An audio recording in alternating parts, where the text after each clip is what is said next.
Ladies and gentlemen, I'd like to welcome you on this very first day on the digital regeneration of cities. My name is Ewa Tyszkowa, and I shall accompany you in this room. I'd like to welcome all the viewers who are with us through our online broadcast. The event is organized by the city of Łódź and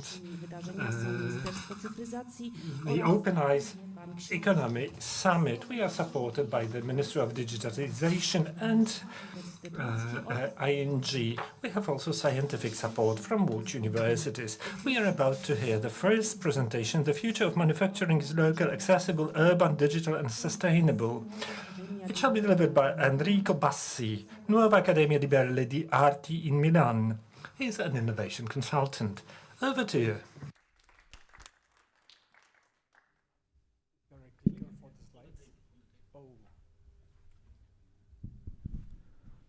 Good morning, everybody. Thank you very much for inviting me here. It's a pleasure to be here and talk to you about what we're doing with this project, and it's also a vision of what manufacturing should be and could be. I'm Enrico Bassi from Milan. I've been part of the maker movement and Fab Labs for many years. I'm teaching and I'm a professor in different universities, mainly in Italy and Switzerland, and I'm also part of research projects and an innovation consultant for companies. But I will not speak about what I'm doing that much.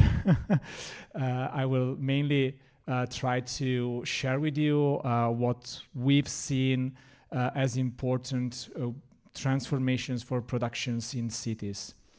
So there are different ways, of course, to transform a city.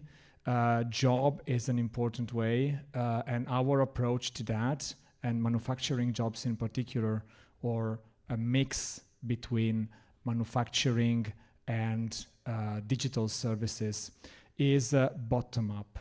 So we don't necessarily start from the theory, we start from the practice, and we hope that this practice will become theory one day.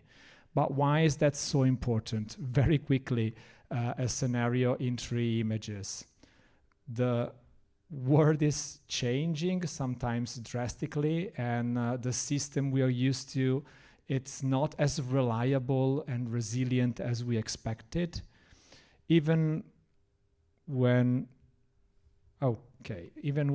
there's no mastermind behind the plant, accident can happen, and a single ship getting stuck can stall production and shipping for months. And of course, we've seen what happens when something drastically changes, again, not because of the will of anybody. So the global system of production is weaker than what we expected. What can we do about it? So the framework I want to share with you is called Lodz. It actually comes from a research project called Lodz Factory. Is a EU-funded project. And again, bottom-up, how we change production. Lodz is just an acronym, and it stands for local, urban, local, accessible, urban, digital, and sustainable. These are 5 key ingredients that we need to keep in mind when we want to transform businesses, and we will see how to do that, some examples and why, of course. So local is kind of obvious. Why do we need to be more local? It's not just about what I shared at the beginning, but it's really about how we redistribute the resources that we use and what's the impact and what kind of impact we want to achieve. So a great example of local manufacturing that it's flexible and adjustable are print farms. That's a great example in Europe, and it's Prusa factories. Prusa, if you're not familiar with the company, it's a company making 3D printers. So they make technologies that powers this kind of transformation. Their approach is very interesting. They have machines printing 24 hours, other machines. Whenever there's a new model, they change the files, no mold, no setup, no testing, no, let's say, ramp up in the production. You need to scale up productions because you sell more, you add an extra machine in your production system. You need to slow down productions because it's not so needed at the moment. No problem, you just turn them off. So these ways of local and flexible way of producing things are just examples of what we should try to figure out. Industry and industrial production is great, but it tends to be decentralized, delocalized, and mass produced. These two elements are not the best when the market is flexible, changing a lot based on personalizations and so on. Another example is a project I did last year in Nigeria. I got the chance to travel through some countries in Africa to help people to ramp up production of products. And when I got to Nigeria, their interest wasn't that much about producing a specific product. It was mainly about producing machines to produce products. And that's because some economies in the world nowadays, even without all the problems I mentioned before, struggled to get products from outside. Import taxes are very expensive, shipping is incredibly expensive, and I will not get into the details of how intricate the system is. So their first wish was to have tools to produce locally. And what we were talking about was produce pieces used in agriculture to grow food, to measure fertilizers, to optimize water consumption.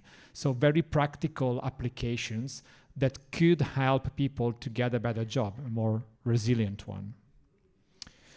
Another example of what it means to switch to local production is this. In the past, manufacturing complex objects like shoes required a complex structure. Factories that can manufacture sole, midsoles, the fabric on top, printing, and so on. This is what you can get just using one single technologies and leveraging on that technology. So the object has all the features included in the design. So we tweak the final result of the material thanks to the design. We have parts that facilitate the grip, other that absorbs the shock, more transparent and breathable parts because of the complex texture you see there. So one entire object produced by a machine that it's probably as big as those 3 chairs. We make it when we need it, while there is the requirement for that with the right size, and in the end it's easier to recycle because we know exactly what material it is. There's no glue, there's no contaminants. It's just an example of the direction that we could take. Accessibility is a huge topic. It's about customizing things for people. We have a problem that is emotional obsolescence. We might have stuff that still works, but we'd like new stuff. When we customize things, we don't get to that point, and customizations in some cases, like disabilities, is a big issue because we need to do things that are custom made. You might be aware of a global movement of 3D printing prosthetics around the world. I've honestly always been skeptical because I know that some of the designs are not that reliable, but I got the chance to change my mind a couple of years ago in Bali, where amputations are a big thing, both for the health and independence of people, as well as the social stigma that comes with that. The national healthcare system cannot provide the prosthetics for the people that get an amputations, and amputations are kind of common because of the traffic and how people moves around. So we designed the system more than the product. We connected different parts of the country, people designing things in big universities, local structures taking care of patients. And it was the system and the collaboration that was possible thanks to the digital technologies that we were leveraging. Different example, this is a project we did in Milan, where I'm from, with a local foundation. These local foundations take care of kids with disabilities. They do it for free. Amazing human beings. We designed this because they were saying that kids don't want to use aids to write, mainly because they look like a medical device, so other kids have fun of them at school. It seems silly, but we are human beings, so we really resonate with what other people do. And in this case, we focused on how to allow the parents to take proper dimensions of the object, customize the object for the kids, and then produce it itself, basically. This is the customization process. You go on the website, you click on a bunch of buttons, takes 2 dimensions, and you get your customized object. So production can be very different. We need to bring back productions in cities. That's because mainly it's where we use products, so we cannot just move stuff in and throw away trash when we produce it. We need to bring back the capability of making things in the city. Of course, we cannot do that in the same way we've done in the past. We cannot build large factories anymore inside a city, and there's problems with pollutions, noise, soil consumptions, and so on. But there are different models. The Fab City is a good example of a bottom-up innovation level on a city scale. The idea is that by 2054, cities that pledge this challenge, let's call it, will be local, will produce things locally. So basically they will move from a system that expect everything to be produced where it's cheaper and shipped where it's valuable, to bring back or throw away again trash in other places of the world. You can relocalize things following the model created by an MIT professor that was the founder of the first Fab Lab, that says let's move bits and not atoms, and transform bits in atoms where we need it. So this model is a framework, again, that allows us to work on different layers, as you can see here, from the bottom one that is connected with the people and the productions, to the most abstract one where we move knowledge between different cities, like what we're doing right now. This can be easily applied, and it could be a way to change the perspective of what we do. Product needs to be digital, and production needs to be digital, because that allows us to do things that were not possible before. This is a startup I'm supporting in Milan. They 3D print large format reinforced materials. They develop their own materials, their own processes. And the interesting thing is that you can design digitally the mechanical characteristics of the products, but you also know exactly the path of how you distribute the fibers. That allows you to recycle it more efficiently. Plus, it's a continuous fiber, so ideally it's reusable. This approach is unknown to other products. If we have the informations on how the object is made, bit by bit, layer by layer, then we can process it in different ways. Another interesting consequence of producing things digitally, this is a project done by Fiction Factory, a company in the Netherlands. They produce a lot of products with milling machines, so they take big panels and cut things. They do like interior design or exhibitions and so on. They realized that they had leftovers. If you know the digital file, you can create a software that optimize these leftovers. They cut away small bits that they reuse to make other products, like acoustic panels for interiors, or stools or chairs.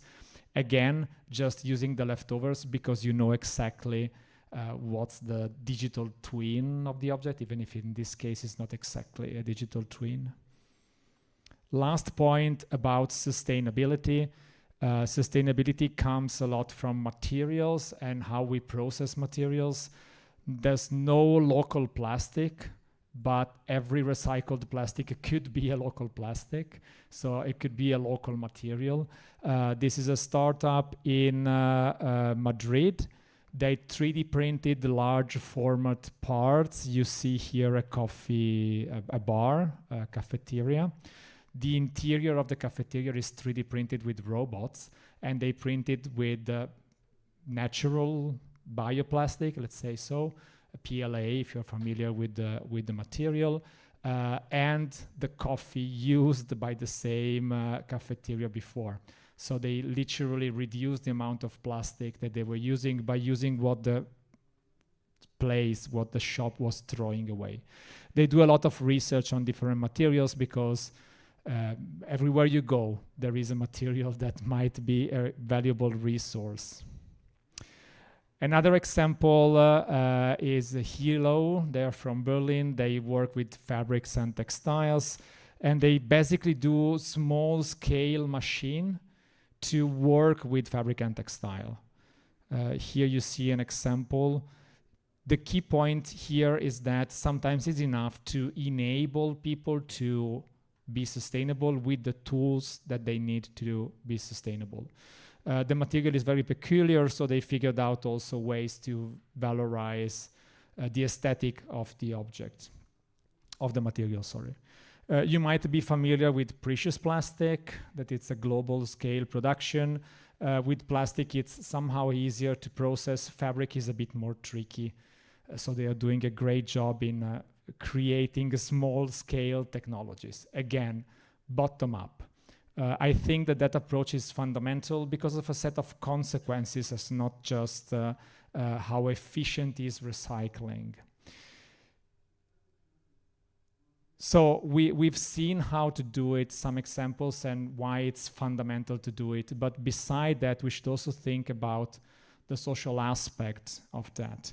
So many cities are investing in large companies, bringing their offices in the city. Of course, that's a great way to bring jobs, but those jobs are not local. People are not from that place. They're gonna stay in average 3 years and then move again. It's very difficult to create communities and people that cares about the cities if they are not connected with the city. And what we should aim for to get these transformations is actually people. If we transform the mindset of people leaving the city, we transform the city. This is happening right now in Milan. And it's a group of students that decided to take time during the design week, that is the busiest in Milan, to actually co-create solutions with the local foundations that works with people with disabilities. I think that this is a great example of what we should aim for with the manufacturing transformation. Thank you very much.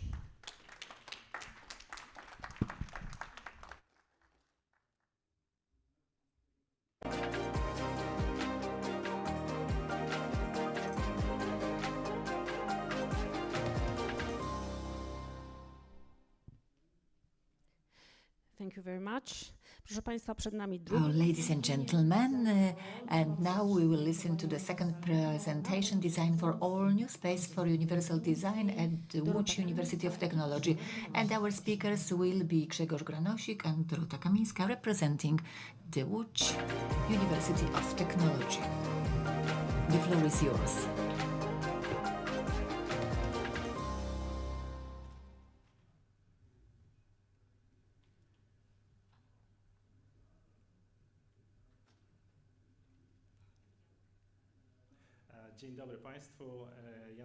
Good afternoon, ladies and gentlemen. And together with Dorota, I will present this new space to you, which we created for design and for developing solutions. We used as our models examples from Milan and Florence. And we also met Enrico some years ago. Where can you find us? We are in the middle of Campus A of the Łódź University of Technology, in a newly renovated building A7. The idea of having such a design for all space was the result of several projects delivered at the Łódź University of Technology. Everything started back in 2017 when the University of Technology was implementing a project on accessible Łódź University of Technology, and within the framework of this project, we visited Enrico Bassi, opened it in Milan, but also Hub Florence, and we drew inspiration for creating this space that we call Design for All. And when this space was physically created as a result of modernization of some buildings at our Łódź University of Technology, including building designated as A7, and also as a result of our concept and idea. I will tell you who we are, and that's this idea of Design for All. We were supported by the foundation of the Łódź University of Technology. We developed this idea, and we were also drawing from the activity of the university community. Well, us, it's not just the creative space that is Fab Lab. You heard what Fab Lab is, but also a space dedicated to virtual reality and the ergonomy lab, spaces for seminar, co-working spaces, and I think as a result of a synergy of knowledge of many people representing different disciplines, we can create innovative solutions that are interdisciplinary and in line with universal design philosophy, combining different fields and different skills. We also benefit from knowledge of experts from outside of our University of Technology, such as psychologists, for example, because we want also to look at people. Well, Fab Lab, this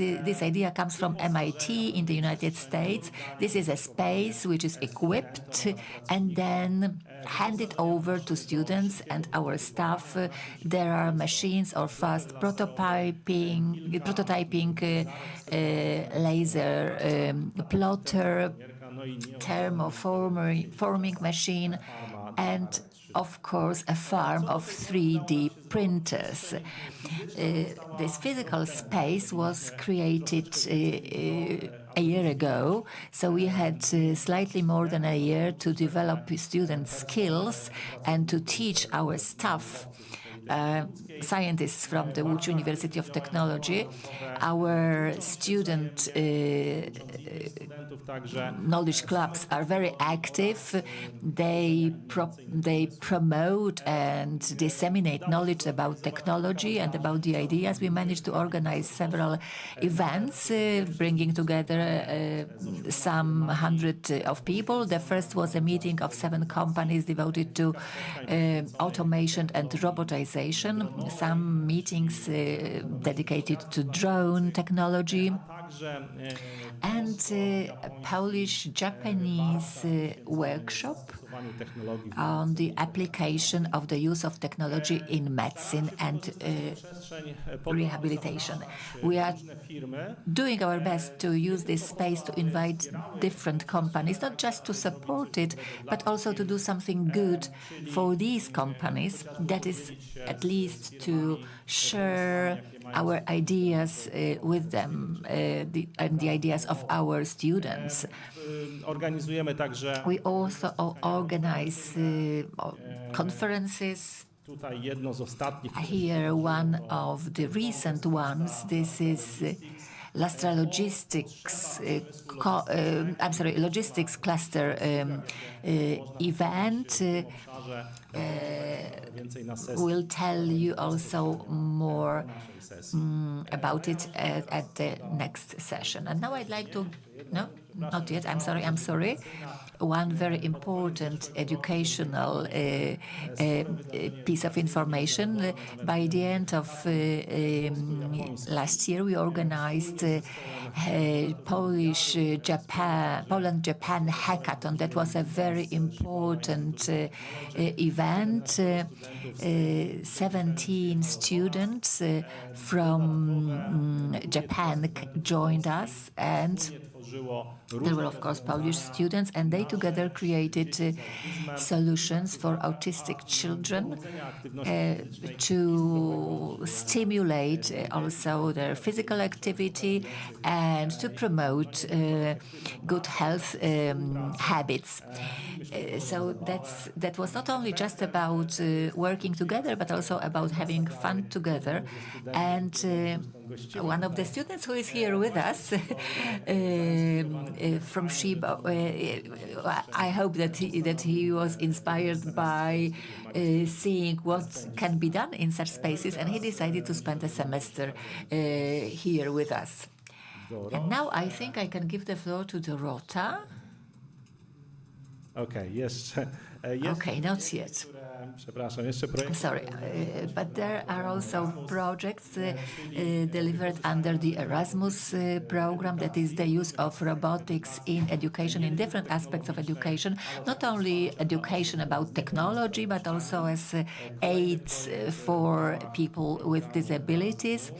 Also another project under Erasmus, that use of animation technology and gaming technologies to develop tools that support social development and education of autistic children, and the use of technology or IT technology and automation of diverse processes in medicine to develop personal assistance to people with stomia in the treatment process or in the follow-up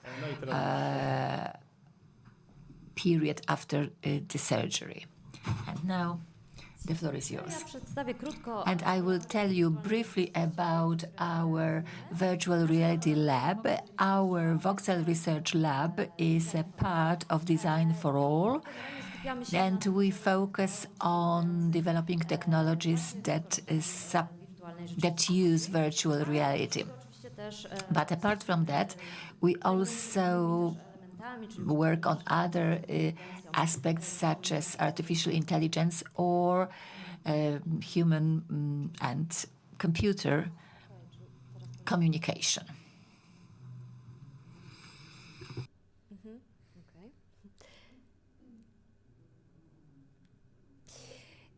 VR możemy wykorzystać.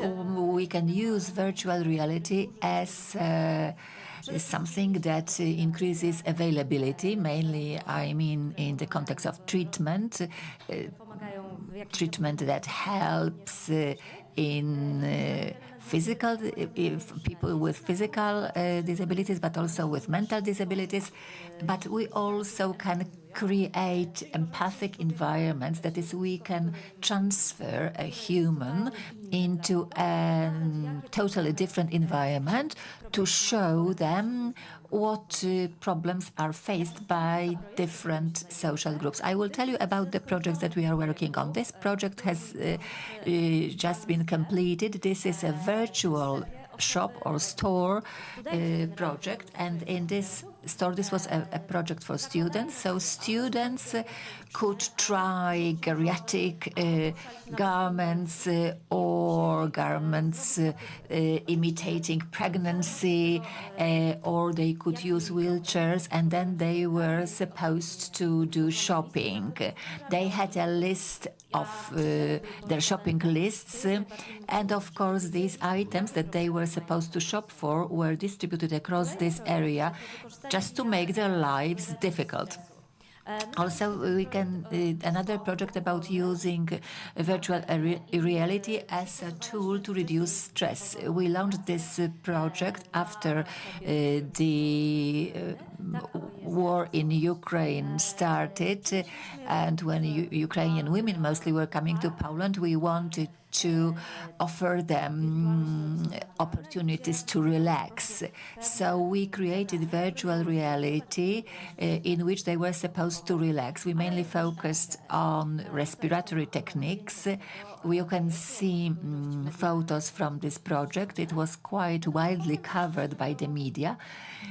And then we transformed this environment na potrzeby studentów i for the needs of our students. And we developed a project that is supposed to offer relaxation to our students. Already on the next week, we'll have such a chill spot for students with disabilities, for students who, if they face problems, can come and go into this virtual environment and relax. There are 4 scenarios in this project, so they are based on psychology, therapy using laughing and touching different surfaces.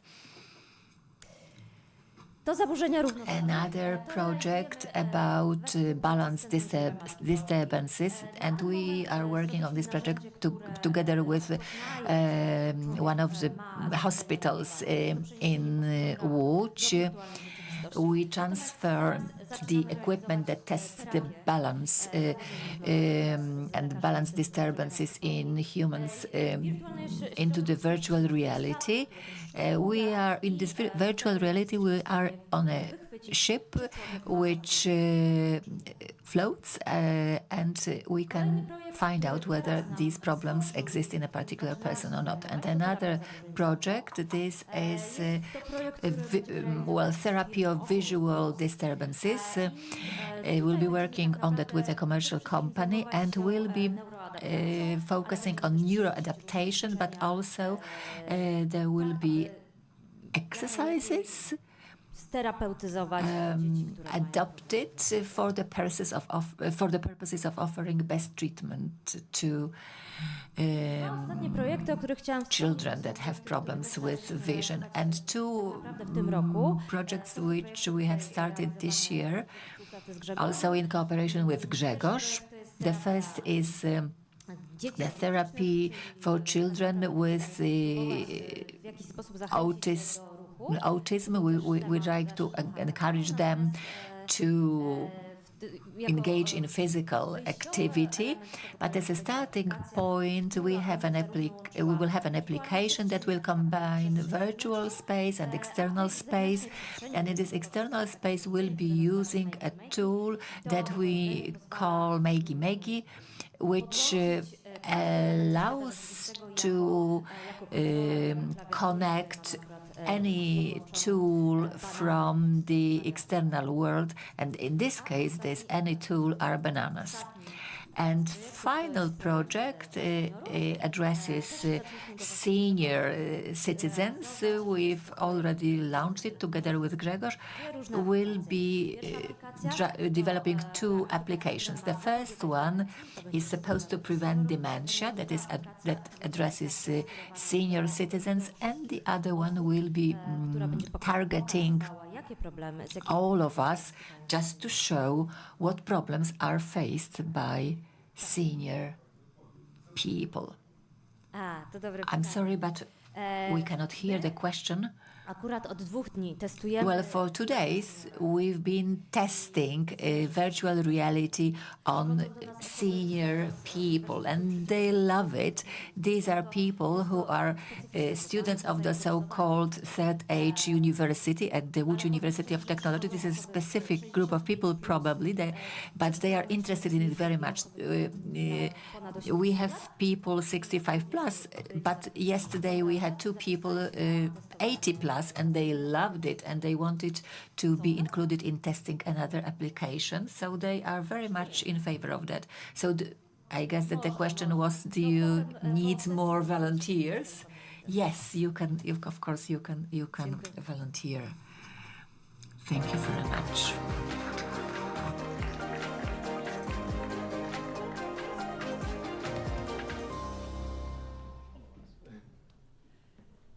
Dziękujemy bardzo, jak widać. Thank you very much. As you can see, this topic shall be followed during lobby discussions. Now we are about to witness another presentation, web availability, standards and requirements, and we shall have Piotr Witek, accessibility expert from the foundation named Regional Development Institute.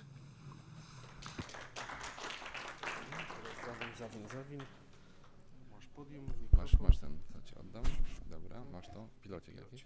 Tylko jeszcze obsługa, proszę cię. Musisz poinstruować. No chyba masz. Dobra, ale którym przerzucam? Dwa przyciski. Nie, tu jeden przycisk po prostu przerzucania Którym? dalej. Bo widzę, że są dwa przyciski, ale jeden jest. A, bo to jest przycisk do przodu, to jest ten duży. Pokaż. Pod kciukiem. To? To jest przycisk do przodu. Dobra, to A wystarczy. przycisk wstecz będziesz miał w lewym górnym rogu. Dobra. Mikrofon jeszcze nie wiedział? Mikrofon. Dobra. Okej. Raz, dwa, trzy. Dobrze, super. Unikniemy wypadków. Dzień dobry Państwu. Good afternoon, ladies and gentlemen. I'm delighted to be in front of you. Please be cautious. If I skip a slide, please let me know. We'll try to be up to date. I'm going to tell you about what standards and guidelines obligate different entities to take care or consider digital accessibility. Let's have a look if it works. Has the slide changed? Dobra. Okay, perfect.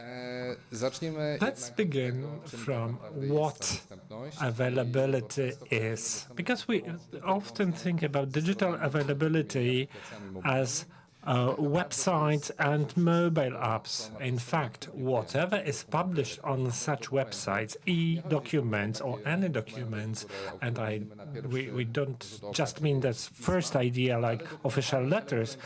Electronic documents are also tickets, for instance, train tickets, event tickets organized in your city. These type of electronic document should be accessible because of what they are.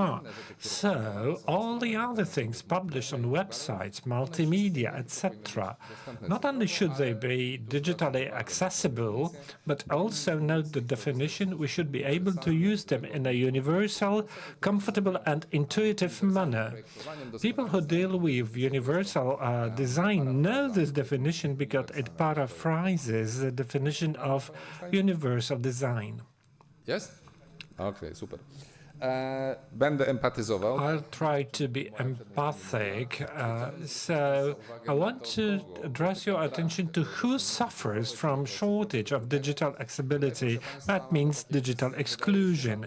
We have some natural issues like people with special needs, people with different disabilities, people with sight impairment, hearing impairment, combined impairments. We speak about people with blind, deaf, and blind and deaf and mute. But if digital information is created in an accessible way, using assisting technologies, they can become acquainted with the information. Also, other people with manual disabilities, seniors, foreigners, but please note, web robots and other electronic devices, automats. Something that was only related to SEO,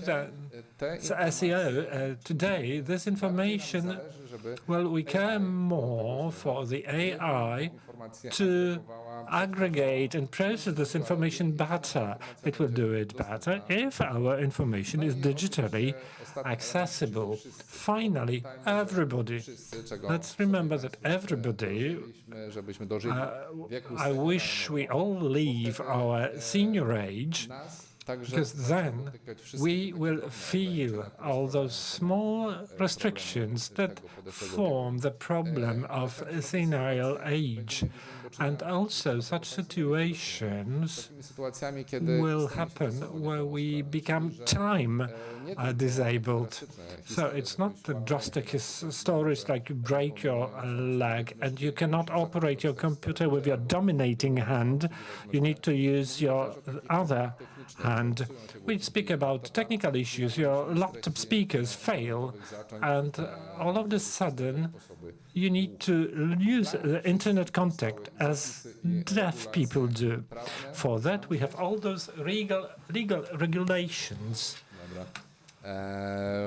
Te wszystkie regulacje prawne powstawały na przestrzeni They have been formed over the years, and initially, lat organizacje well, for several years, some organizations in Poland have been dealing with digital access. Initially, we only referred to the Polish constitution, that we are all equal, we have the same rights in respect of access to information. In 2012, we have the government regulation, which as first in Poland introduced the WCAG standard, and then we had the 2016 EU directive, then we have Digital Accessibility Act in Poland on providing accessibility for people with special needs, and the newest Polish legislation.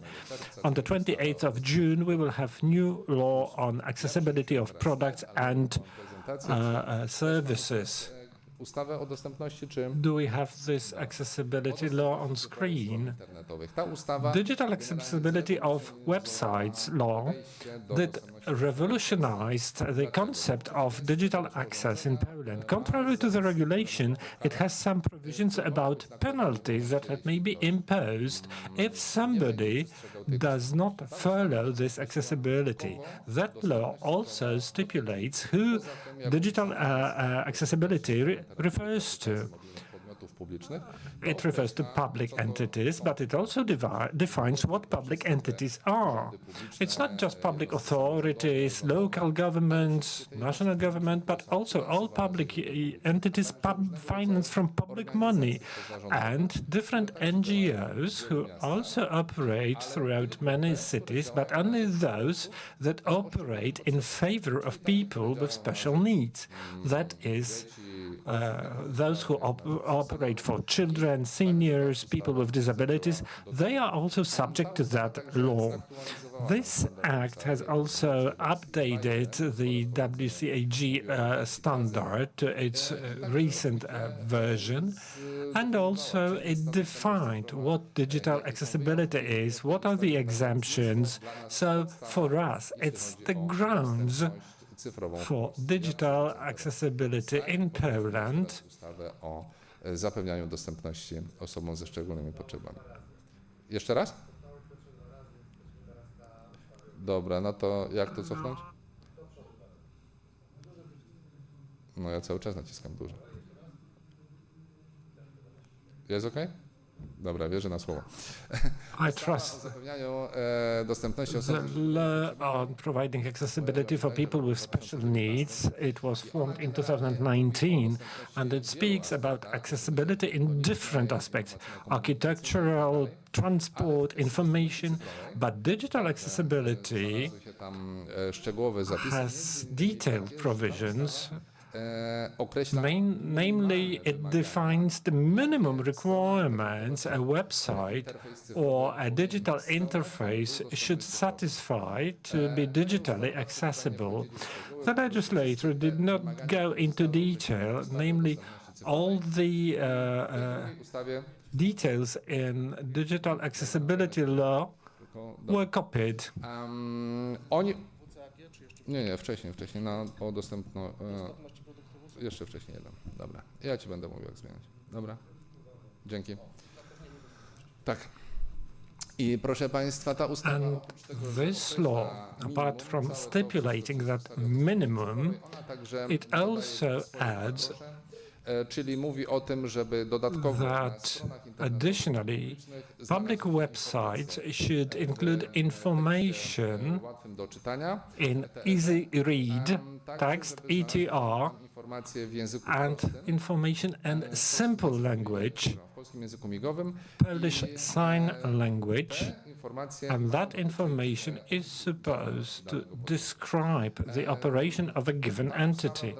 That law also introduces one more thing, that is the requirement that public entities, whatever they are, whether huge government institutions or local government, if they order anything, outsource anything, whatever they pay for themselves or for the inhabitants, should include the digital accessibility rule. That's a pivotal change and requirement for public entities to observe. I to najnowsze dziecko, o którym mówiłem. And the recent law, the law on accessibility of products and goods, that's a new accessibility level. At this moment, the EU directive of 2019 obligated us to introduce such law in Poland, and starting this year, even the private sectors shall be obliged to follow the digital accessibility law. Not all of it. We have 6 major areas. That would be entities that provide telecom services, multimedia access services, public transport, obsługę klienta individual customer service in e-banking, also publishing houses and e-book stores, and the broadest area, that is e-commerce, all types of e-stores, e-shops, services provided online. All that needs to be accessible. Obviously, the law stipulates the requirements and exclusions. For instance, micro companies hiring up to 9 people or whose annual turnover is under 2 million euros are excluded. All the others, all the major corporations, companies, entities like auction portals or major online shops will be under the law starting from the 26th of June.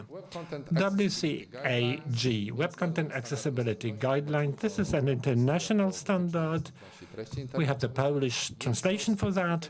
This is a technical specification, but it doesn't say how to build something, but what the final effect should be, how it should operate. It doesn't say how to reach that level, which means we can use various measures to achieve the goal, to be successful.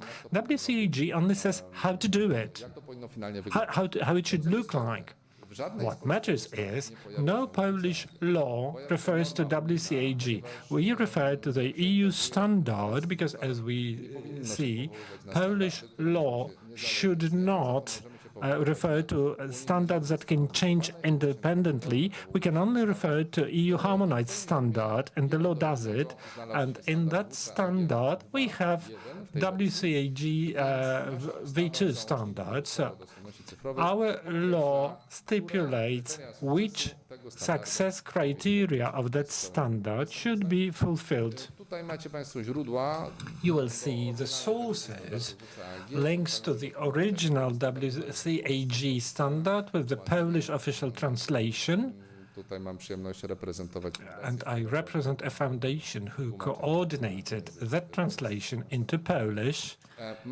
We have other accessibility standards in the world, and a couple of years they were highly diverse. Today, most of them are based on WCAG version 2.1, though some French, for instance, GAA, consider WCAG as the foundation and extend the guidelines and requirements regarding digital accessibility.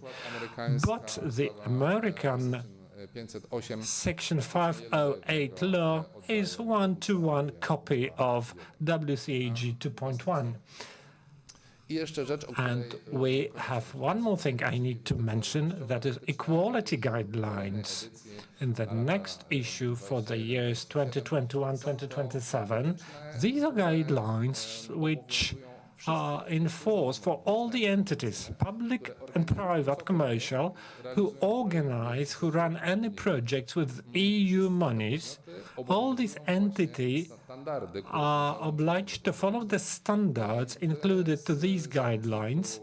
And in the appendix number 2, there are some accessibility standards, architecture, transport, etc. Among those, you will find the digital accessibility standard, which, as you can guess, is simply WCAG 2.1 copy plus a further organization from which added examples of implementation, so such resources are worth having a look at so that you can learn how to solve some things. Interestingly, we as the organizations trained some entities that later verify grantees whether they satisfy their obligations to guarantee accessibility, not only for products, but also design documentation during the EU project should also satisfy the digital accessibility requirements. We know of situations when spending was not approved because the product and the documentation were not okay with digital accessibility requirements. So we have a lot of tools that can tell us how to or when to use different standards for digital accessibility. The safest way is to use the WCAG 2.1 AA level, the one that is required by the Polish digital accessibility law, and these tools are the essence of what we should know.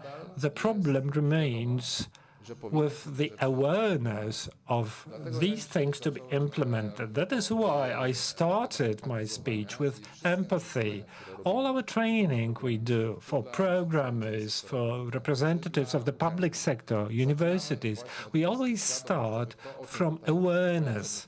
As the first speaker mentioned about experiencing, we show how to experience accessibility problems to electronic information. The lady before spoke about experiencing different forms of disabilities, pregnancy, senior age.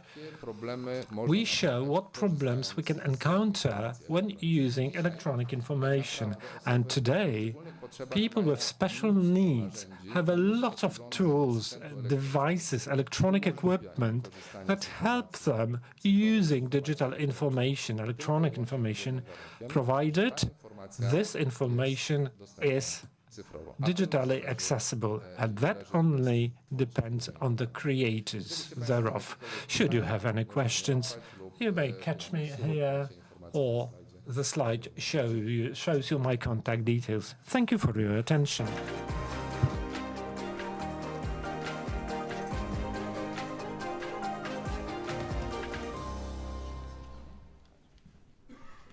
Empatia jest dziś ważnym tematem. Empathy is an important subject for today, and the next subject is virtual reality as an empathy machine. Grzegorz Swoliński, the floor is yours. Good afternoon, ladies and gentlemen. Thank you very much for inviting me to the Congress. I'm very happy that I can tell you about what we are doing at the Łódź University of Technology. We work together with Dorota Kamińska and Grzegorz Granosik within the framework of Design for All, and I've provided QR code here so that you could have a look on our website and see what we are working on, what projects we have already delivered and what are still going on. Coś widzę, że chyba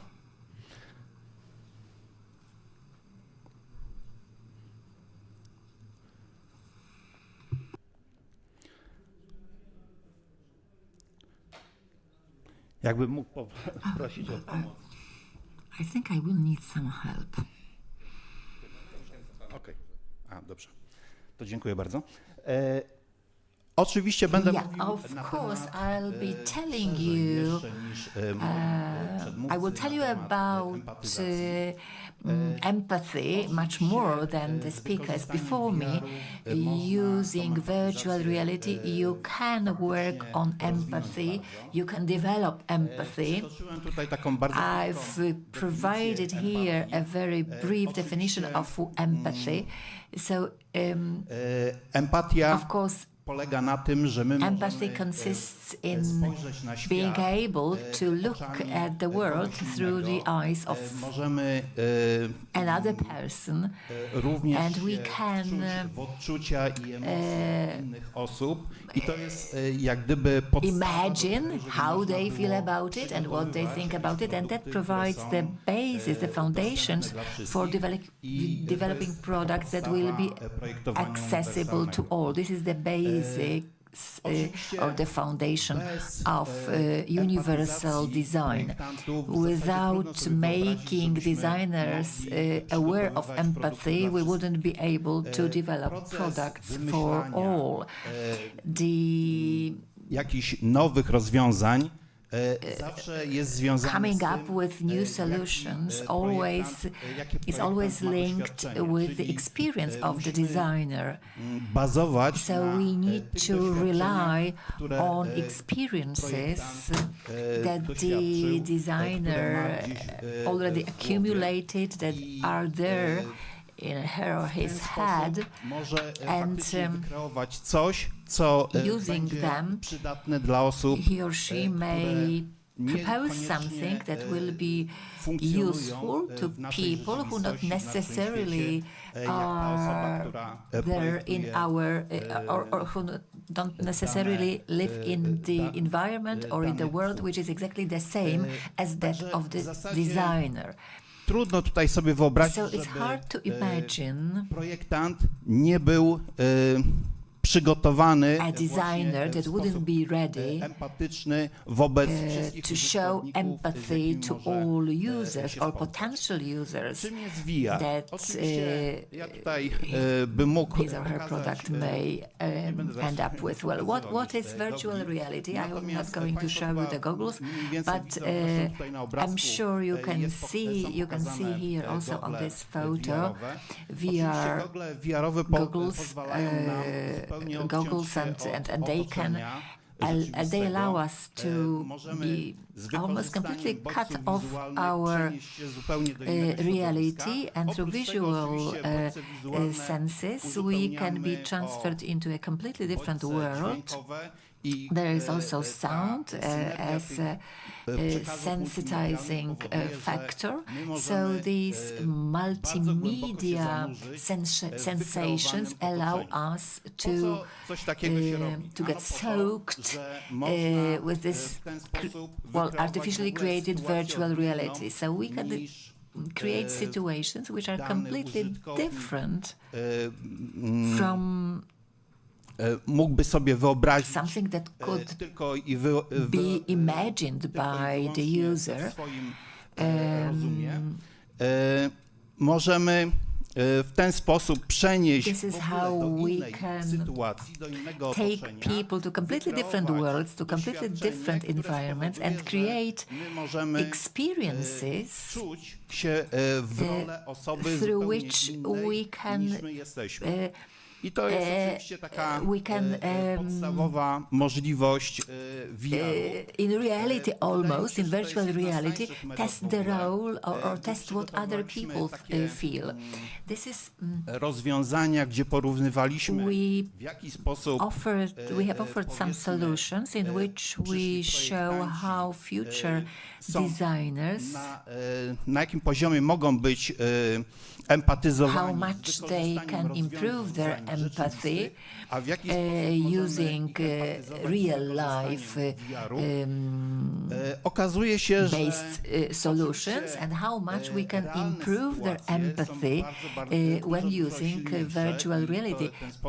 Well, of course, real life or hands-on experience is sometimes more effective, but when we use virtual reality, by using virtual reality, we can shorten the time, or within the shorter period of time, we can expose them to more situations or that the designer may be faced with when working on concrete projects. So thanks to this virtual reality, they can test themselves against many more situations. Some of them will probably open their eyes to the needs of people with disabilities. But it's not only about disabilities, but because we can create situations in which we engage in an interaction with someone who is excluded or who suffers from some form of exclusion, or people who tworzone złe skojarzenia, możemy w ten sposób po prostu poprzez bycie who carry the stigma of stereotypes, so we can better understand them and be better prepared to making designs having these people in mind. I can remember a paper, a publication in which people who had these virtual reality experiences, no dokładnie to były żółwie morskie, i w ten sposób badacze sprawdzali, to doświadczenie wpływa na podniesienie empatii wobec researchers were trying to find out whether this experience of being in a relation or entering into a relationship with a sea turtle, whether that really increases the empathy vis-a-vis these turtles. Of course, turtles are just a kind of example. This could be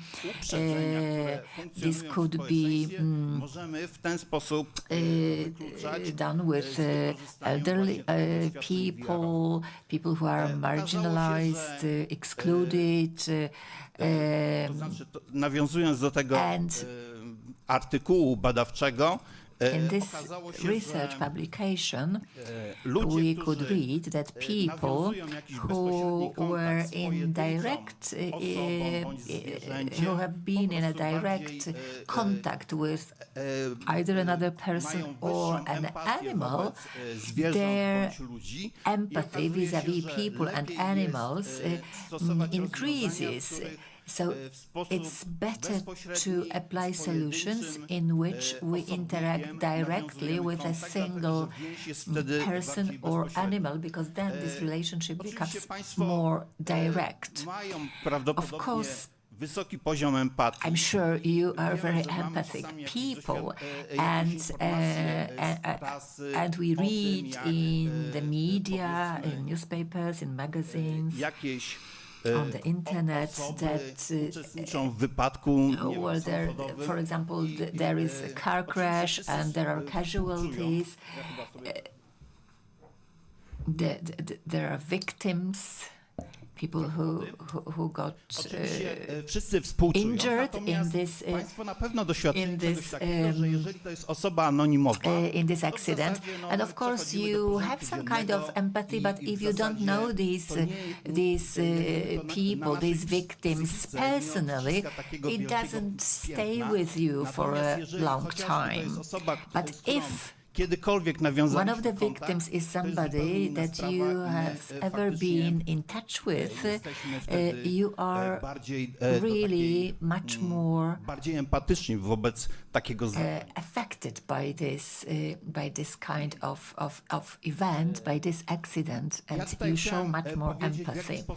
And I wanted to tell you how we work on these experiences intended to increase empathy. My colleague mentioned a project in which we were there was a kind of test in which we used different powodowaliśmy, że factors that were making the life of test participants harder. Robiliśmy takie doświadczenie, gdzie It was an experiment osoby in which mogły odczuć jakieś ograniczenia ruchowe, participants ograniczenia, could powiedzmy, feel in a tangible way związane z the jakimś limitations, dodatkowym ciężarem, limitations in moving around, możliwości in mobility, w ten joint sposób mobility, przechodziliśmy through do wearing doświadczenia appropriate takiego bardzo, types of clothing or typowego, to znaczy, tutaj suits koleżanka wspomniała o tym, simulating, że zrobiliśmy, for example, przygotowaliśmy taką pregnancy aplikację, w or której being a person with limited robiliśmy mobility. zwyczajne zakupy So that supermarkecie. application that was mentioned by my colleague that is doing shopping in a supermarket, I will show you a video footage, what it looked like and how we were preparing for these tests. But I just want to tell you that apart from i uczestniczy the fact that students and those who took part in this test could experience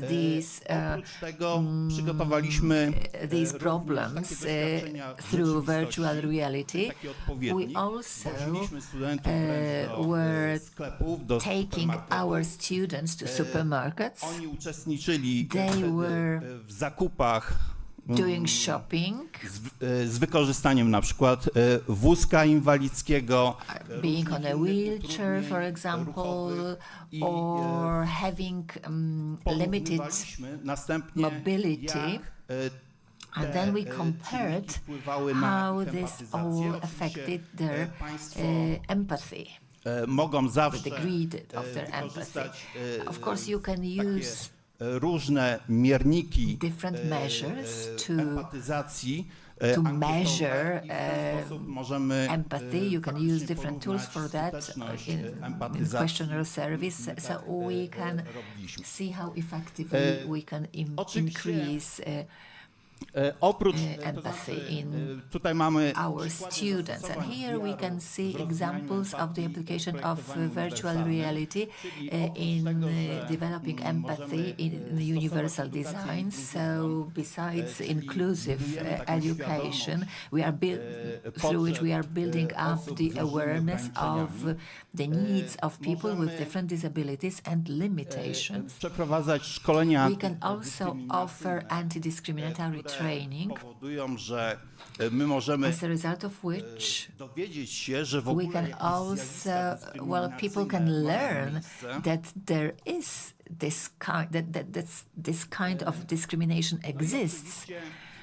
Mogą być And we can also z zakresu psychologii i terapii.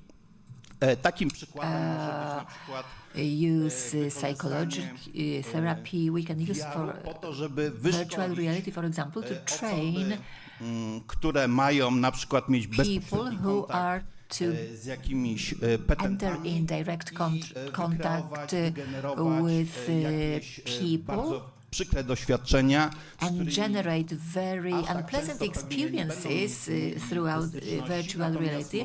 Of course, these experiences will not be their everyday experience, but through such imagined role, through such virtual role playing, they are taught how to, or they learn how to behave, how to respond to that. Well, this is the video content that I'm going to share with you. These are just snapshots from z naszego our training. Państwo zobaczą You will za see moment, in a w moment jaki sposób how studenci są przygotowywani are Widzą Państwo, że being prepared to take part in the test. You can see that we reduce their joint mobility. They get additional burden to wear. Of course, if we have a very fragile young woman, of course, this load is sometimes quite substantial. You can see here a kind of costume, powiedzmy obciążenia ciążowe. which simulates pregnancy-related loads. And these are very interesting Z wykorzystaniem VR-u doświadczyć tests, tego. and it's good to be able to go through such a test in virtual reality. As I have already told you, this is a very fast method, and it's practically equally effective to real-life methods of increasing empathy. So all tasks that are performed under these tests and these experiments swoją bazę doświadczeń allow w the umyśle, participant później przenosi to to do build fazy up the base projektowania i o to of their nam w tym wszystkim chodzi. Ja tutaj już experiences, przejdę and dalej then they can transfer them podsumowania, dlatego, że już into jestem design. ponad Well, minutę I think that I have po czasie, extended widzę. my time, so Oczywiście I'll like to end with wydaje a nam kind się, of summary. że, Well, of course, we tend empatia, to believe that empathy jest kluczowa, jeżeli is the chodzi key, o skuteczne projektowanie when it comes uniwersalne. to effective universal design, dalszego the rozwoju perspectives badań for the i development of praktyki research and VR, practice jakie ja widzę, related to to jest virtual to, reality że, are, oczywiście ta technologia się bardzo rozwija, in jest my coraz bardziej view, doskonała.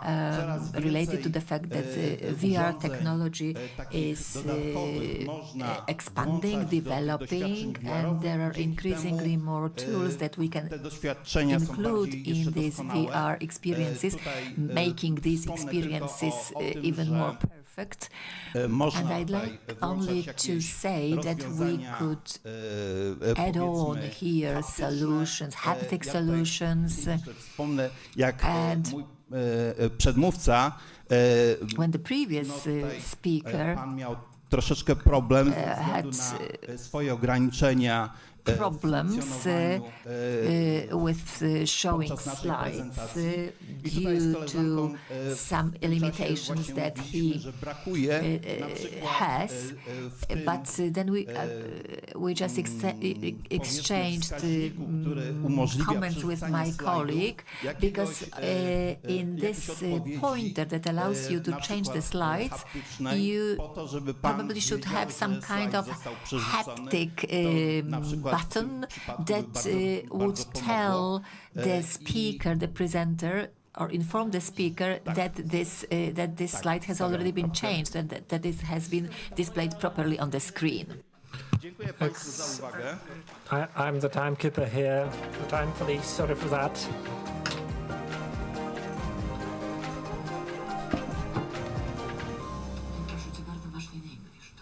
Szanowni Państwo, Ladies and gentlemen, kolejne wystąpienie, kiedy we have miasto another mówi, że wszyscy jest presentation mile widziani. when the city says everybody's welcome, and that comes from Łukasz Szymański, Łódź University of Technology.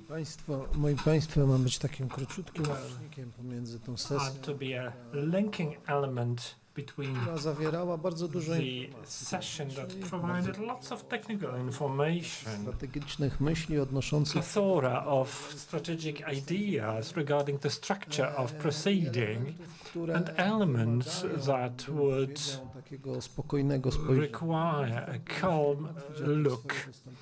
W takim razie skrócę. I shall Natomiast ja keep my speech short, but I've been thinking how to name this linking element, and my idea came with this title you can see when the city says everybody's welcome. Bo nie ukrywajmy, to nasze Well, dzisiejsze spotkanie This meeting today regards also the city. The elements you could see from previous speakers match the city perfectly. Dr. Zwoliński is also the Politechnice aplikacji author of an app poruszanie się that allows całej to polityki. move around the Się cieszę. Łódź University of Technology. Slogan, kiedy Is miasto it mówi it's a cliché when the city says everybody's welcome? When I was coming in this room, I decided to have a different look.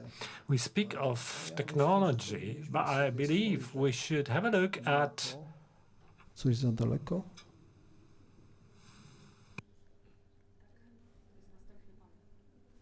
O, fajnie. Słuchajcie, a mogę poprosić o pomoc, cofnąć, bo ja mam tam 3 slajdy, ale mam pierwszy, drugi i trzeci, bo ja miałem 5 minut, więc nie mamy? Dobrze, słuchajcie, przepraszam, to jako dobry wykładowca i to i bez prezentacji. Natomiast miałem na slajdzie, powiem wam, In co the miałem. slide, I'll tell you what was Które w jakiś sposób in ma the slide. z odbieraniem różnego People have rodzaju problems with perception of different elements, ideas, emotions. do poprzedniego. I'm addressing the former speaker who spoke a lot about empathy. No, let's think like that. The empathy plus what we are showing today, plus the technology, is the future of our hospitable city. Oczywiście my dzisiaj mówimy o Because mieście, ale we talk about the city today, but it all comes down to different levels. podtytuł tej mojej And the prezentacji, subtitle of my presentation który się nie wyświetlił, that is not being displayed brzmiał, czy my nie was, potrzebujemy shouldn't takiego we totalnego, prawdziwego need resetu, bo a digital reset? Because everybody here, gdybyśmy chcieli I can't imagine what would happen if we all together ze sobą. want to talk Pomyślałem, nie wiem, czy Państwo to kojarzą each other. Can you remember this klawisze keyboard Alt shortcut? i ten skrót to Control Alt Delete, and it resets your computer with Windows. I thought my delivery ale powinno prowadzić shouldn't sound like that, but it should lead to a reset of our thinking. I decided we should introduce this Control Alt pewnego rodzaju inkluzywność. and Inkluzywność, która pozwoli inclusiveness. wszystkim działać w jednej Inclusiveness that will Control. let us work in the same group. Control, obviously, it has to be defined, described. Alt, for alternative. Muszą być w różny sposób The solutions have to be No i alternative. inkluzywność, ta And otwarta, inclusiveness, the open one, ta inkluzywność cyfrowa. digital. Proszę Państwa, to co koledzy what pokazali You jest takim could see ogromnym from my colleagues is a milestone forward, but as somebody said, dla ludzkości. it's just more step for humanity. The technologies need to be worked out, Laboratorium and I believe that in this laboratory, Laboratorium Design for All razem z panią profesor, Design for All, to ta inkluzywność jest This naprawdę na bardzo wysokim poziomie inclusivity i wydaje mi is się, że top level. już nie And możemy mówić we o cannot speak about utopia. które These are naprawdę powodują, true że to solutions that make our Zostało mi city 30 digital. I have 30 seconds left. Thank you very much.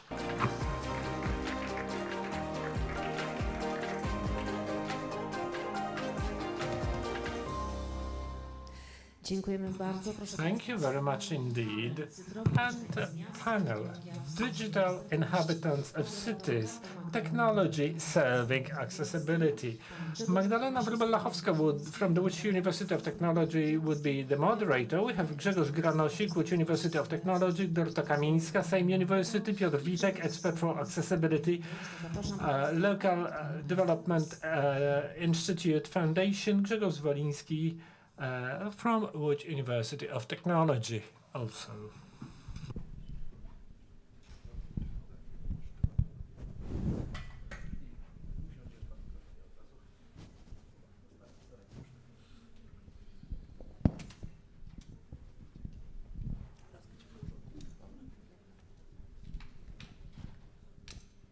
Szanowni Państwo, Ladies and gentlemen, I would like to welcome you to our, I would like to touch on different issues during this discussion. Lots of topics have actually been covered during the presentation, so questions may refer to what we have heard today.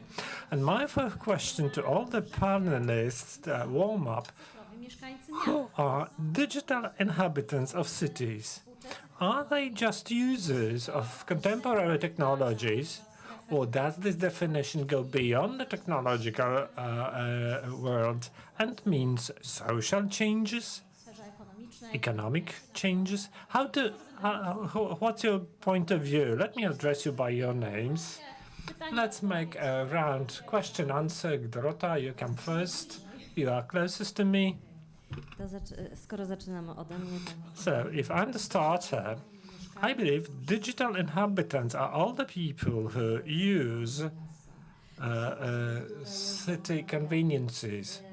i korzystają People who travel by tram, who use the monthly ticket, people who buy tickets from ticket dispenser, people who pay for parking spaces using ticket machine, all of us who go anywhere to the city and use it. to nie tylko osoby, które It's not just the people who on a daily basis use digital solutions, say our students, we lecturers, or even seniors who come to our classes do nas na Politechnikę. in IT. These are also seniors who are not experienced at all with digital equipment. That's why we keep talking about accessibility. All right, so everybody is a digital inhabitant of the city. To jest coś więcej. Further on, is it something more than technology, Piotr? What's your opinion? Myślę, że to jest przede wszystkim I believe this is, first of all, as we heard, ta dostępność lub jej brak dotyka nas accessibility or its shortage affects us all. We said if something is inaccessible, people who have problems with using such information will have this problem anyway.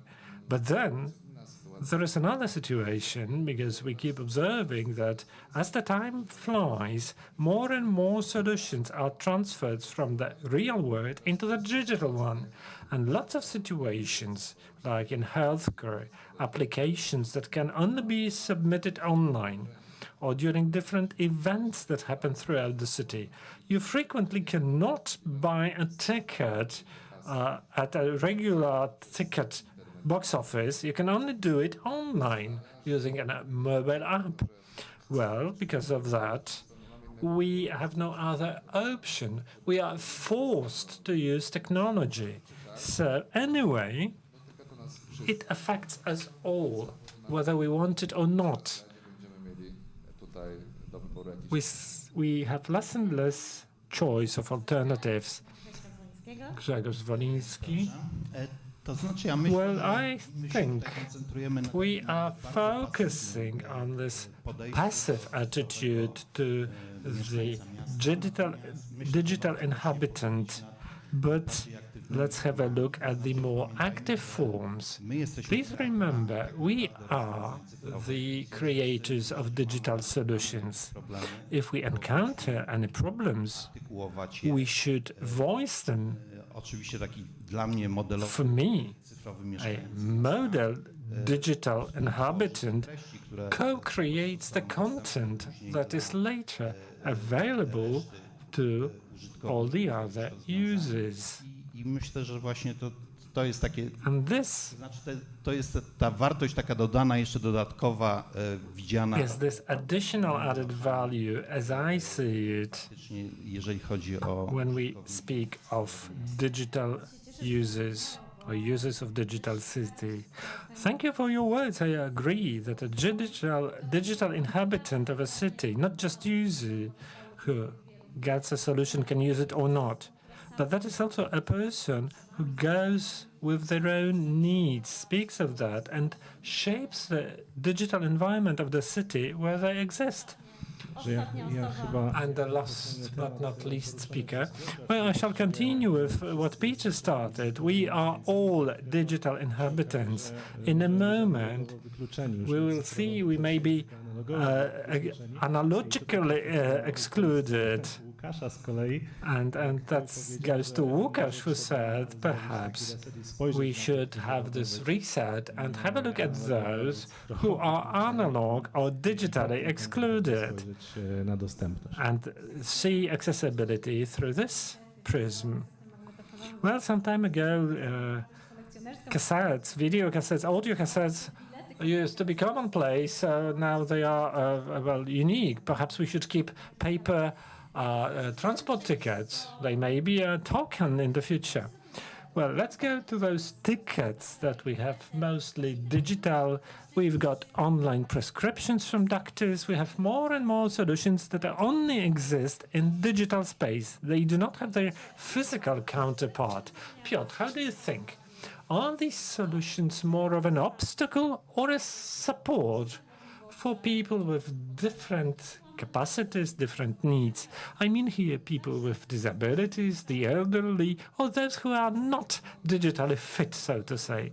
Oh, we have a recent example. Last week we closed testing mobile apps for the Upper Silesian Metropolis transport system, and they are fully inaccessible, digitally inaccessible. So there is this potential. They could be accessible. They could help a lot, but they don't, because they are made in a wrong way. So, as I spoke during my presentation, the entities who are obliged to create content in an accessible manner do not do it. The technical capabilities are there. We have the guidelines. Still, it's not being done. I believe after such audits, such testing, when they understand something is wrong, they will improve. Because on the one hand, this is enormous help when the app is designed in an empathic way. Then you can do lots of things with this app, but then you need to be open.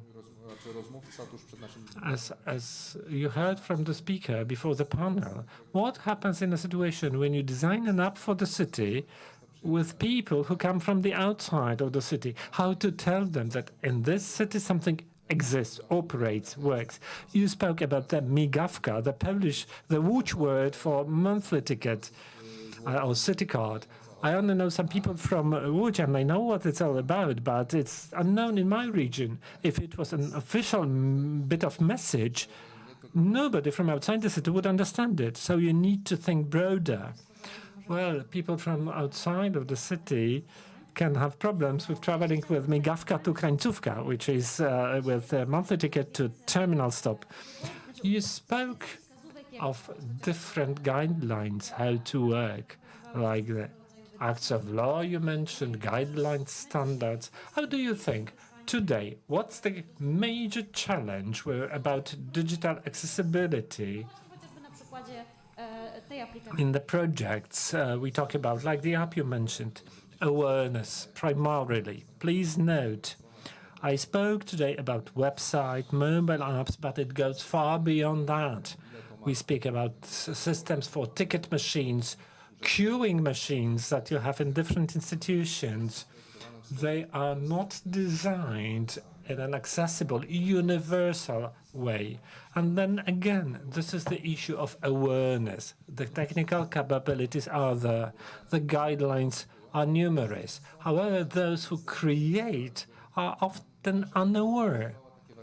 When our company ran a workshop in design thinking for producers of different vending machines, including ticket machines, we asked them whether they had any strategies to introduce voice messages for queuing vending machines. There are those machines that issue tickets to different clerks. And the operators, the creators who have been in the market for a couple of years, were surprised about such expectations. Nobody told them. So if public entities do not highlight respective clauses in the orders regarding accessibility, this universal design, then we're going to have a problem for a longer period. Secondly, the implementation of solutions that are accessible. We've got news from Łódź that we have different machines that can be operated by people who have no sensory projects, like sight-seeing problems, but they cannot approach it because they are digitally accessible, but not in terms of regular architecture. So your attitude should be holistic, taking into consideration the needs of different peoples. Do not think narrow-minded. Look for the solution for extremities, for people. Try to see the needs of people in a broad spectrum. Piotr has mentioned that this thinking is the most important to change the approach of citizens in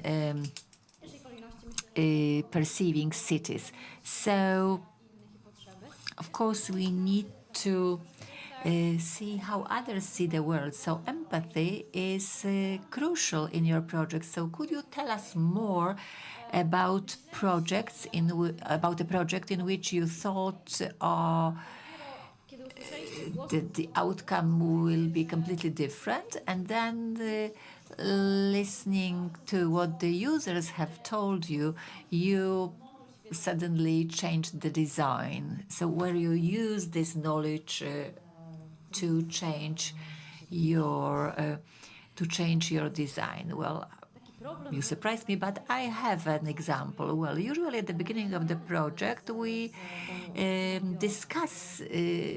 hold discussions with the users.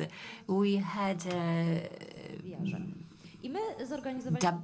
virtual reality project for students who were supposed to be relaxed. So we organized a participatory workshop with this group of students from countries which took part in the project, and together with us they designed the outcome. What was going to be the outcome of the project, that is, or the product of this project, that is the application. There were different ideas, and then the testing phase started. We started testing our application also with students, and one of the scenarios which we were sure would be okay, because it was a laughing therapy. And it turned out that to some students, well, our Polish students had no problem with that, but for example, Spanish students and Estonian students, they decided that this laughing therapy was ridiculing them. So there was a monster coming on stage and laughing with participants in this test, and some students felt that this monster was laughing or was ridiculing them, was laughing off them, and they didn't feel relaxed at all. They got stressed. So we had to restructure it. We moved the monster to another place. We added on more monsters, so you were not more faced with one monster laughing at you, but there were other laughs, and they felt better about it. So they didn't feel uncomfortable as much as at the beginning. So besides working on the design, we of course find testing crucial. I think that you mentioned a very important thing, that is the social context, because your assumption was this is something standard for us and we see it as normal, but when we have a bigger group of recipients, suddenly they have different approaches. And for example, the same goes with terms that we use. For example, the terms we use for a monthly transportation ticket in a place like Łódź, for example, or the terminal stop of a tram or a bus, where we have buzzwords, or we have our local dialect that we use, and we think that everybody understands it. I'd like to ask Grzegorz Zwoliński, because you mentioned virtual reality deployed also for different projects concerning doing shopping. So how could virtual reality help cities in designing accessible spaces? What would you recommend? What would be your recommendation to these cities? Well, VR offers very broad possibilities. So starting from things like architectural limitations that you have mentioned. It's very easy to design an application that will reflect that.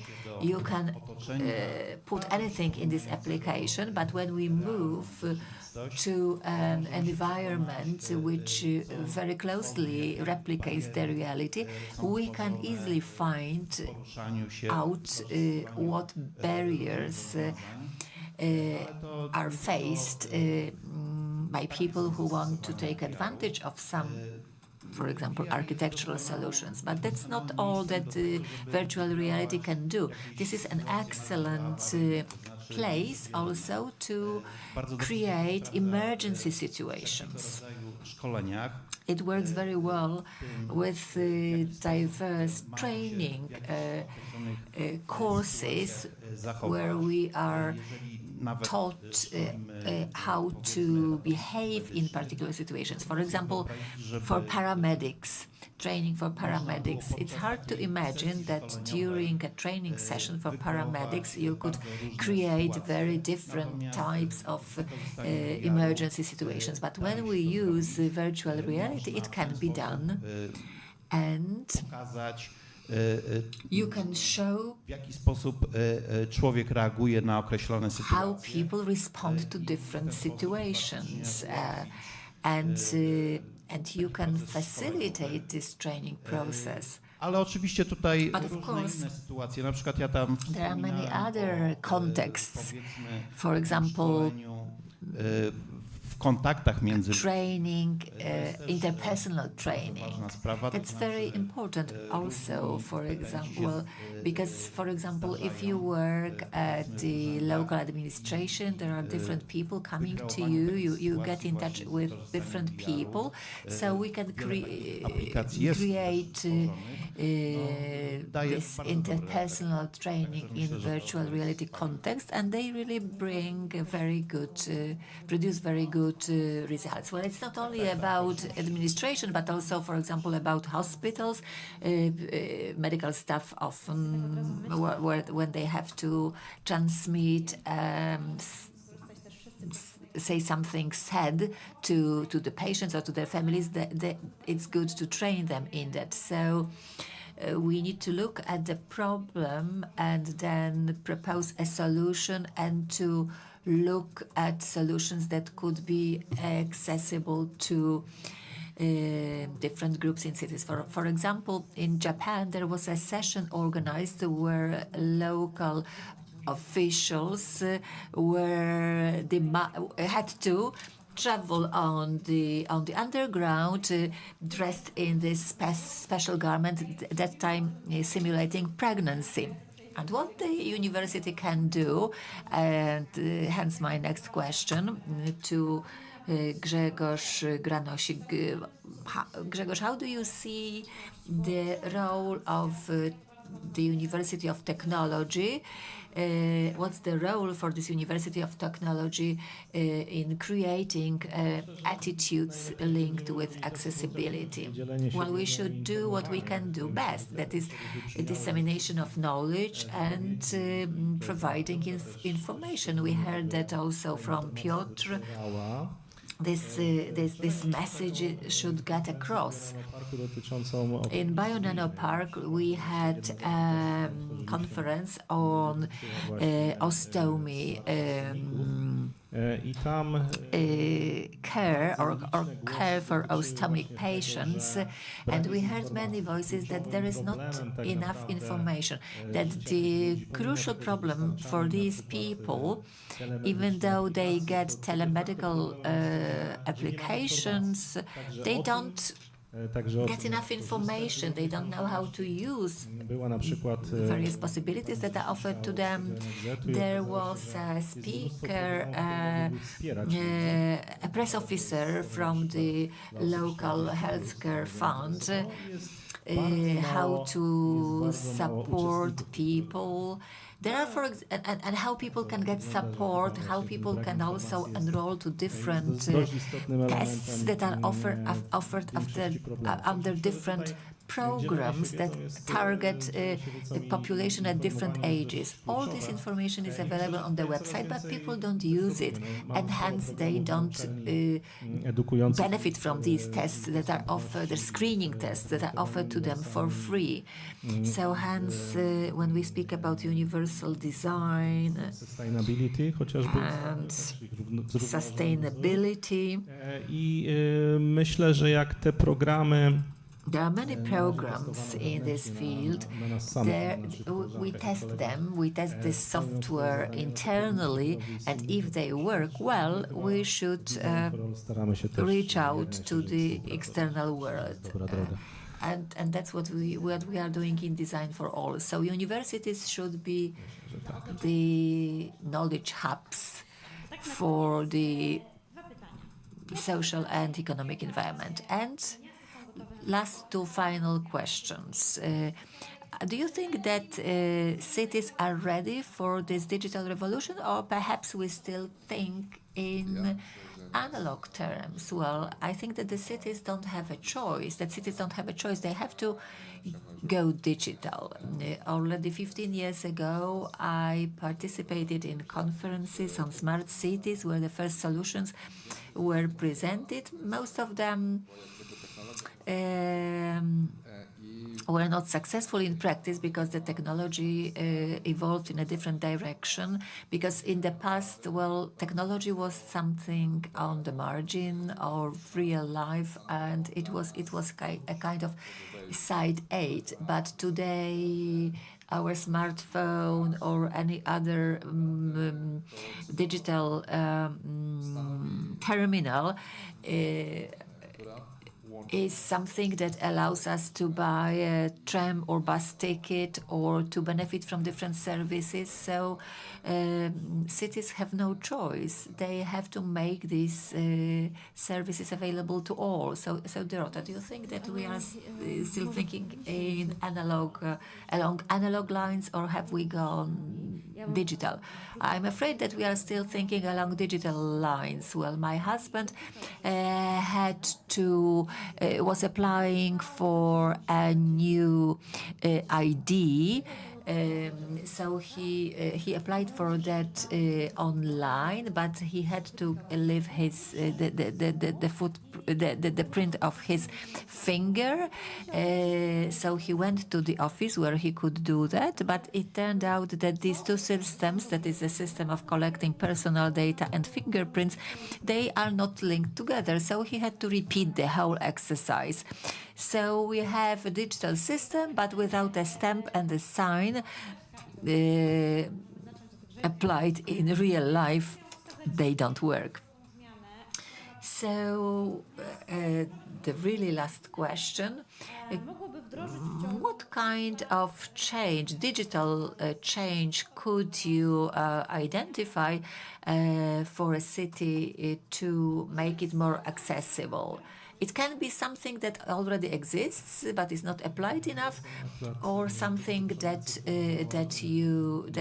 could happen within 5 years. Well, I am excluded in terms of I suffer from transport exclusion because I live outside of the city, and I don't have a Facebook account. I don't think everybody has to. So maybe I'm not the good person to answer this question. So not everything has to become digital. Our private life doesn't have to be also documented in our online. Well, when I go on a walk in the forest, I don't need digital or virtual reality. I prefer real life experience. But coming back to the first presentation from our session, I think that what's important is our approach to solving problems. I think it's important to see what resources we have, and sometimes we shouldn't be reinventing the wheel. We should just look around and see what is available and use these solutions. We don't have to add on more and more technologies to support, for example, small and medium-sized enterprises of crafts or craftsmen, local craftsmen who may go bankrupt because of new technologies coming from the external world. So it's good to make such an inventory, what we have in a city, and then look for other solutions. Well, and the other, Grzegorz, what's your opinion?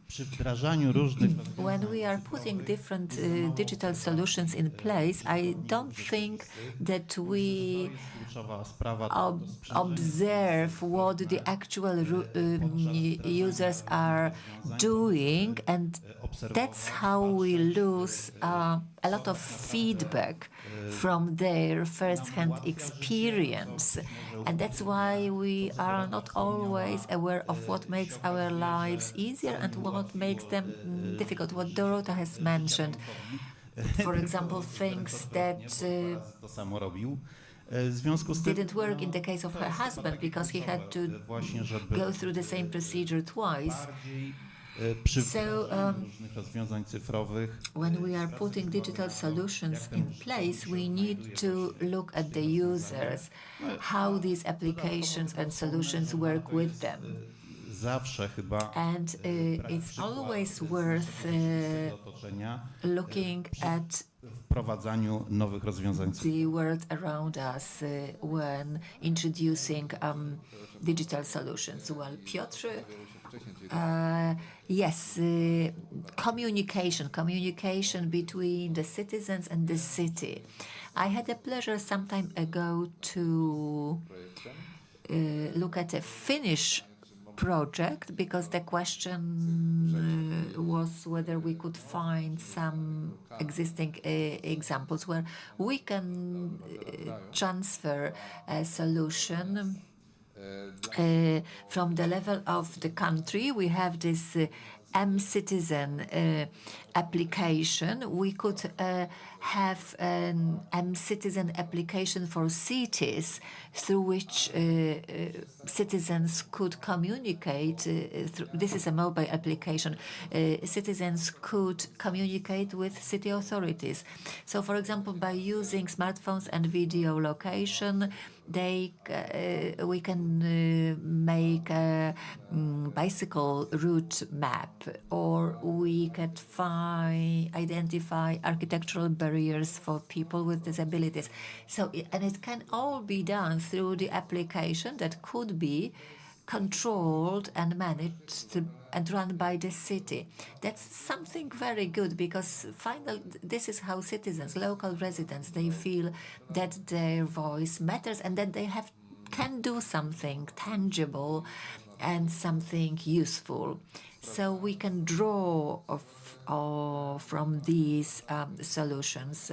Once this application was used, when river was contaminated in Finland, and citizens could report themselves what they observed, and as a result of that, rescue services could offer better, could better perform.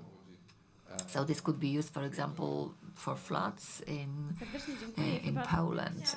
Thank you very much, and that's, I think, a very good summary of our discussion. So this digital citizen of a city is not just a passive recipient of technologies, but an active creator, engaged, and having this feeling of empowerment and agency, having a feeling that what he or she sees and notices is also observed at the local level. Thank you very much, and thank you very much for being with us. Thank you.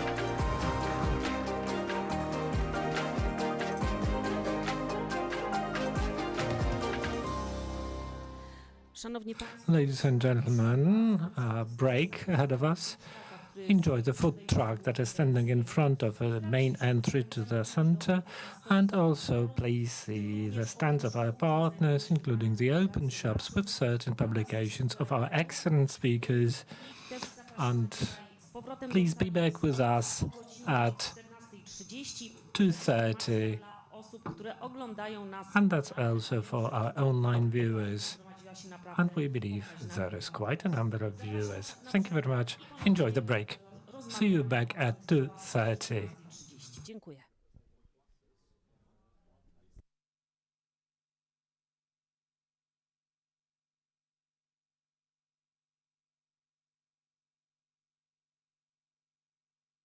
Silnej i zjednoczonej Europy. Stanie się to tylko wtedy, kiedy tą naszą jedność będziemy budowali na wartościach, tak jak to było w przeszłości.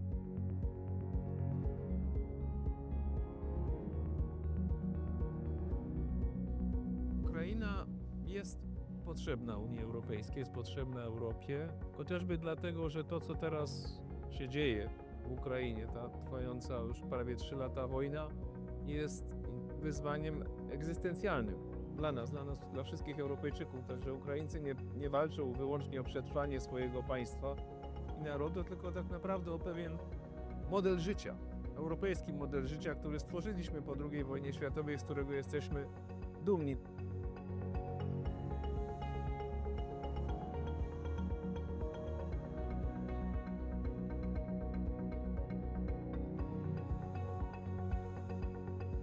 Współcześnie człowiek doszedł do takiego poziomu rozwoju, że to, co narodowe, wymaga tego, co ponadnarodowe, aby rzeczywiście mogło się urzeczywistnić. Taką wspólnotą ponadnarodową, która jest dla nas geograficznie, historycznie i kulturowo właściwa, jest wspólnota europejska.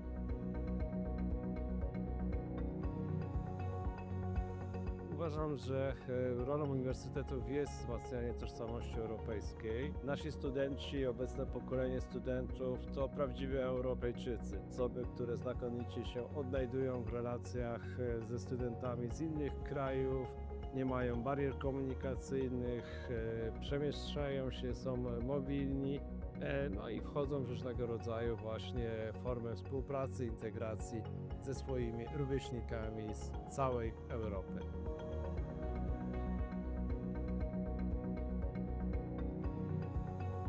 Tutaj przyjeżdża też bardzo dużo osób z całej Europy. Oni tutaj pracują i my się od nich uczymy.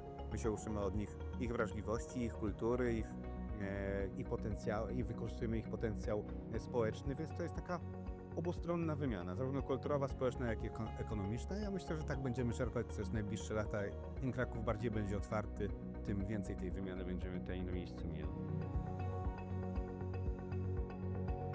To właśnie w tej różnorodności drzemie siła Europejczyków i jeżeli wszyscy zostaniemy zaproszeni do stołu, do czynnych debat i dyskusji w zakresie tego, jak powinniśmy regulować otoczenie prawne, jak stabilnie je zaprojektować dla rozwoju nowoczesnych technologii, będziemy wygranymi w tym wyścigu.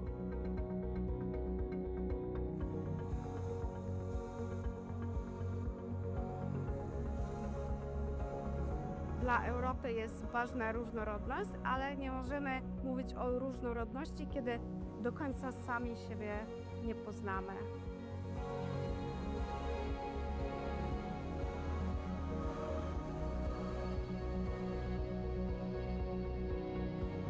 Kultura europejska jest przede wszystkim spoiwem, który pozwoli dzisiaj, w momencie tak wielu kryzysów, które dotykają zarówno Europę, jak i świat, pozwoli na połączenie sił, na wspólnotę i na stworzenie wspaniałych perspektyw i przyszłości. Moim zdaniem bez kultury europejskiej nie ma Europy. Dla mnie dusza Europy to kultura.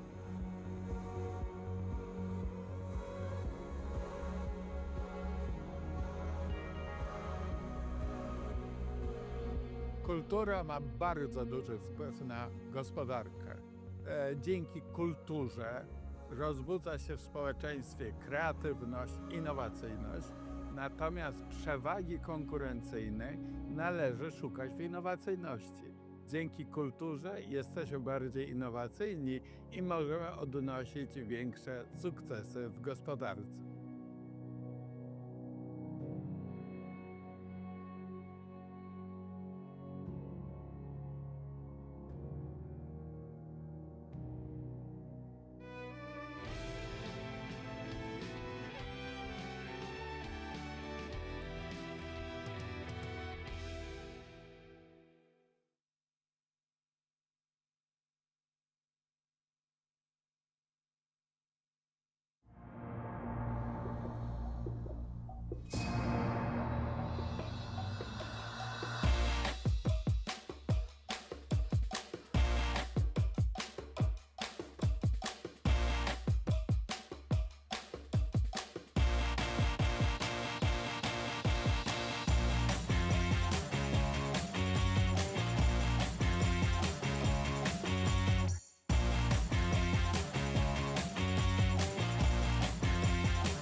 Już od 10 lat otwieramy oczy na ekonomię wartości.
Poland is an emerging tech hub of Why Europe. Poland is leading The Central tiger Europe's of digital Europe. transformation. Europe's new growth engine. Chcecie wiedzieć, jak to robimy? Przyjrzyjmy się temu z bliska.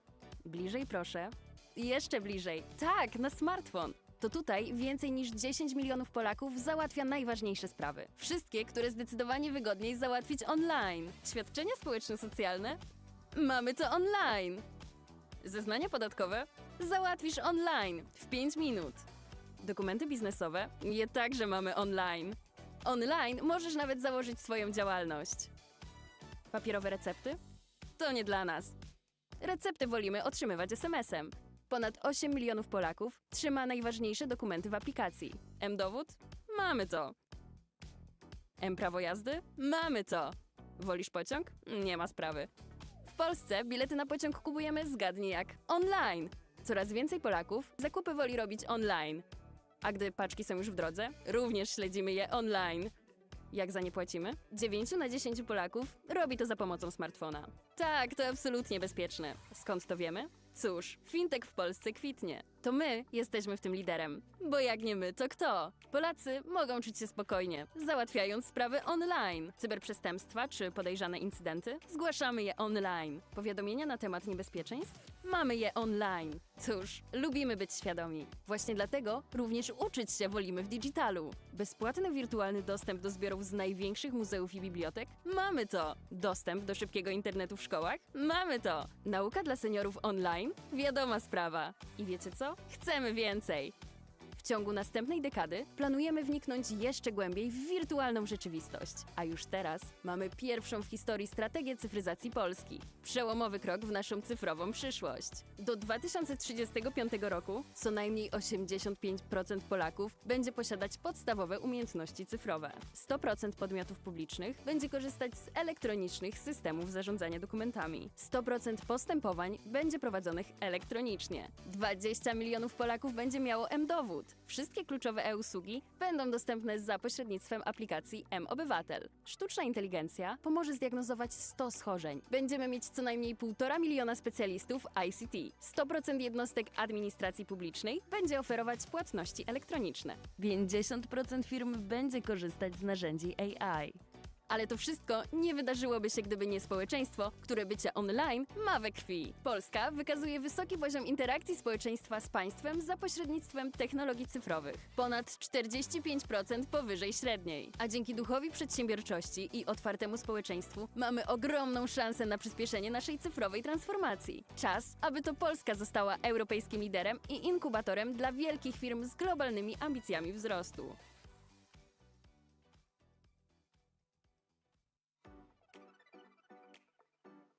Poland is an emerging tech hub of Why Europe. Poland is leading The Central tiger Europe's of digital Europe. transformation. Europe's new growth engine. Want to know why? Let's take a closer look. Closer. Come on, zoom in. Yes, on the smartphone. This is where more than 10 million Poles run important errands. We don't like waiting in line, so most of our official business happens online. Insurance applications and social benefits? We've got it online. Filing taxes? Online, in 5 minutes. Business documents? We keep them online too. Well, you can even start a new business online. Paper prescriptions? We're not fans. We prefer to get them by text message. More than 8 million Poles keep their essential documents in a single app. ID? We've got it. Driving license? We've got that too. Prefer taking the train? No problem. In Poland, you can buy your ticket, you guessed it, online. More and more Poles prefer shopping online. Packages on the way? We track those online too. How we pay for them? 9 in 10 Poles actively use mobile banking. Yes, it's totally safe. How do we know that? Well, fintech in Poland is thriving. We're leading the charge here. What's more, Poles can feel secure doing things online. Cyber attacks and unsafe content? We report them online. Safety alerts? We've got them online. We like to be aware. That's why we prefer education in digital form too. Free access to digital collections from the largest museums and libraries. We've got it. High-speed internet in schools? We've got it too. Digital education for seniors? We're on it as well. And guess what? We're not going to stop. Over the next decade, we plan to move even more into the online world. Poland's first ever digitalization strategy is here, a groundbreaking step in our digital future. By 2035, at least 85% of Poles will have basic digital skills.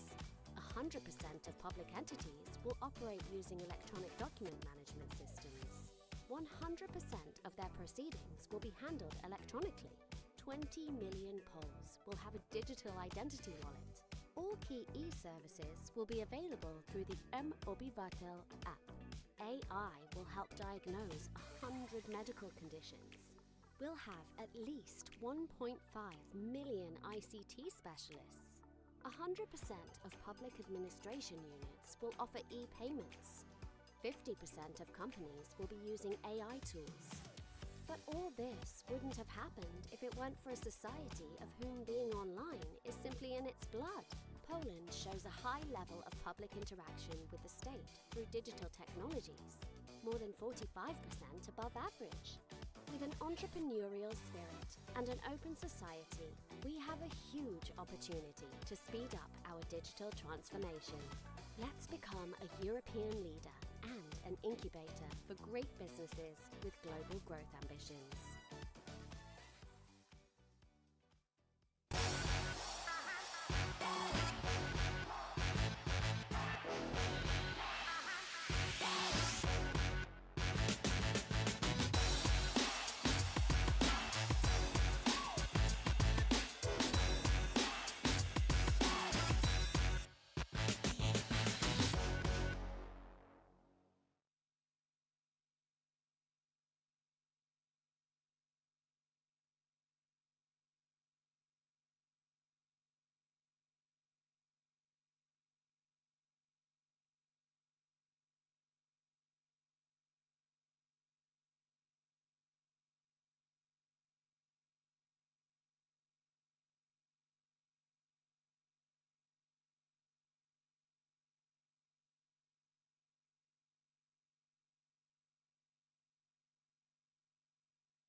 Świat potrzebuje silnej i zjednoczonej Europy.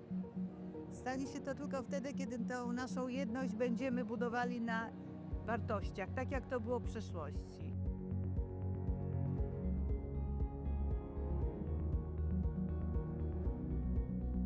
Ukraina jest potrzebna Unii Europejskiej, jest potrzebna Europie, chociażby dlatego, że to, co teraz się dzieje w Ukrainie, ta trwająca już prawie 3 lata wojna, jest wyzwaniem egzystencjalnym dla nas, dla wszystkich Europejczyków. Także Ukraińcy nie walczą wyłącznie o przetrwanie swojego państwa i narodu, tylko tak naprawdę o pewien model życia, europejski model życia, który stworzyliśmy po II wojnie światowej, z którego jesteśmy dumni.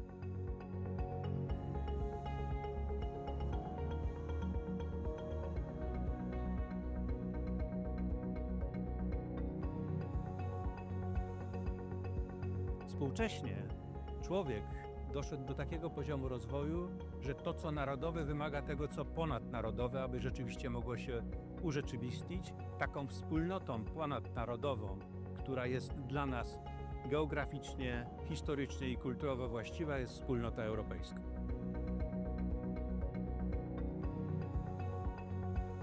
Uważam, że rolą uniwersytetów jest wzmacnianie tożsamości europejskiej. Nasi studenci, obecne pokolenie studentów to prawdziwi Europejczycy. Osoby, które znakomicie się odnajdują w relacjach ze studentami z innych krajów, nie mają barier komunikacyjnych, przemieszczają się, są mobilni, no i wchodzą w różnego rodzaju właśnie formy współpracy, integracji ze swoimi rówieśnikami z całej Europy.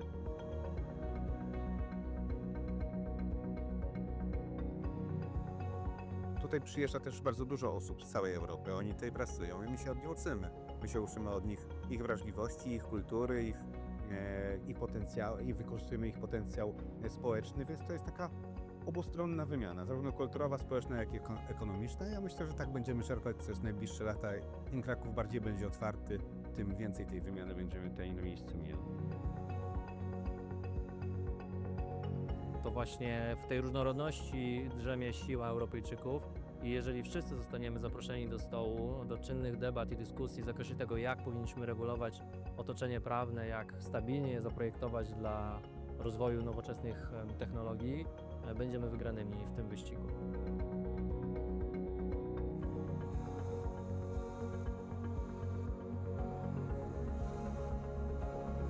Dla Europy jest ważna różnorodność, ale nie możemy mówić o różnorodności, kiedy do końca sami siebie nie poznamy.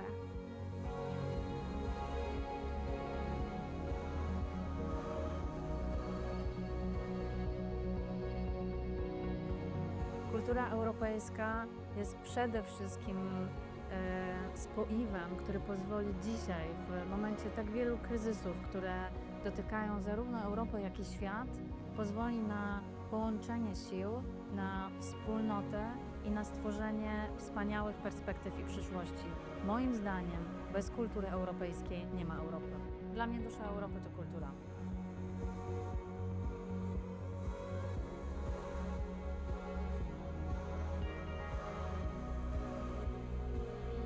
Kultura ma bardzo duży wpływ na gospodarkę.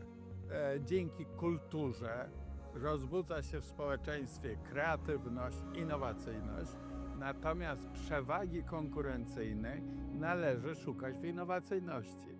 Dzięki kulturze jesteśmy bardziej innowacyjni i możemy odnosić większe sukcesy w gospodarce.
Już od 10 lat otwieramy oczy na ekonomię wartości.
Poland is an emerging tech hub of Why Europe. Poland is leading The Central tiger Europe's of digital Europe. transformation. Europe's new growth engine. Chcecie wiedzieć, jak to robimy? Przyjrzyjmy się temu z bliska. Bliżej proszę. Jeszcze bliżej. Tak, na smartfon. To tutaj więcej niż 10 milionów Polaków załatwia najważniejsze sprawy. Wszystkie, które zdecydowanie wygodniej załatwić online. Świadczenia społeczno-socjalne? Mamy to online. Zeznania podatkowe? Załatwisz online w 5 minut. Dokumenty biznesowe? Je także mamy online. Online możesz nawet założyć swoją działalność. Papierowe recepty? To nie dla nas. Recepty wolimy otrzymywać SMS-em. Ponad 8 milionów Polaków trzyma najważniejsze dokumenty w aplikacji. M-dowód? Mamy to. M-prawo jazdy? Mamy to. Wolisz pociąg? Nie ma sprawy. W Polsce bilety na pociąg kupujemy zgadnij jak online. Coraz więcej Polaków zakupy woli robić online. A gdy paczki są już w drodze, również śledzimy je online. Jak za nie płacimy? 9 na 10 Polaków robi to za pomocą smartfona. Tak, to absolutnie bezpieczne. Skąd to wiemy? Cóż, fintech w Polsce kwitnie. To my jesteśmy w tym liderem. Bo jak nie my, to kto? Polacy mogą czuć się spokojnie, załatwiając sprawy online. Cyberprzestępstwa czy podejrzane incydenty? Zgłaszamy je online. Powiadomienia na temat niebezpieczeństw? Mamy je online. Cóż, lubimy być świadomi. Właśnie dlatego również uczyć się wolimy w digitalu. Bezpłatny wirtualny dostęp do zbiorów z największych muzeów i bibliotek? Mamy to. Dostęp do szybkiego internetu w szkołach? Mamy to. Nauka dla seniorów online? Wiadoma sprawa. I wiecie co? Chcemy więcej. W ciągu następnej dekady planujemy wniknąć jeszcze głębiej w wirtualną rzeczywistość. A już teraz mamy pierwszą w historii strategię cyfryzacji Polski. Przełomowy krok w naszą cyfrową przyszłość. Do 2035 roku co najmniej 85% Polaków będzie posiadać podstawowe umiejętności cyfrowe.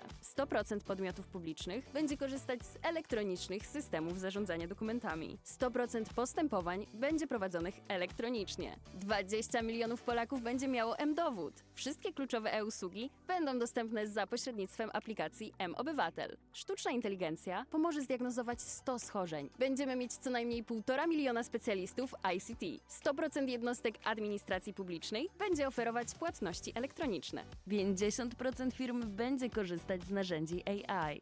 Ale to wszystko nie wydarzyłoby się, gdyby nie społeczeństwo, które bycie online ma we krwi. Polska wykazuje wysoki poziom interakcji społeczeństwa z państwem za pośrednictwem technologii cyfrowych. Ponad 45% powyżej średniej. A dzięki duchowi przedsiębiorczości i otwartemu społeczeństwu mamy ogromną szansę na przyspieszenie naszej cyfrowej transformacji. Czas, aby to Polska została europejskim liderem i inkubatorem dla wielkich firm z globalnymi ambicjami wzrostu.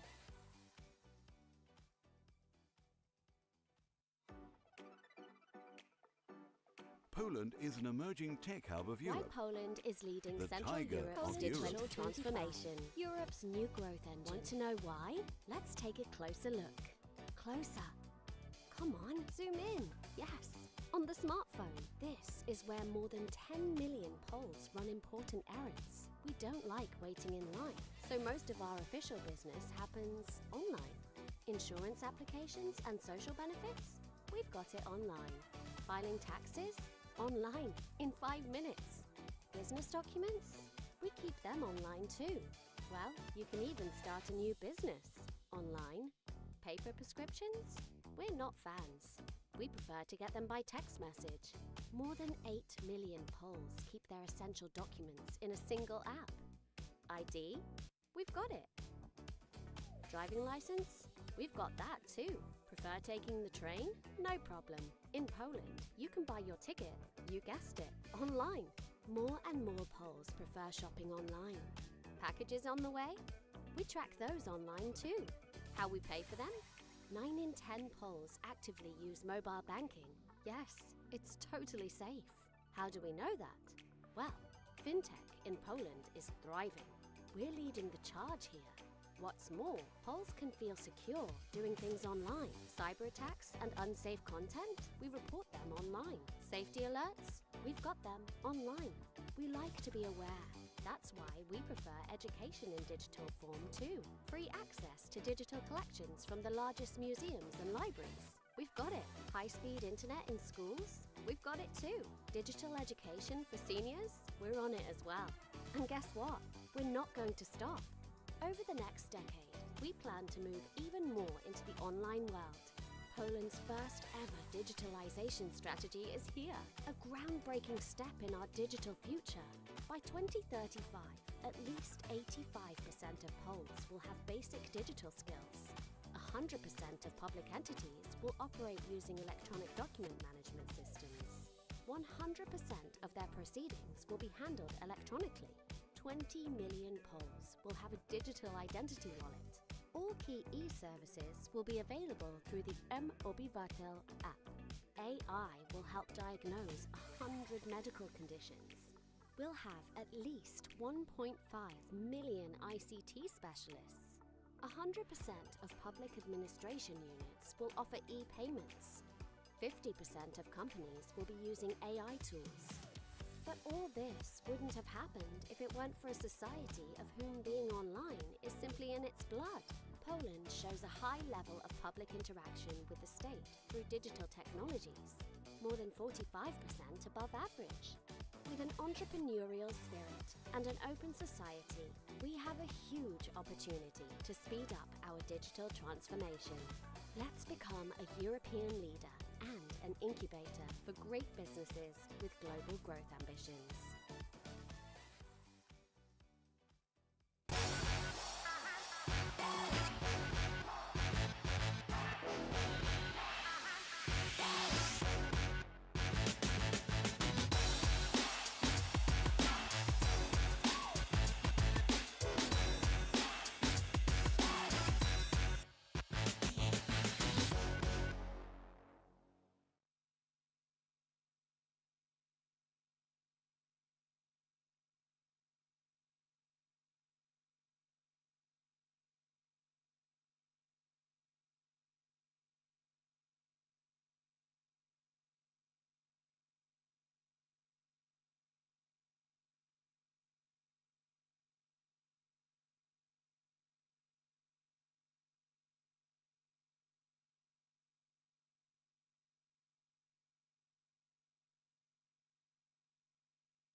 Świat potrzebuje silnej i zjednoczonej Europy. Stanie się to tylko wtedy, kiedy tą naszą jedność będziemy budowali na wartościach, tak jak to było w przeszłości.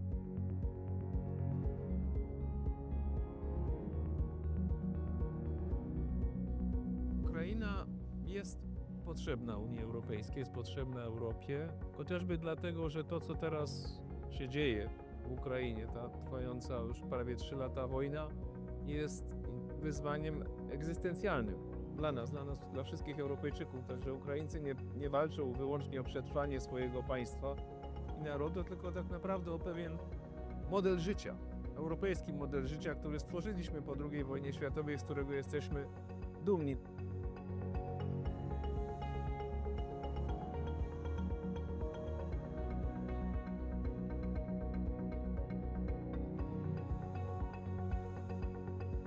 Współcześnie człowiek doszedł do takiego poziomu rozwoju, że to, co narodowe, wymaga tego, co ponadnarodowe, aby rzeczywiście mogło się urzeczywistnić. Taką wspólnotą ponadnarodową, która jest dla nas geograficznie, historycznie i kulturowo właściwa, jest wspólnota europejska.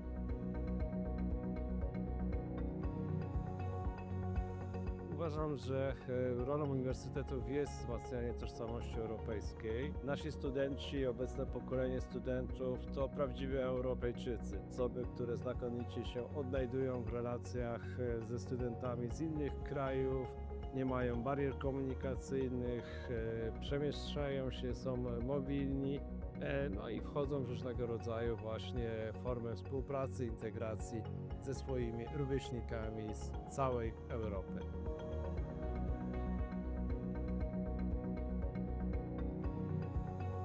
Tutaj przyjeżdża też bardzo dużo osób z całej Europy. Oni tutaj pracują i my się od nich uczymy.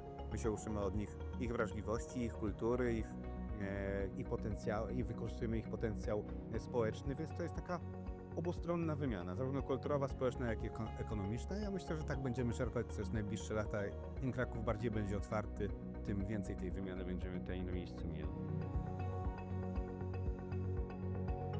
To właśnie w tej różnorodności drzemie siła Europejczyków i jeżeli wszyscy zostaniemy zaproszeni do stołu, do czynnych debat i dyskusji w zakresie tego, jak powinniśmy regulować otoczenie prawne, jak stabilnie je zaprojektować dla rozwoju nowoczesnych technologii, będziemy wygranymi w tym wyścigu.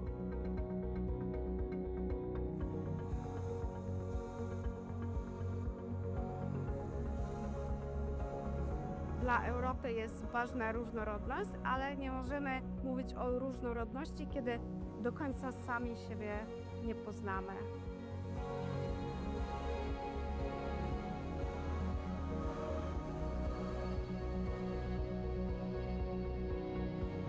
Kultura europejska jest przede wszystkim spoiwem, który pozwoli dzisiaj, w momencie tak wielu kryzysów, które dotykają zarówno Europę, jak i świat, pozwoli na połączenie sił, na wspólnotę i na stworzenie wspaniałych perspektyw i przyszłości.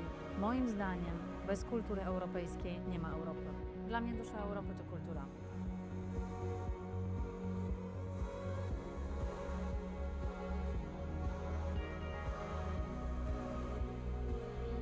Kultura ma bardzo duży wpływ na gospodarkę. Dzięki kulturze rozbudza się w społeczeństwie kreatywność, innowacyjność, natomiast przewagi konkurencyjnej należy szukać w innowacyjności. Dzięki kulturze jesteśmy bardziej innowacyjni i możemy odnosić większe sukcesy w gospodarce.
Szanowni Państwo, Ladies and gentlemen, welcome back after the break. We are at the Digital Regeneration of Cities Congress. My name is Ewa Tyszko and I'm the host in the screen room. The organizers of this event is the City of Łódź Open Eyes Economy Summit. Strategic partners are the Ministry of Digitization and ING Bank Śląski. The co-organizers are the Łódź Special Economic Zone, the University of Łódź and Łódź University of Technology. Please join us during the first speech of the second session. Krzysztof Kaszuba, Director for Projects and Cooperation with Local Authorities, Google for Education Poland. And the topic is Google for Education as the catalyst for participation, that is, how to shape citizens' cities.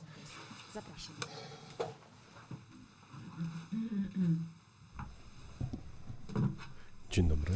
Good afternoon. Taki trudny tytuł. The title sounds difficult. Trudny tytuł. A tak naprawdę to chciałbym in fact, I'd like to tell you during the 15 minutes I'm granted about education as the catalyst for participation. So how to use the potential of contemporary education, this modern attitude, broad approach that is so close to me in terms of STEAM approach. Let me explain the abbreviation, because not everybody is from EDU. STEAM, science, technology, engineering, art and math. That is the attitude, the approach that consolidates different areas, the attitude that helps to approach education in a interdisciplinary manner, in a way that links different fields, because this art, how does it relate to engineering? How does it go with maths? So this A for art is vital. I'll speak about it later. And we still have this omnipresent AI. I've spoken here to the Polish plum language model.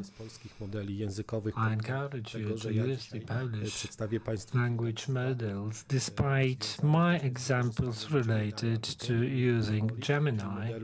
That is the od firmy Google. Google language model. Właściwie Google for Education. I am from Google for Education. That is, I'm particularly focused on education at every level and using tools at every area. Powiem dwa słowa na temat. Of course, Google Tools. I'll tell you about Chromebooks. I don't know if everybody of you has had an opportunity to use these browser laptops, as they're commonly named, Chromebooks, and Gemini, as I said, not to only to regenerate the cities, but to build active and engaged civic society. Konkretnie, proszę Państwa, cyfrowa regeneracja miast. Digital regeneration of cities. Tytuł w zasadzie kongresu i takie podejście, the title of it, szanowni Państwo, że an attitude that digital regeneration of cities can not only be perceived as upgrading infrastructure or implementing diverse smart systems that facilitate the city's work, its management. The true regeneration, in my opinion, lies in reviving the spirit of community, giving inhabitants tools and competence to actively shape their environments. This is my attitude to education, seen in a broad perspective, which can be and is the catalyst for participation. No wiadomo, And Google for the Education solutions from Google for Education stanowią takie kluczowe instrumenty tej zmiany. critical instruments for the change. Dlaczego edukacja Why wspierana przez education ekosystem supported Google'a by Google kluczowa w kontekście ecosystem is so pivotal cyfrowej regeneracji. for engaging media and digital regeneration? Well, if we take into account the STEAM education I've referred to, add to that Chromebooks, that is the electronic devices that are supposed, in a way I open it and work, the combination of these two gives us access Zapewnia nawet powszechny dostęp do narzędzi cyfrowych. to digital tools. Znaczy też, że wychodzimy z What does it mean? Well, ławki szkolnej, we z klasy, leave ze szkoły, education, możemy używać. we go with education outside of school. Uczyć się We can use the tools. We can learn and teach in every place, oczywiście rozwijanie aiming kompetencji to przyszłości. develop competences of the future. Bogaty, Add to that taki katalog, this rich catalog of narzędzi, bogaty various tools, bogaty rich system of applications, online, rich with online resources, właśnie te then narzędzia cyfrowe. we have the effective digital tools.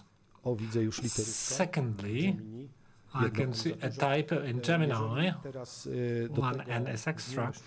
Add to that AI, which by itself gives us enormous possibilities. Listening to today's panels, presentations, well, every one of them referred to artificial intelligence. Well, AI, as any other technology, needs to be learned. Czy to są uczniowie szkół podstawowych, średnich, Majority of us, secondary school students, teachers, professors, we all use it. We learn it by mistakes, tries and mistakes. Today we have studies in prompting.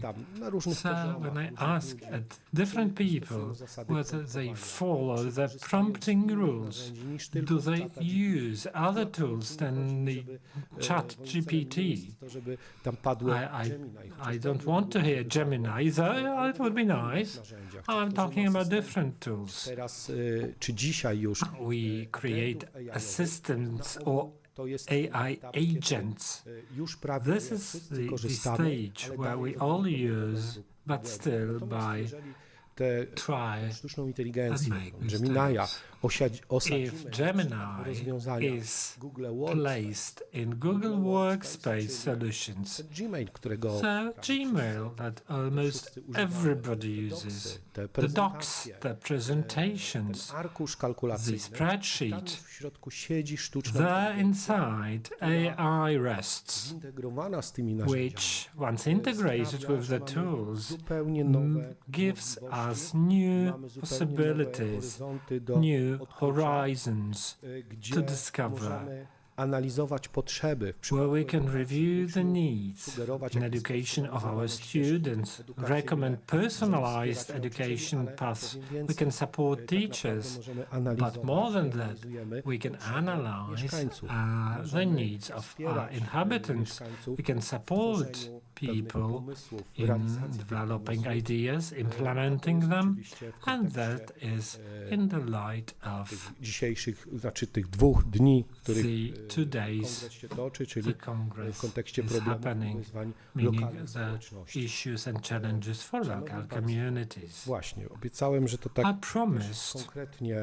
konkretnie powiem o practical w jaki sposób, podam przykłady, examples, w jaki sposób możemy wspierać, czy how we can support, or how Google for Education supports regenerujące się miasta, digitally regenerating cities, developing digital and media Przez competencies. projekty STEAMowe Through STEAM uczniowie projects, mogą realizować students can szereg różnych rzeczy. Czy chociażby achieve different wykorzystanie właśnie things. wspomnianych docsów, They can use docs and presentations, stron internetowych, websites uczą that i dzięki nim teach. w prosty sposób uczniowie mogą And tworzyć własne thus, media. in a simple way, students can create their own media. They can document their initiatives Tworzenie stron internetowych, by creating prezentować websites. lokalne problemy, They can show i local pomysły na issues to, w jaki sposób je and rozwiązywać. ideas how to solve that. Dołożymy właśnie Gemini, If we include Gemini, AI into that, we get niesamowite wsparcie. enormous support. I sometimes call it a friend who helps us to generate ideas, create engaging content, who help us z tego korzystać, również optymalizować to przekaz. optimize the Przykład. message. Chociażby An example, w ramach well, projektu STEAMowego within a można STEAM stworzyć sobie project, interaktywną you may mapę swojej create an dzielnicy. interactive map of your locality, district, etc. using Google Maps. Wykorzystując smartfony czy Upload some stuff using your smartphones on Chromebooks, add films, clips, pictures, document local initiatives, add to that AI, which can help us to facilitate and improve, generate descriptions, place them on the map in the proper places. Taki konkretny That's przykład a właśnie true example kompetencji of cyfrowych i developing Inny przykład digital and wspieranie media krytycznego competencies. myślenia i Another analizy example, danych. supporting critical Nawet thinking and data korzystając właśnie analysis z arkuszy kalkulacyjnych, using spreadsheets, nazywa, tak, które umożliwiają which analizę danych miejskich. Gemini allow for może wspomóc analyzing ten proces, data pomagając from the w city. interpretacji Gemini związanych can z help you zbiorem to danych. interpret complex data Różna sets, tematyka, czy to są dane different dotyczące topics, transportu, be czy data on zanieczyszczenia transportation, powietrza. air pollution. Sztuczna inteligencja może nam podpowiadać tutaj i sugerować, AI may suggest or recommend ways to present the data in an interesting manner, how to visualize, można albo wyciągnąć odpowiednie how to wnioski. extract No to or oczywiście draw buduje proper takie conclusions. tematy, takie projekty STEAMowo-googlowe, AI-owo Such STEAMowe. STEAM, Google AI projects build citizens' awareness and motivate for further action. An example, if we want to review data on air quality in different districts of Łódź, we certainly use spreadsheets. Wykorzystanie narzędzi, Then by using Chromebooks, wyjść, we tak jak can już wspomniałem, go poza mury beyond szkoły. the school walls. Możemy wtedy, wykorzystując te narzędzia, Using these w tools, dosyć we prosty can sposób simply generate and present, explain to a broader audience the problems we are dealing with, stworzonych przez uczniów, studentów w witrynach internetowych. we can create websites to present that information. Kolejna grupa, jak Another group stymulowanie kreatywności, would be innowacyjności. stimulating creativity in solving city problems. Zaprojektujmy For inteligentną instance, system let's gospodarki design odpadami a dla swojej smart dzielnicy. waste management system for our district, W miarę prosto te documenting it simply, sharing w tych in the rozwiązaniach cloud. udostępniamy te narzędzia, zapraszamy We can kolejne share the osoby tools, we can zainteresowane invite tworzeniem other wspólnie interested tego projektu. parties who would like to participate in the project. By that, we can reach a stage of creating a prototype of an interactive mobile application for inhabitants, wzmacnianie współpracy, komunikacji, strengthening cooperation and communication in social projects. do tego, Google tools żeby are nawet nie tyle zachęcać do made pracy for it, i do not just to encourage to work and bardzo shape their pożądanych competences that would be desirable in the future, soft competences, social competences, because they sort of właśnie taki sposób force this way pracy. of working. Szanowni Państwo, Oczywiście to jest temat nie na 15 This is a topic that could be talked for 2 hours, but watching the clock and sticking to the time discipline, I have only highlighted some ways how STEAM education, AI education, supported with tools, Google tools, in my instance, Google for Education, is not just preparing for future jobs that we cannot even name today, as they change so quickly, but also it's a fundamental tool to build an active and engaged civic society that can use the potential of digital media to regenerate their cities. And that was the key message in that short time. Education is the basis. Education, modern, broad education, helps to run great projects in the future, helps to regenerate our cities.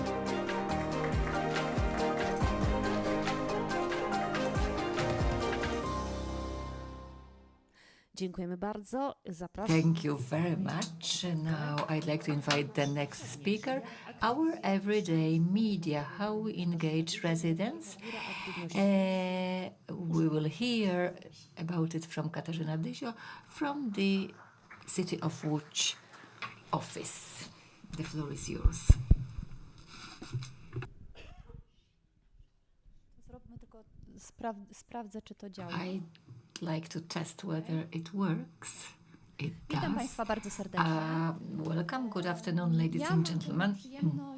I have the pleasure w mieście miejsce, które nazywa się to run the Urban Activity Factory in Łódź. It's a part of the City of Łódź administration.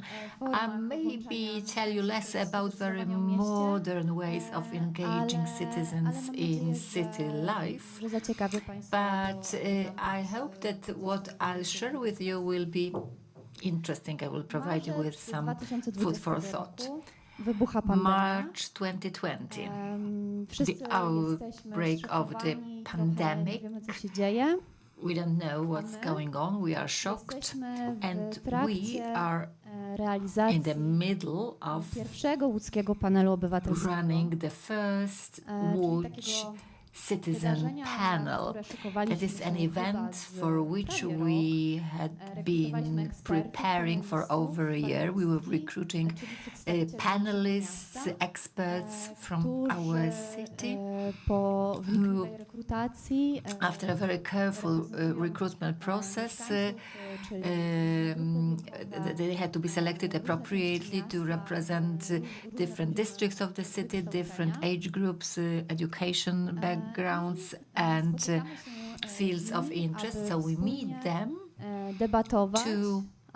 to discuss together and to learn from one another and to adopt recommendations for the city and for the mayor of the city concerning the greening and preventing droughts in the city. So in March 2020, spotkań powinno być 5. We were planning 5 meetings for 5 weekends of meetings and engaging panelists.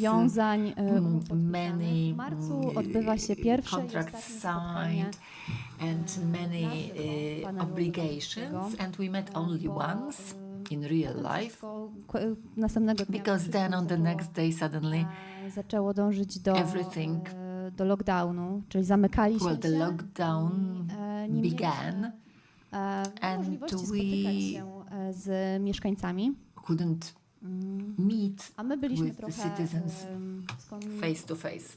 Zastanawialiśmy się, co dalej. So we were, no tak jak mówię, we didn't know how to cope with that situation, well, because we had engaged a lot of energy and engagement. And after a short time, we realized that that the situation wouldn't change quickly, that the pandemic was going to stay with us. So I decided to get in touch with each and every panelist and talk to them on the phone. And if they were ready, we would try to go online. Well, today it sounds funny, but in 2020 we didn't know how to use Zoom application, but we did it, and to our great surprise, we contacted over 90 people on the phone, and we talked to them quite a lot, and we told them about our idea how to continue. Well, these panelists were just a reflection of the whole population of the city. There were many elderly people, but to my surprise, they all wanted to be engaged. And the more they felt locked chcą mieć jakiś kontakt z ludźmi. Away, the more they wanted to get in touch with people. They felt that they had a mission and that they could do something for the city when being at home. And this is how we managed to carry out one of the first Spotykaliśmy się citizen panels online globally. So first we organized the equipment, PCs, internet to the internet, access to the internet to those who hadn't had that before. We also offered them assistance. We had our volunteers who were helping, for example, our senior panelists, and they were working together. These young volunteers were showing our panelists how to be able to engage online.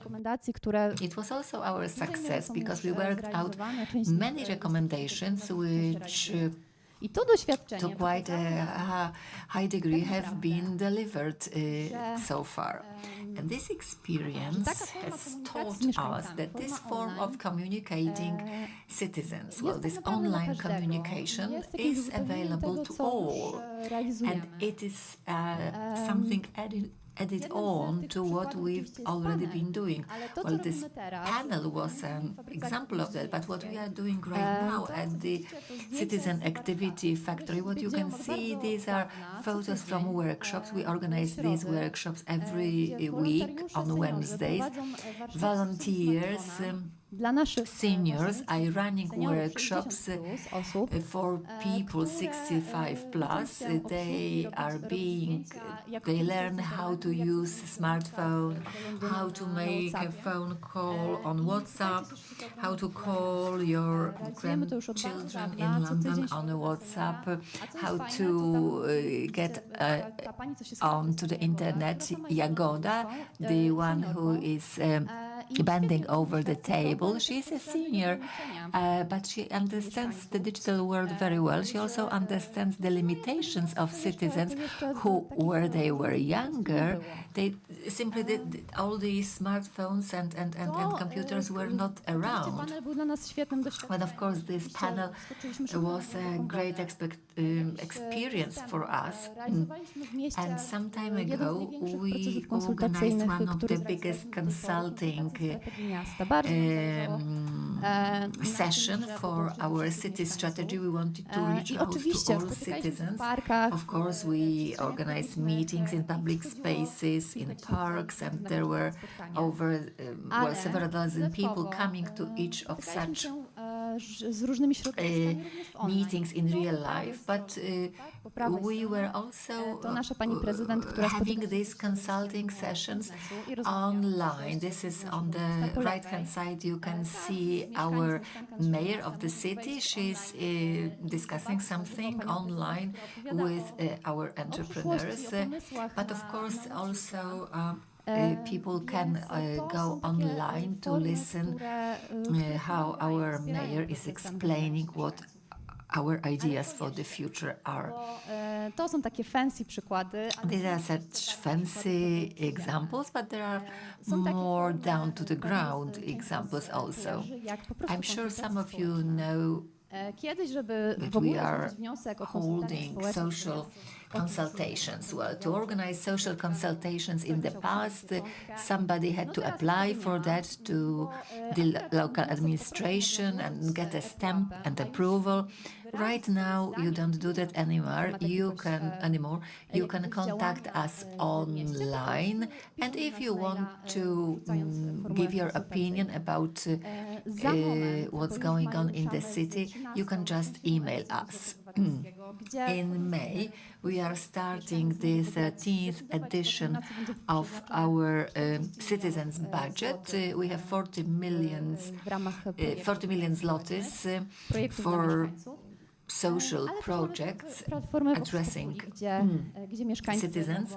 We also have Vox Populi format where citizens can express their opinions and present their ideas, how they imagine green areas in the cities, in the city. And the platform for volunteering, the internet media, that's all also the possibility for networking, for NGOs, for theaters or museums run by the city, and they can network with citizens who want to engage in some kind of voluntary services, go for a walk with a dog from the local dog shelter. So we are starting with this, we are launching this volunteer platform, and just through several clicks you can be networked with an institution or organization that you would like to support. But I also want to tell you about challenges that we are faced with as a result of being online. On the one hand, we are trying to be very transparent and we want to be in touch with our citizens, but that comes at a cost. I have a team of excellent people, 40 excellent people, who every day work with our citizens. But from my perspective, still some years ago, I was not some years ago, I was looking for people who were able to use Facebook or Instagram, but also to make reels. And it takes more time. Being online takes more time. Apart from what we are doing in real life, we also have to be present online, and we try and be very active. We want to give answers to comments or questions. And they are not always nice, as you may check yourselves. Ale też coś, o czym chyba nieczęsto się mówi. But something that is probably not often referred to, but something that you can feel on the internet, that is stress. That różne komentarze, triggered by posts, comments, trudne sytuacje, difficult situations, because debata w the internecie, debate in the internet is quite polarized, and citizens, not only the citizens of Łódź, often go further when they are in their online comments than in face-to-face meetings. But anyway, pluses, there are more pluses than minuses. So, and often people who appeared difficult on the internet, suddenly they come to a face-to-face meeting, and it turns out that they are very young people, sorry, not very young people, very nice people. And when they were making this unpleasant comment, they were just angry about something that they couldn't that they couldn't cope with, and when we tell them, oh yeah, we've already met on the internet, and then sometimes they get confused because they see that on the other hand there are also nice people who are trying to help them and answer their questions. But these are small things, but I just wanted to mention them. What we are doing online and in real life, it includes all activities, all citizens' activities in the activity factory. Just please come and visit us or follow us on Facebook or Instagram. We organize over 500 events, meetings, social consultations every year. And online is to us just another tool to be closer to our citizens. Young people, but not only young. That's as much as I wanted to say, and I'm very happy that I could tell you about it, and I hope to see you at the factory.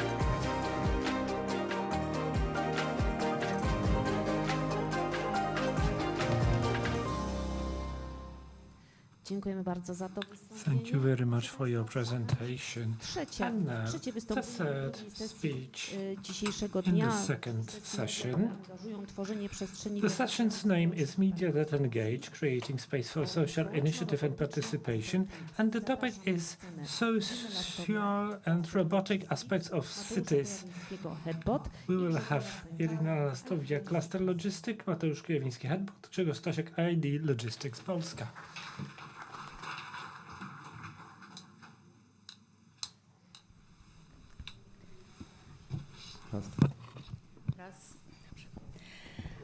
A więc kiedy mówimy cyfrowa regeneracja miast, of digital regeneration of co to dla nas cities, oznacza? what does that Dla mean? jednych będzie to optymalizacja Some procesu, will think of optimizing processes, others would think of product development, for others that would be digital media, and for each and every one of us it means something different. pytanie brzmi, Another question comes, jaką rolę my what is the role of us as society to play in implementing modern technologies?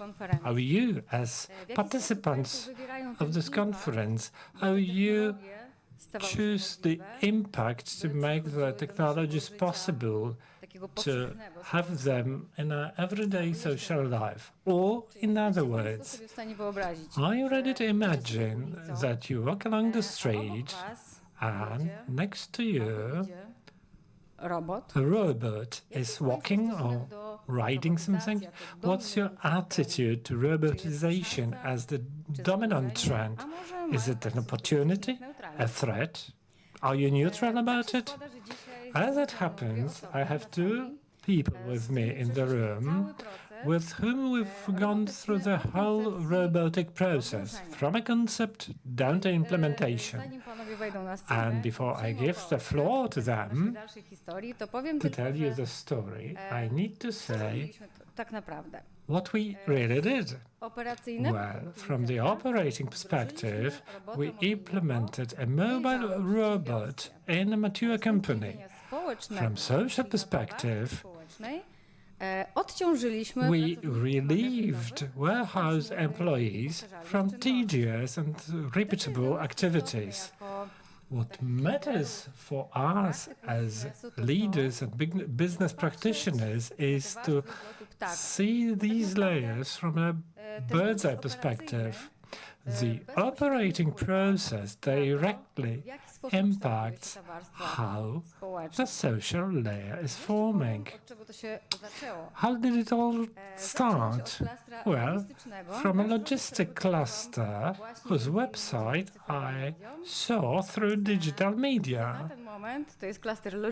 It's the logistics cluster, a very dynamic one, located here in Zrzesza na Łódź ten moment ogromną liczbę that groups today a huge number of practitioners of business, technology providers, scientists, and creating such a synergic space.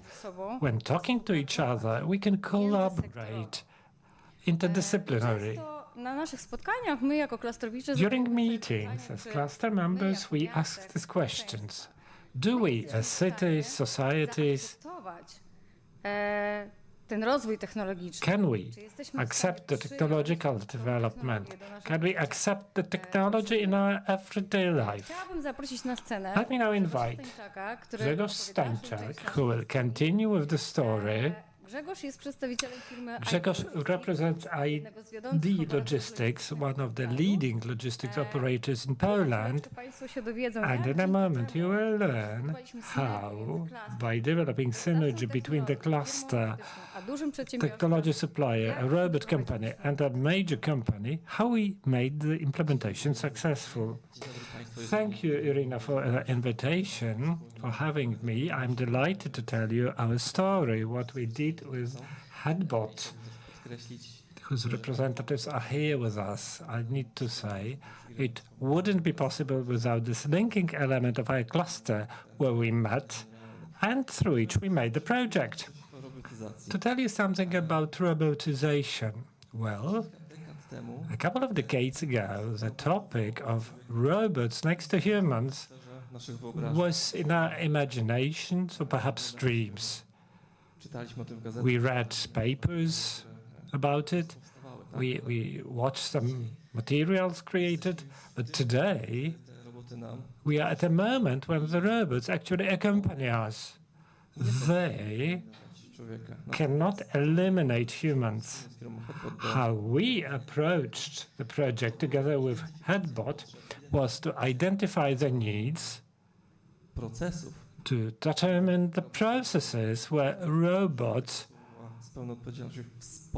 could support people, not replace.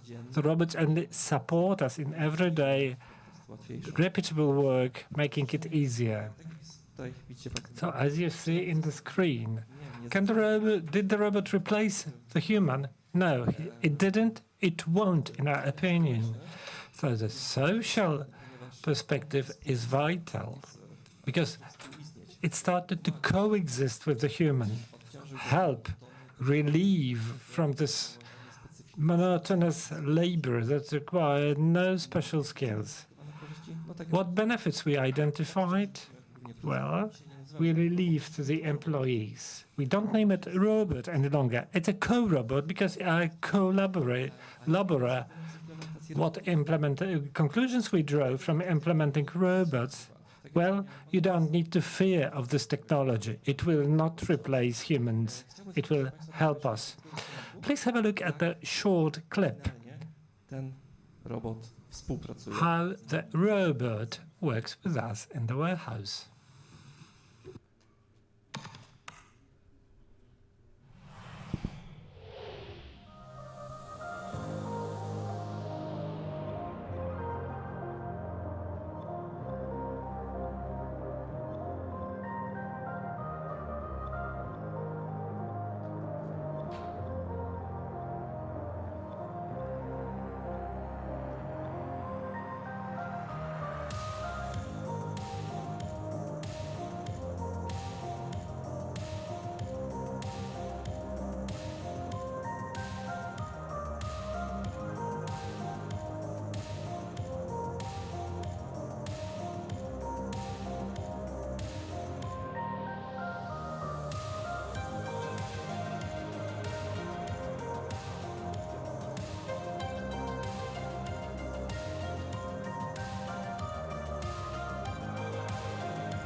This is the implementation of the robot we made with headbots. You could see that in the film. People and robots, never crossing their paths, they work hand in hand. The question arises, are we ready for that? So that the robot leaves the warehouse and coexists with us in urban spaces? I'm asking the question and I invite Mateusz Kujawiński from Headbot, who will share his thoughts. Thank you for having me. Thank you for the introduction, Grzegorz. Yes, when getting ready for this presentation, I asked myself a question. I asked AI, in fact, how AI sees people and human in the future. You see the artwork. Obviously, robots and people work together, collaborate. It's a vision. We don't know if it comes true in 10 or 20 years, but it's certain robots will be more and more visible in our everyday life. Would you know that the word robot originates from the word robota, which means heavy, strenuous labor? The word was invented by a Czech writer in 1908. So the term is pretty fresh. Going out of the warehouse, we can think where robots could help us. Where would they provide added value to relieve us humans? Where can we collaborate? Well, a day of talking would be needed to tell where we use robots. Warehouses, urban spaces. To cut the long story short, I'll focus on urban spaces. These are mainly supply robots, ones that deliver food, small robots that carry drugs, food, but also transport of humans using autonomous taxis. We use all types of robots. We have robots that look like cars, small robots, and humanoid droids that come to our home, knock on the door, leave the parcel, and go away. There are some other uses of robotics, like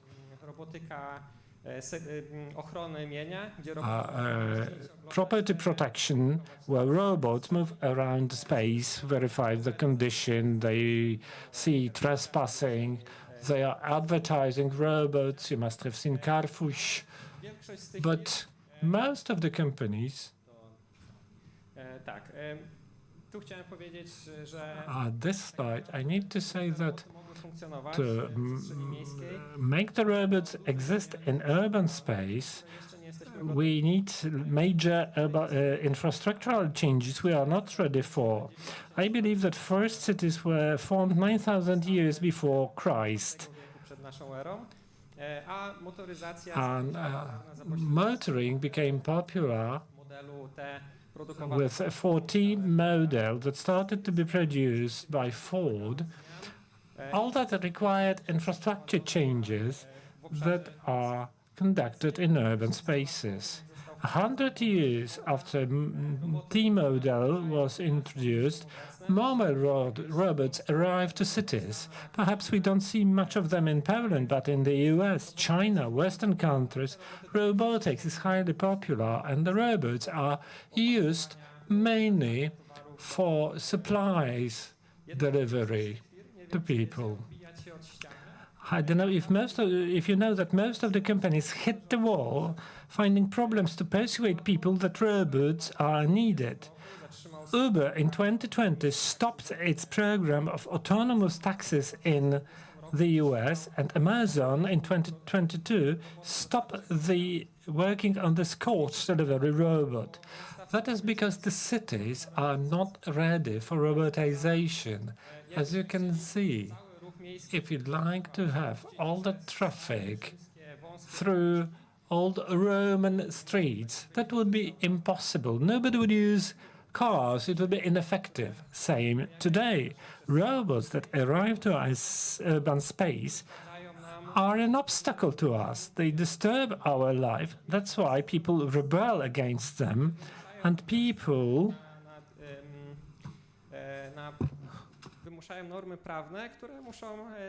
force legal regulation that separate robots from people. To change that, we need to work on the robotic solution itself, which means the effector that carries out the job, but also to work out the infrastructure that accompanies it.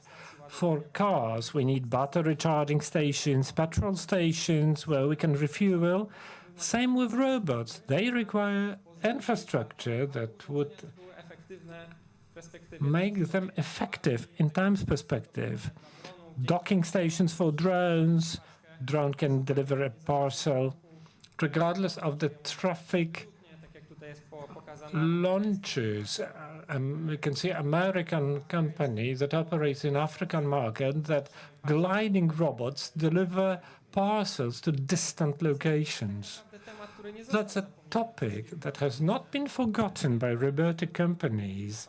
You must have seen such patents from Amazon patents that show what urban infrastructure for future can look where robots collaborate.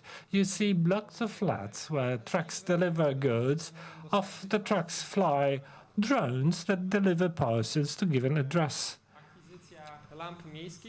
Acquisition of city lamps and placing drone docking stations their own to let them land and charge. The Amazon itself is responsible for 60 patents in 2016 and 17. That only proves how great engagement is in adapting solutions in urban spaces. All that remains is us to agree for the robots to enter our space. To, co chcieliśmy dzisiaj Państwu pokazać. What we wanted to show you today is that we can build synergies between different entities only when representatives of different areas meet. The collaboration is effective and possible for us. Budowanie sprawczości międzysektorowej. Building empowerment among sectors is vital. See the logistic clusters that made our collaboration possible. You can see how many partners they have. These logos do not represent the whole of the projects that are run with the cluster. What we wanted to tell you today is that we should talk interdisciplinary, on a multitasking level, because the competences naturally supplement one another. Jak widzą Państwo, as you can see, our implementation is not the only one within the cluster. You can see Raben, Elka, they are companies familiar to all of us, so that oddając do Państwa refleksji, chcielibyśmy with this we would like to close our panel and leaving you some food for thought, żebyśmy częściej so that we should create a synergic space more often, so that innovations and technological progress is possible in practice. Because we can talk. I know I participate in many conferences, however, between the word and the process, there is a long way to go. And we would like to make it as short as possible to have processes more effective, and the progress would be faster. Yes, one more thing I need to say. I represent the logistic clusters also on behalf of its council. I'm its deputy president of its council. What Irina said, what we presented together with Mateusz, is a result of what may happen if an idea meets good grounds and you can communicate those in need with those who supply. So we have this classical demand and supply situation where we succeeded. We need such spaces, such places where ideas come together, when they can be discussed. The projects which have shown you are commercial projects, but as logistics, we also work in the public field. We work with the city and the region, and one of the effects, the key effect, one of the most difficult processes we've been through is to persuade everybody that logistics is the critical aspect in building regional innovation strategy for the Łódzkie region. That wasn't as obvious from the very beginning, but logistic, through this cluster, conversations with the authorities and companies, logistics was included as one of the strategic development goal for cities. We also attended and supported the opening of a skills center, lots of ideas, lots of projects, and we can achieve a lot together. And we can see real effects. Please welcome. We welcome you to our website where you can learn more about our activities, our members. And we invite anybody willing to join us and who wants to cooperate with practitioners, with companies, public entities. We are the right place. And it's in Łódzkie region. Let's build empowerment together. It is our joint business. Thank you for your attention.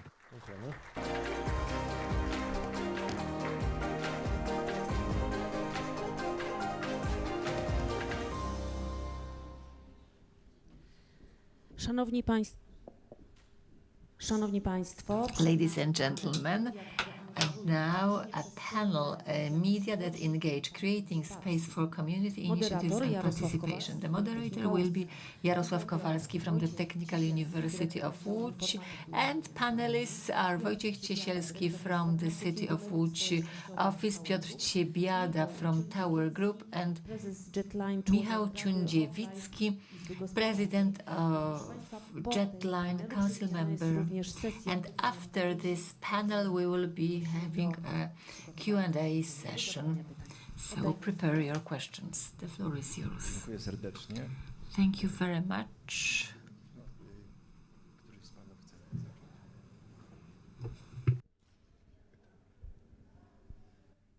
Proszę Państwa, w naszej... Ladies and gentlemen, in our panel, in the session devoted to media that engage, we have tackled upon many issues. One of the American scientists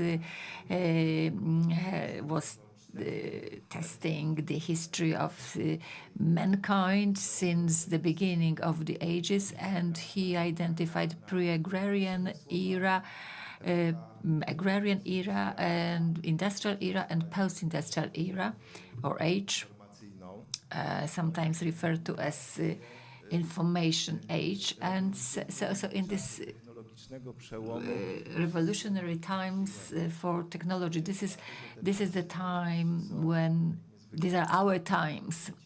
So these are very interesting times, inspiring times. Dają bardzo wiele różnego rodzaju but also wyzwań. These times face us with many challenges. Tutaj, pan dyrektor może, tak? Chciałby Mogę zacząć rozpocząć, oczywiście. Bardzo proszę. So maybe you will start. Well, when it comes to social participation or social engagement, Kasia Dyzio, the director of the Urban Creativity and Activity Office, she showed tools that most of you associate with social engagement, participatory citizen budget, social consultations. So these are aspects the most often used by cities in their cooperation with residents. This post-industrial age is today referred to as Smart City 4.0. So the difference is that today artificial intelligence, digitization, 3D projects have speeded up the processes, and AI, at least we expect that AI will solve many problems that we currently face. There are also dangers related to it, but to me there is one issue. Very often engineers who create these new solutions, they think whether we could use this or that, which component is better, which better analyzes data or processes data, but we can't forget what it is all for. So projects shown by Kasia Dyzio, they had a social objective that was accomplished through these tools, sometimes very basic tools, like and also these projects showed that many projects like clean transport zones, combating climate change, when carrying them out, you need to make people aware of the problem. When you build this awareness, you can discuss the problems and cooperate and collaborate and receive concrete solutions. During the previous panel, the panelists said that you need the right product that would meet certain specified or specific needs. If we don't know what people expect, what the citizens want to get, what they want to use, nothing will work. So far, I'm afraid that this that we are so overwhelmed with artificial intelligence that engineers are just looking at it without having its drawbacks in mind. Tools in participation are about education, referred to at the beginning of the panel, because only education can create awareness of threats. And looking at the issue of engagement and participation, we observe that negative responses raise the biggest emotions. If, for example, if the project is about building a road in front of my house, then these negative emotions really result in huge interest. So explaining things and offering adequate tools for that make our actions sensible and can be a kind of, maybe not guarantee, but a promise of success. Dobrze. Ja chciałbym ten temat ugryźć troszkę z innej strony. I'd like to look at this subject from a slightly different angle. Samą nazwę naszego tego właśnie panelu. In the title of our panel, our discussion, we have the word media, social media. Maybe not all of you know that, we have 29 million users of social media. This is 75% of our population. These are huge numbers that we can't ignore.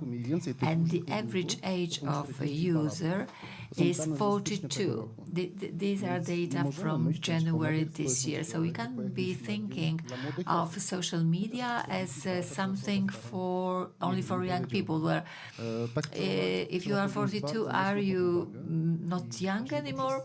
I would doubt it, but we need to bear that in mind, because when we have the tools, we must know how we can use them. Looking at elements mentioned during previous panels, well, that is the aging society, senior age of those who become active, engaged citizens. We need to also attract more people to talk to these people, because not always what receives the biggest number of clicks is to be followed by the city or by the region. So you have a team of over 40 people, but what happens in counties where you have probably one person that must do it all, a person responsible for local events. So in order to develop further, we need education. We need to educate people who work in this field. We need to raise their awareness, and not just because they don't. They shouldn't limit themselves, restrict themselves just to upload funny video content. They have to be able to address issues that are probably not very easy, convenient, and nice. Well, if there is a road to be built just in front of my house, or railway track, but there may be even issues that are not so much advanced and so much technical, but nobody knows who should be responsible for that. So these social media, Facebook, Instagram or TikTok, or even YouTube, which is not often treated seriously, but is a very serious format of social media, they should be used skillfully, and they should be adapted to provide us and to supply us with also substantive content. Well, President, I would like to add something. Social media, of course, are very important. I represent a slightly different media platform, external digital advertising, an industry which is just undergoing quite deep transformation. We have our own chamber, and as we've just heard, social media, this is the virtual world. We represent offline world, that is the real world in the public space. So what is digital outdoor space? Well, so these are all these screens that you see at tram stops, bus stops, inside shopping centers, on buses, trams, trains, at the airports, whatever you could think of. Everywhere where there are screens on which communications are displayed. So how should this media engage and serve local community? We have many examples of local authorities, but also NGOs, foundations, associations. Some of these campaigns are also supported by the police. Speaking about local authorities and what they can do, the most interesting idea about how to engage the local community is to share messages on these external ad facilities, ad screens, to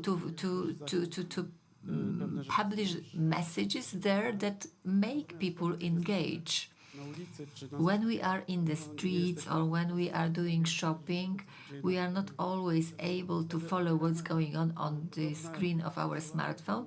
So we get messages from external screens.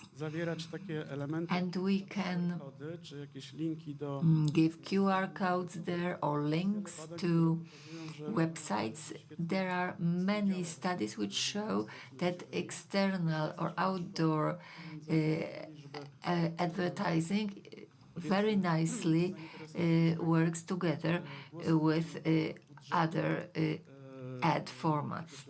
So, for example, citizen budget, well, we can show ideas what can be done using this budget. We can also encourage people to vote on this budget, so we can try and make people react to this message. Another interesting campaign, because we were supposed to discuss also how to counteract disinformation, fake news, or anything negative that's going on in the digital world.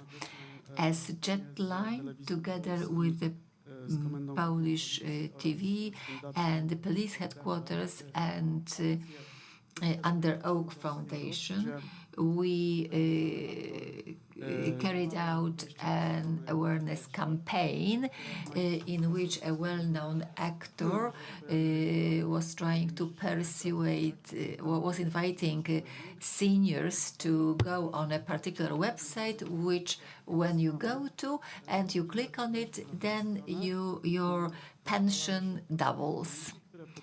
And when people did it, then they could watch videos explaining to them that they shouldn't follow each and every link and that they shouldn't click it, because not each link can produce not behind each links that are good intentions. So we have examples of other activities. We work together, the advertising industry, the industry of digital outdoor advertising. We also cooperate with the police with digital child alert. That is, we respond immediately. Within several minutes, we can display on thousands of screens a particular communication. Well, if a child is lost or there is a threat of natural disaster or terrorist attack, we can warn people, we can send warning signals to people. Of course, everybody can get a message from government security center, but I think that these messages come across much more easily when present in the public space. But of course, and how to use these social media channels. We should show it also to our local authorities, how to use the media channels, because of course this outdoor advertising is used by local authorities. It's used for national elections, but not always for elections or at the local level. So, for example, and the situation changes rapidly. Yesterday, tariffs on Chinese products in the States were around 100%. Right now, they are 400%. So we cannot operate as in the past. We can't print posters, because when they are printed, the information that is disseminated through them is already outdated. That's why we need social media, we need other digital media channels, and also outdoor digital advertising. And I'd like to add a few more words. Could you put my presentation on? Thank you very much indeed. Proszę Państwa, chciałbym trochę też zreasumować te... I would like to sum up our presentations during the session a bit. And I'd like to take it from a scientific marketing management perspective. As we heard before, the center for all the operations that z rozwojem nowych technologii go together with new technologies is the human, and it has to be the human. During our session and the presentations, we heard about those aspects.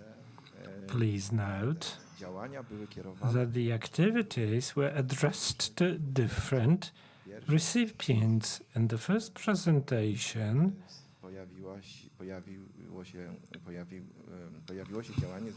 there was an activity related to education, also at schools, which is pivotal because it's for the young generations, which is easiest, fastest to adopt new technologies.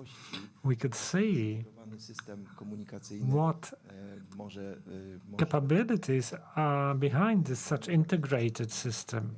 But we mustn't forget about the people who are a bit outside and will not be back in the digital transformation. We mean here seniors, the elderly.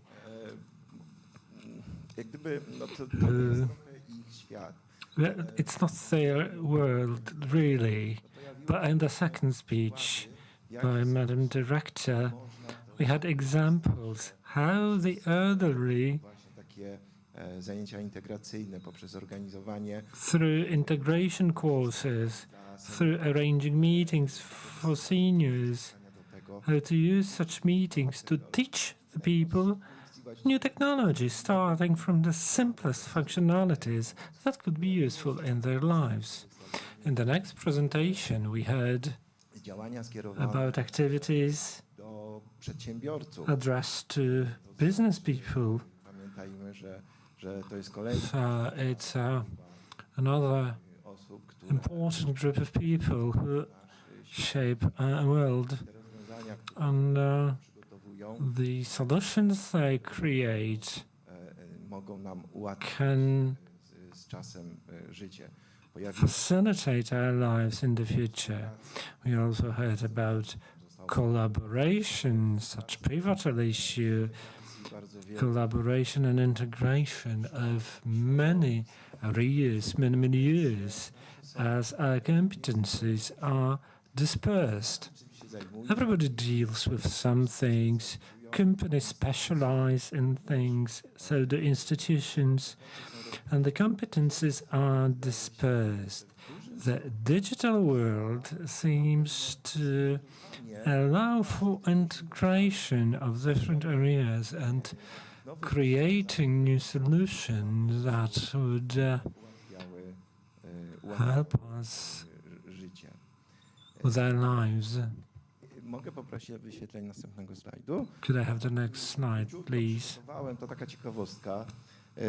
Nie wiem, czy Państwo tutaj I don't know if you can see. To akurat na Facebooku, czyli jeden z ważniejszych. That's from Facebook, one of the major social media. We have 5 largest Polish cities. We can see that in terms of population, which is number 4. Let me remind you, a couple of years it used to be number 2. But please note, when we look at the citizens' engagement, that means those who observe social media, official social media, which is number 1.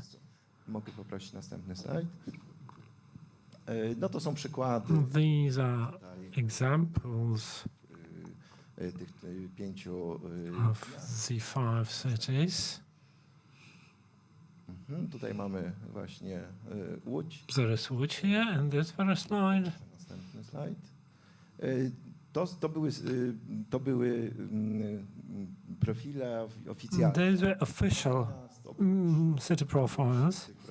But apart from those, there are accounts held by organizations that are independent of the city and by individuals who simply deal with different topics in urban life. And places and profiles like these, you can see, are visited by quite remarkable numbers of people, not only inhabitants of the place, but also others who intend, for instance, to visit the city and can learn a lot about different initiatives from there. Research shows that the key issues that are of interest to people on social media include what's going on in the city, initiatives, events, concerts. Also sports events are pivotal. And the possibility to engage inhabitants, to let them speak. They sometimes want to deliver. During our session, we heard that the internet is a medium where we decide to do more because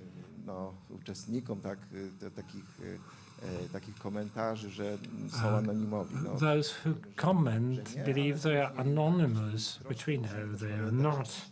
We need to remember that the virtual world needs to be a bit separated from the true world.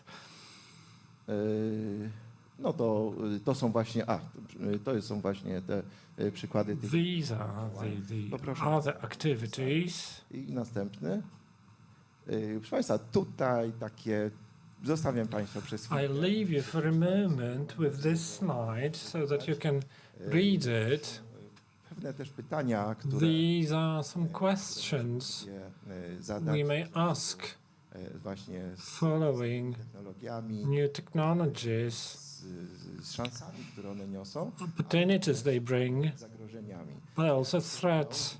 As a man of academia, I need to highlight the three factors at the bottom. We have people, economy and nature. I work for the Marketing and Sustainable Development Institute at the Łódź University of Technology. So these are fields of our particular interest, and we are trying to find or look for balance between among the three factors: people, nature, and economy.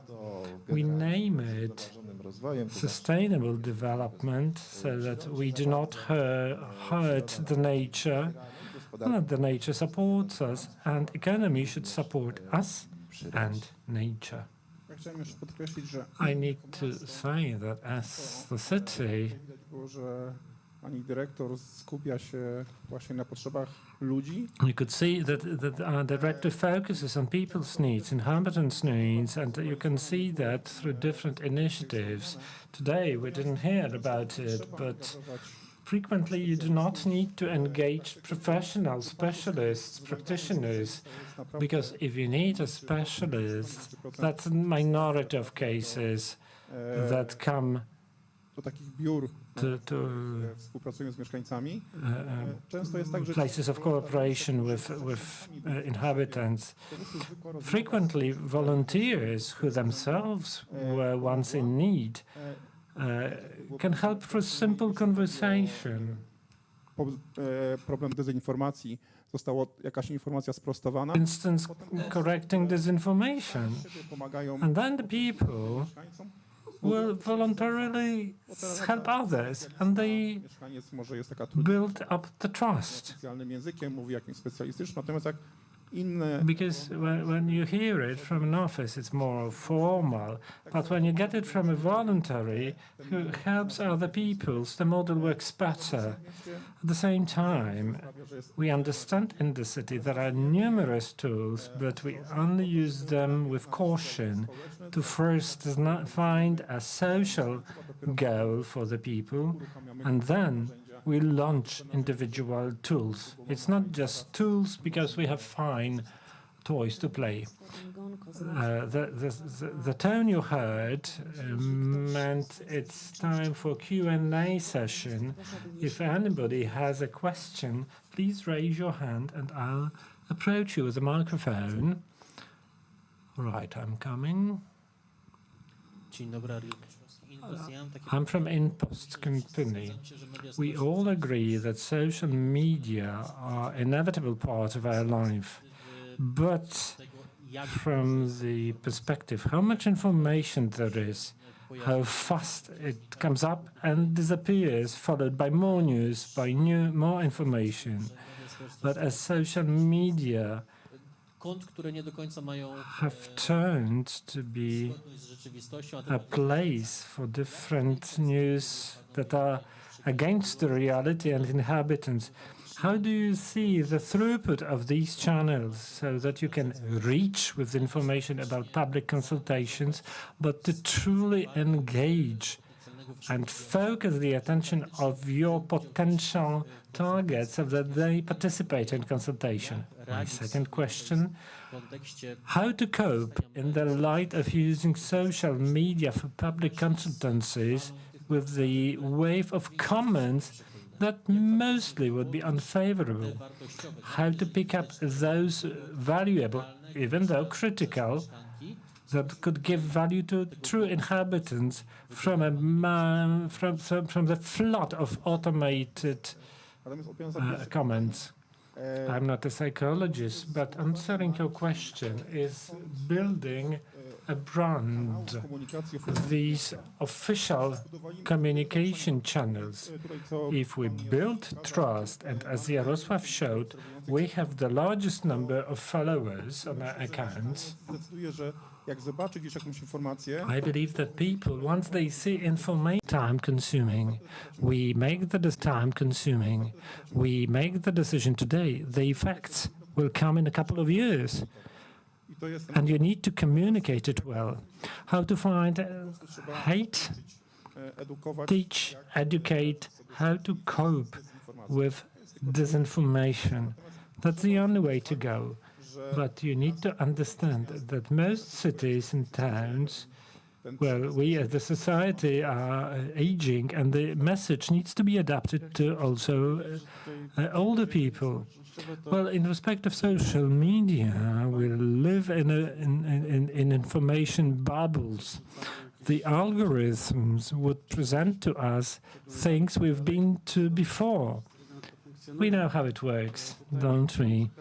So I would like to encourage you to use digital advertising, external advertising, so that it's a safe channel. There is no content to evoke hate like on the internet. It doesn't happen here. The operators watch it. Most of these companies are grouped in industry organizations, follow standards and regulations that say what can be shown and what can't. And we go out of the bubble. From these messages, we can learn things that the internet would not suggest for us, and we wouldn't see it following our previous observations. And there is this issue of local targeting of messages. We can target as low as district level in a city. So when you speak about the parking zone, something is changing. You can communicate it using this channel.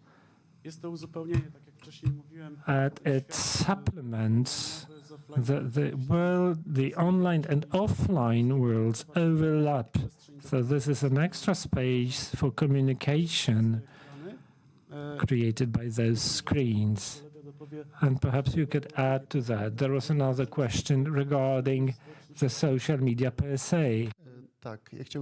Yes, I wanted also to say something referring to the first question, because, well, the question was how can we find out that these comments, responses, that are they credible? Are there real people behind? Sometimes we get a lot of favorable or unfavorable responses. These can be troll farms. They can be encoded. So when we discuss something, what should be done in a region, social consulting. So to me, social media should only direct or redirect the discussion to the website, because on social media you can just mobilize your friends to introduce chaos or to accomplish your goals. So to make it sensible, on the social media we inform that there are, for example, social consultations going on, and then you are redirected to the website, or we try and identify people and we validate their identification, and then we can learn about the opinion. Well, and the more steps you have to go through to provide your response or answer, the more people who don't have good intentions are discouraged. So I don't think there is any other possibility to find out whether there is an actual person behind it. So we have one. We have time just for one more question, short question and short answer. I see many hands, but please ask the rest of the questions directly outside of the room. Well, I'm in the group of 40 plus users. So my question is, well, when I was young, I would go to the local office or call the local office, or you could write a letter. So these were the only communication channels. But today we have so many communication channels, and they are very specific, and they are suitable for different user groups. But these local offices have to contact the users through all these platforms in their own way. So how do local offices, or how do you think local offices should communicate and should reach out to the citizens across each platform? Does the problem lie in technology or in something else? I don't think it's that technology is a problem. Well, you need to select adequate channels depending on our interlocutors, well, in which we have quite many elderly people. To jest troszkę wyżej. Tak 60. It's 60 plus, not 40 plus. But in fact, I think that there are many that we can't do everything through one channel. Well, probably elderly citizens will not be reading Facebook. There are other groups who do. So you need to reach out to these groups in the channels the most appropriate for them. When we have workshops for elderly people, for example, we can inform them about many things. We don't have any solution, one solution that would fit all. We need to individualize it. Well, I could say, well, there is a solution. It is commercial. So when we have identified the groups that we want to target, and we redirect them to our website, so we get data from these people, and depending on the needs, we can come back to that. The problem is that you can't do that for free. Gong And again, dał sygnał, że the musimy bell kończyć. Bardzo mi tells przykro, us that we have to finish. I'm very sorry. Tematy są bardzo ciekawe. These subjects are very interesting, and so I'm leaving you, panelists, in the hands of our audience. We'll meet back here at 4:15. We also invite you to visit our partner stands, Open Eyes Economy Summit stand, where the presentations by our speakers are also available. Thank you very much, and thank you those who are following us online. Thank you very much, and see you back at 4:15.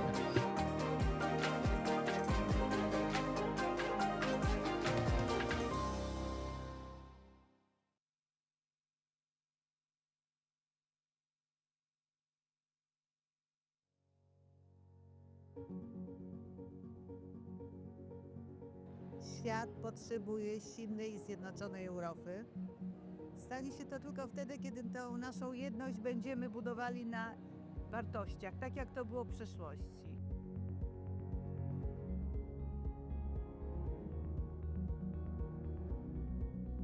Ukraina jest potrzebna Unii Europejskiej, jest potrzebna Europie, chociażby dlatego, że to, co teraz się dzieje w Ukrainie, ta trwająca już prawie 3 lata wojna, jest wyzwaniem egzystencjalnym dla nas, dla wszystkich Europejczyków. Także Ukraińcy nie walczą wyłącznie o przetrwanie swojego państwa i narodu, tylko tak naprawdę o pewien model życia, europejski model życia, który stworzyliśmy po II wojnie światowej, z którego jesteśmy dumni.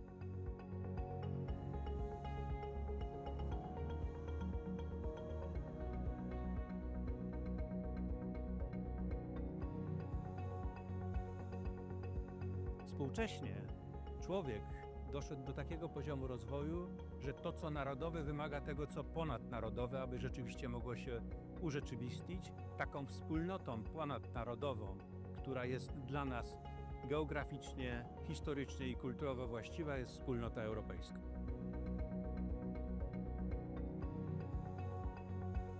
Uważam, że rolą uniwersytetów jest wzmacnianie tożsamości europejskiej. Nasi studenci, obecne pokolenie studentów to prawdziwi Europejczycy. Osoby, które znakomicie się odnajdują w relacjach ze studentami z innych krajów, nie mają barier komunikacyjnych, przemieszczają się, są mobilni, no i wchodzą w różnego rodzaju właśnie formy współpracy, integracji ze swoimi rówieśnikami z całej Europy.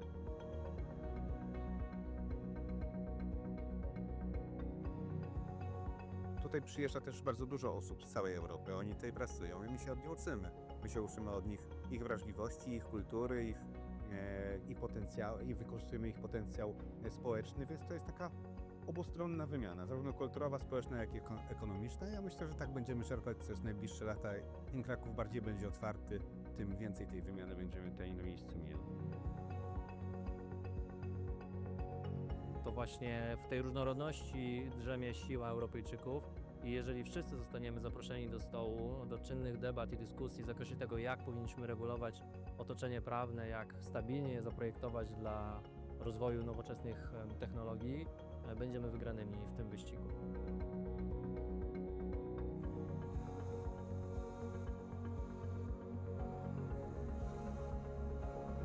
Dla Europy jest ważna różnorodność, ale nie możemy mówić o różnorodności, kiedy do końca sami siebie nie poznamy.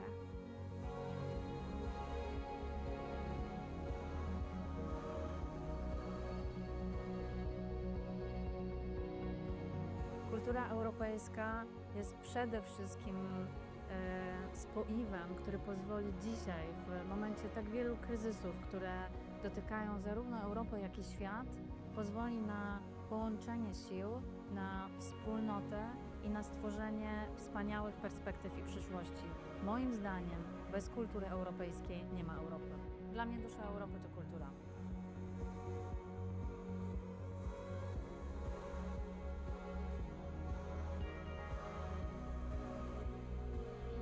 Kultura ma bardzo duży wpływ na gospodarkę. Dzięki kulturze rozbudza się w społeczeństwie kreatywność, innowacyjność, natomiast przewagi konkurencyjnej należy szukać w innowacyjności. Dzięki kulturze jesteśmy bardziej innowacyjni i możemy odnosić większe sukcesy w gospodarce.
Już od 10 lat otwieramy oczy na ekonomię wartości.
Poland is an emerging tech hub of Why Europe. Poland is leading The Central tiger Europe's of digital Europe. transformation. Europe's new growth engine. Chcecie wiedzieć, jak to robimy? Przyjrzyjmy się temu z bliska. Bliżej, proszę. Jeszcze bliżej. Tak, na smartfon. To tutaj więcej niż 10 milionów Polaków załatwia najważniejsze sprawy. Wszystkie, które zdecydowanie wygodniej załatwić online. Świadczenia społeczno-socjalne? Mamy to online. Zeznania podatkowe? Załatwisz online w 5 minut. Dokumenty biznesowe? Je także mamy online. Online możesz nawet założyć swoją działalność. Papierowe recepty? To nie dla nas. Recepty wolimy otrzymywać SMS-em. Ponad 8 milionów Polaków trzyma najważniejsze dokumenty w aplikacji. M-dowód? Mamy to. M-prawo jazdy? Mamy to. Wolisz pociąg? Nie ma sprawy. W Polsce bilety na pociąg kupujemy zgadnij jak online. Coraz więcej Polaków zakupy woli robić online. A gdy paczki są już w drodze, również śledzimy je online. Jak za nie płacimy? 9 na 10 Polaków robi to za pomocą smartfona. Tak, to absolutnie bezpieczne. Skąd to wiemy? Cóż, fintech w Polsce kwitnie. To my jesteśmy w tym liderem. Bo jak nie my, to kto? Polacy mogą czuć się spokojnie, załatwiając sprawy online. Cyberprzestępstwa czy podejrzane incydenty? Zgłaszamy je online. Powiadomienia na temat niebezpieczeństw? Mamy je online. Cóż, lubimy być świadomi. Właśnie dlatego również uczyć się wolimy w digitalu. Bezpłatny wirtualny dostęp do zbiorów z największych muzeów i bibliotek? Mamy to. Dostęp do szybkiego internetu w szkołach? Mamy to. Nauka dla seniorów online? Wiadoma sprawa. I wiecie co? Chcemy więcej. W ciągu następnej dekady planujemy wniknąć jeszcze głębiej w wirtualną rzeczywistość. A już teraz mamy pierwszą w historii strategię cyfryzacji Polski. Przełomowy krok w naszą cyfrową przyszłość. Do 2035 roku co najmniej 85% Polaków będzie posiadać podstawowe umiejętności cyfrowe. 100% podmiotów publicznych będzie korzystać z elektronicznych systemów zarządzania dokumentami. 100% postępowań będzie prowadzonych elektronicznie. 20 milionów Polaków będzie miało m-dowód. Wszystkie kluczowe e-usługi będą dostępne za pośrednictwem aplikacji M-Obywatel. Sztuczna inteligencja pomoże zdiagnozować 100 schorzeń. Będziemy mieć co najmniej 1,5 miliona specjalistów ICT. 100% jednostek administracji publicznej będzie oferować płatności elektroniczne. 50% firm będzie korzystać z narzędzi AI. Ale to wszystko nie wydarzyłoby się, gdyby nie społeczeństwo, które bycie online ma we krwi. Polska wykazuje wysoki poziom interakcji społeczeństwa z państwem za pośrednictwem technologii cyfrowych. Ponad 45% powyżej średniej. A dzięki duchowi przedsiębiorczości i otwartemu społeczeństwu mamy ogromną szansę na przyspieszenie naszej cyfrowej transformacji. Czas, aby to Polska została europejskim liderem i inkubatorem dla wielkich firm z globalnymi ambicjami wzrostu.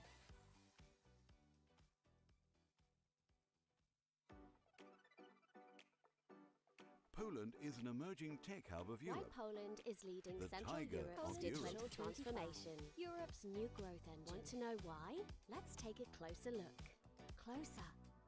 Come on, zoom in. Yes, on the smartphone. This is where more than 10 million Poles run important errands. We don't like waiting in line, so most of our official business happens online. Insurance applications and social benefits? We've got it online. Filing taxes?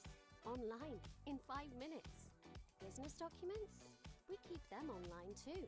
Well, you can even start a new business online. Paper prescriptions? We're not fans. We prefer to get them by text message. More than 8 million Poles keep their essential documents in a single app. ID? We've got it. Driving license? We've got that too. Prefer taking the train? No problem. In Poland, you can buy your ticket, you guessed it, online. More and more Poles prefer shopping online. Packages on the way? We track those online too. How we pay for them? 9 in 10 Poles actively use mobile banking. Yes, it's totally safe. How do we know that? Well, fintech in Poland is thriving. We're leading the charge here. What's more, Poles can feel secure doing things online. Cyber attacks and unsafe content? We report them online. Safety alerts? We've got them online. We like to be aware. That's why we prefer education in digital form too. Free access to digital collections from the largest museums and libraries. We've got it. High-speed internet in schools? We've got it too. Digital education for seniors? We're on it as well. And guess what? We're not going to stop. Over the next decade, we plan to move even more into the online world. Poland's first ever digitalization strategy is here, a groundbreaking step in our digital future. By 2035, at least 85% of Poles will have basic digital skills. 100% of public entities will operate using electronic document management systems. 100% of their proceedings will be handled electronically. 20 million Poles will have a digital identity wallet. All key e-services will be available through the M-Obywatel app. AI will help diagnose 100 medical conditions. We'll have at least 1.5 million ICT specialists. 100% of public administration units will offer e-payments. 50% of companies will be using AI tools. But all this wouldn't have happened if it weren't for a society of whom being online is simply in its blood. Poland shows a high level of public interaction with the state through digital technologies, more than 45% above average. With an entrepreneurial spirit and an open society, we have a huge opportunity to speed up our digital transformation. Let's become a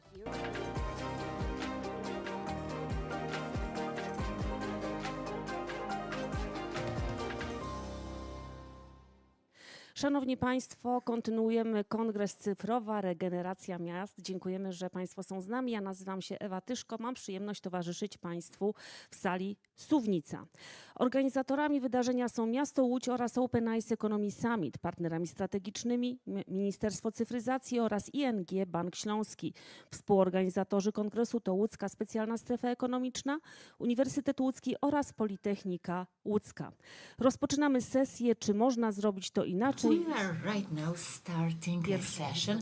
Can we do it differently than Elon Musk? And the first presentation will be the presentation by Sari Hirvonen-Kantola from University of Oulu, Finland.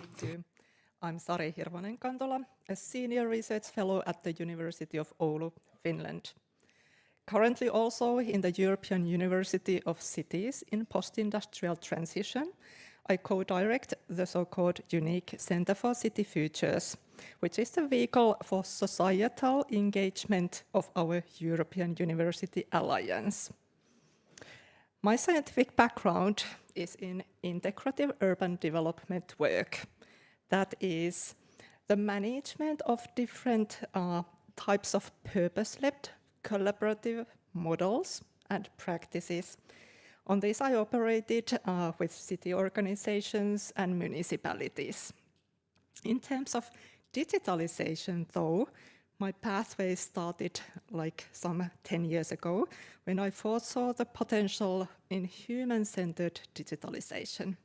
But at that point, 10 years ago, I ended up chasing IT experts for vain. They typically thought that as an architect, I was a somewhat scary creature. The turning point, I might say, was in 2017, when I had the privilege to attend to the Urban Agenda for the EU Digital Transition Partnership Action Plan Making as the nominated expert supporting the city of Oulu, who was coordinating this action plan. Since then, I also worked for a Finnish government key project on geospatial information platforms. These experiences made me appreciate the diverse levels of public authority efforts. And they see, and I saw how they all have a role in digital transition. Therefore, even though my talk will present some digital solutions used to include residents in the city of Oulu, I first wish to show a couple of slides about the Finnish government work, since it is an important antecedent to the local developments in Oulu. The Aurora AI program aimed to create a human-centric and ethically sustainable society through the use of AI. The vision in this program includes, most importantly, some proactive offering of services to individual people based on their life events, such as you changing jobs or moving homes. And as the key antecedents for this, several Finnish governments have had the relay race towards the policies and infrastructures that human-centered service provision necessitates. Here I would like to mention, for instance, the ICT Working Group 2015 that first aimed to tackle structural changes in the ICT sector in Finland, particularly following the decline of Nokia. In here, 21 paths to frictionless Finland were outlined to first of all set the objectives for digital transformation. and transition. The Electronic Services and E-Democracy Acceleration Program then developed some 200 web-based services to improve accessibility and efficiency in the public sector. So these then empowered citizens to engage more actively in democratic processes. The Open Data program then increased availability of open data of various information resources, including geodata, weather, climate, transport, financial and cultural data. These efforts then aimed at eliminating obstacles for data reuse and promote a more transparent and data-driven society. Again, the journey goes on to the creation of a national architecture for digital services from 2014.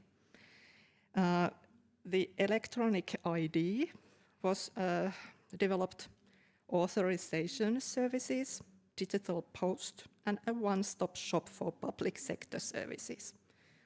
For instance, securing the login, providing the citizen a mobile-based identification method, easy to the citizens, and online banking codes. So this architecture laid the groundwork for future digital innovations, including robotics, blockchain, and AI.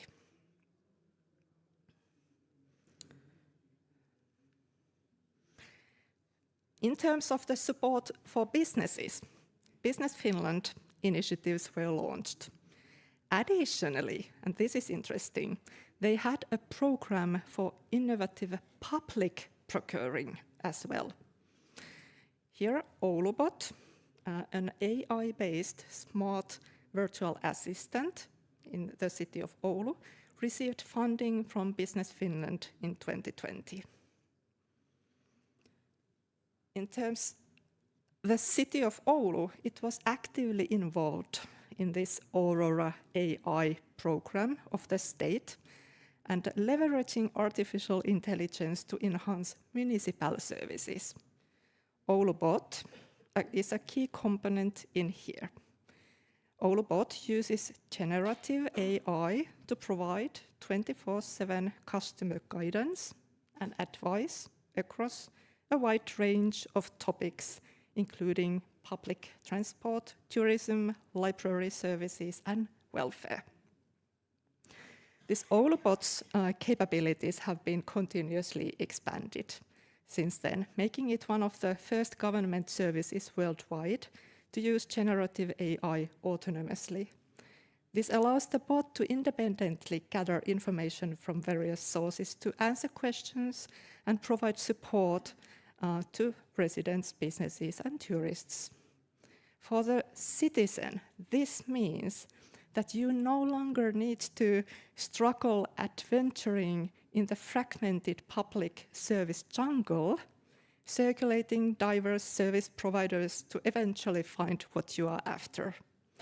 The thinking is that via the AI capability to cross data silos, the dominant logic no longer is the efficiency of the administrative organization, but instead the human centricity is adopted as the dominant logic in public service design.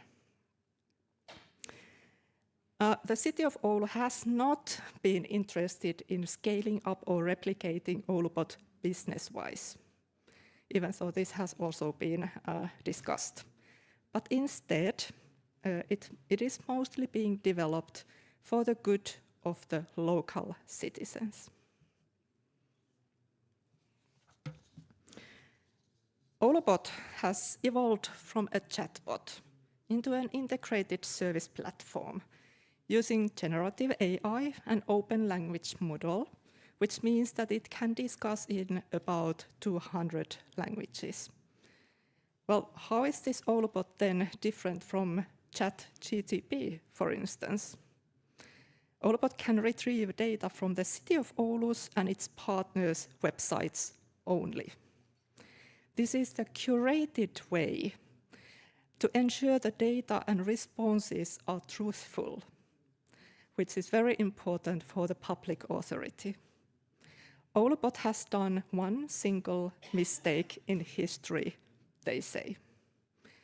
In combination of the broad municipal duties of Finnish cities, Oulubot, with its collaborating ecosystem actors, covers a fair share of public services in human life.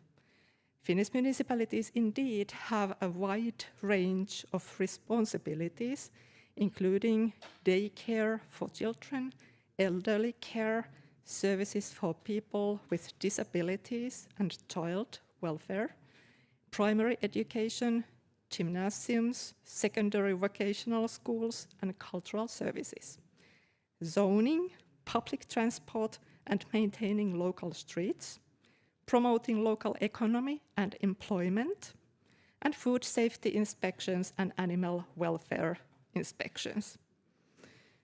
A lot to do. But in Finland, municipalities are self-governing units, and they also have the right to tax to fund these services. As Oulubot is governed by the municipality, your personal data in the diverse sectors of life is in the reliable hands of the Finnish public authority. Also when Oulubot app travels in your mobile phone. Whereas an AI company provides the platform for Oulubot, all the data, questions, modules, they are owned by the city of Oulu. So by discussing with the citizens, Oulubot collects training data, and the data is analyzed daily by the city. Since Oulubot nowadays is a customer service platform, some related technologies have also been piloted, such as robotic calls, to efficiently call the citizens for service. The final remark, how Oulubot is different from ChatGTP, is the feedback loop to public service design. The so-called Oulubot whisperers from diverse city sectors teach Oulubot new skills, but additionally, the municipality has the access to the data and uses the data as the source for deep customer understanding, most necessary in human-centered public service design. So to conclude, it is fair to say that the AI city, in the form of Oulubot, builds on the strong democratic institution as the backbone. Thank you for your attention. Dziękuję. Thank you very much. Proszę Państwa, przed nami panel. Thank you very much.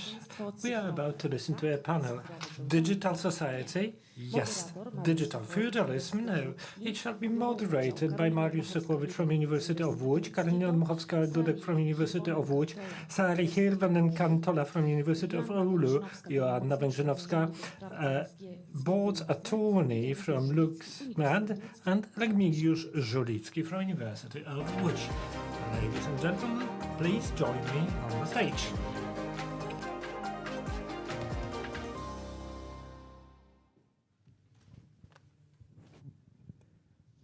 Dzień dobry Państwu. Good afternoon. It's my pleasure to welcome you on behalf of the organizers, the University of Łódź. Welcome all the panelists. We are in a comfortable situation because it's the final session, which means we can do more. And uda. We hope we Szanowni Państwo, succeed. zaczekajmy jeszcze na resztę Let us wait for the other panelists. zaczekajmy na sali, która We are waiting uzbraja for się Sari Hirvonen urządzenie, Kantola, które who wprawdzie nie jest is robotem, ale myślę, że będzie you're bardzo starting to pomocne wear not an Olubot, but a zrozumieniu device that will języka help her polskiego. understand Wystarczy tego języku, Polish, język polski, because the język clash of chiński Polish and Finnish can be a challenge Zapraszamy indeed. panią doktor Karolinę i zapraszamy panią doktor. Please join us here.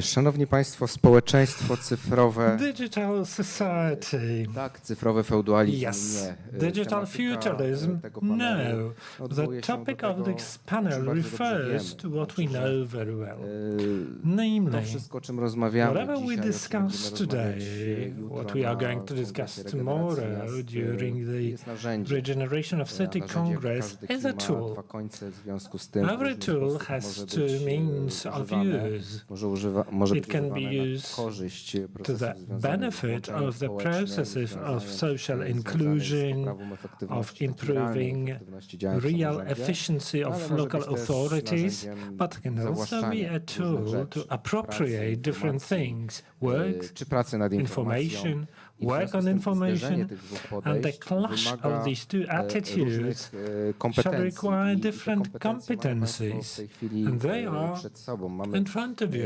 przedstawicielkę We have dużego a przedsiębiorstwa, representative które from dba o a nasze major zdrowie. company that Mamy deals with our health. przedstawicielkę We have a uczelni, person who ale też represents a współpracującą university, z but who urzędem, panią collaborates dr. Sari with a Hirvonen-Kantola, public która przed chwilą, authority, Dr. Sari wystąpiła na Hirvonen temat tego, Kantola, jak można whose speech we wykorzystać have nowoczesne just technologie tak bardzo heard on how lokalnie. to use Mieli Państwo okazję modern usłyszeć technologies locally. Dr. Karolina We have Dr. Karolina Dmuchowska-Dudek, Uniwersytetu Łódzkiego, geographers from University of Łódź, about public available and public non-available data is her field of expertise. Finally, we have Mr. Remigiusz Żulicki, who will have this social perspective on how we absorb whatever is happening about digital revolution. He wrote interesting books on that.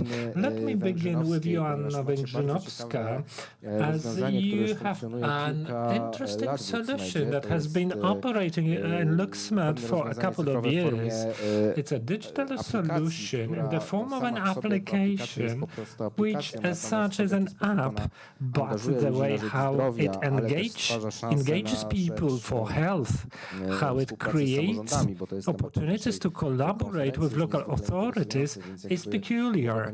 Could you explain in a couple of words what Healthy Cities is as a tool? We are curious to hear. Well, I need to say we have a number of applications. Healthy Cities today, but we have also apps for our patients. We have the patients portal. We have an app that we used to use. Now it's dead, but we are going to relaunch it, named First Aid. It will teach you how to administer first aid. But what you asked about, Healthy Cities Challenge is a challenge that starts in June. Everybody is invited today. Before I move on, how this digital solution supports or builds communities, links people,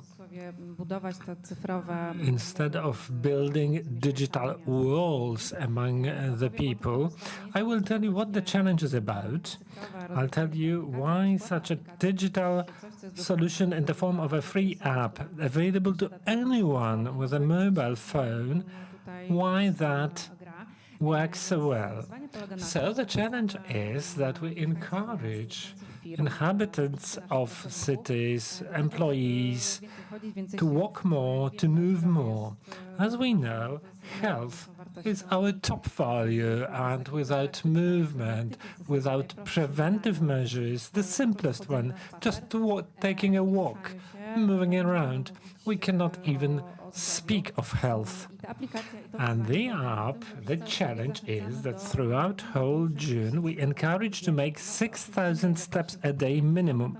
It's not an out of the sky number, but the challenge is to change the habits, to encourage the whole month people to move from in front of the computer or TV and start moving.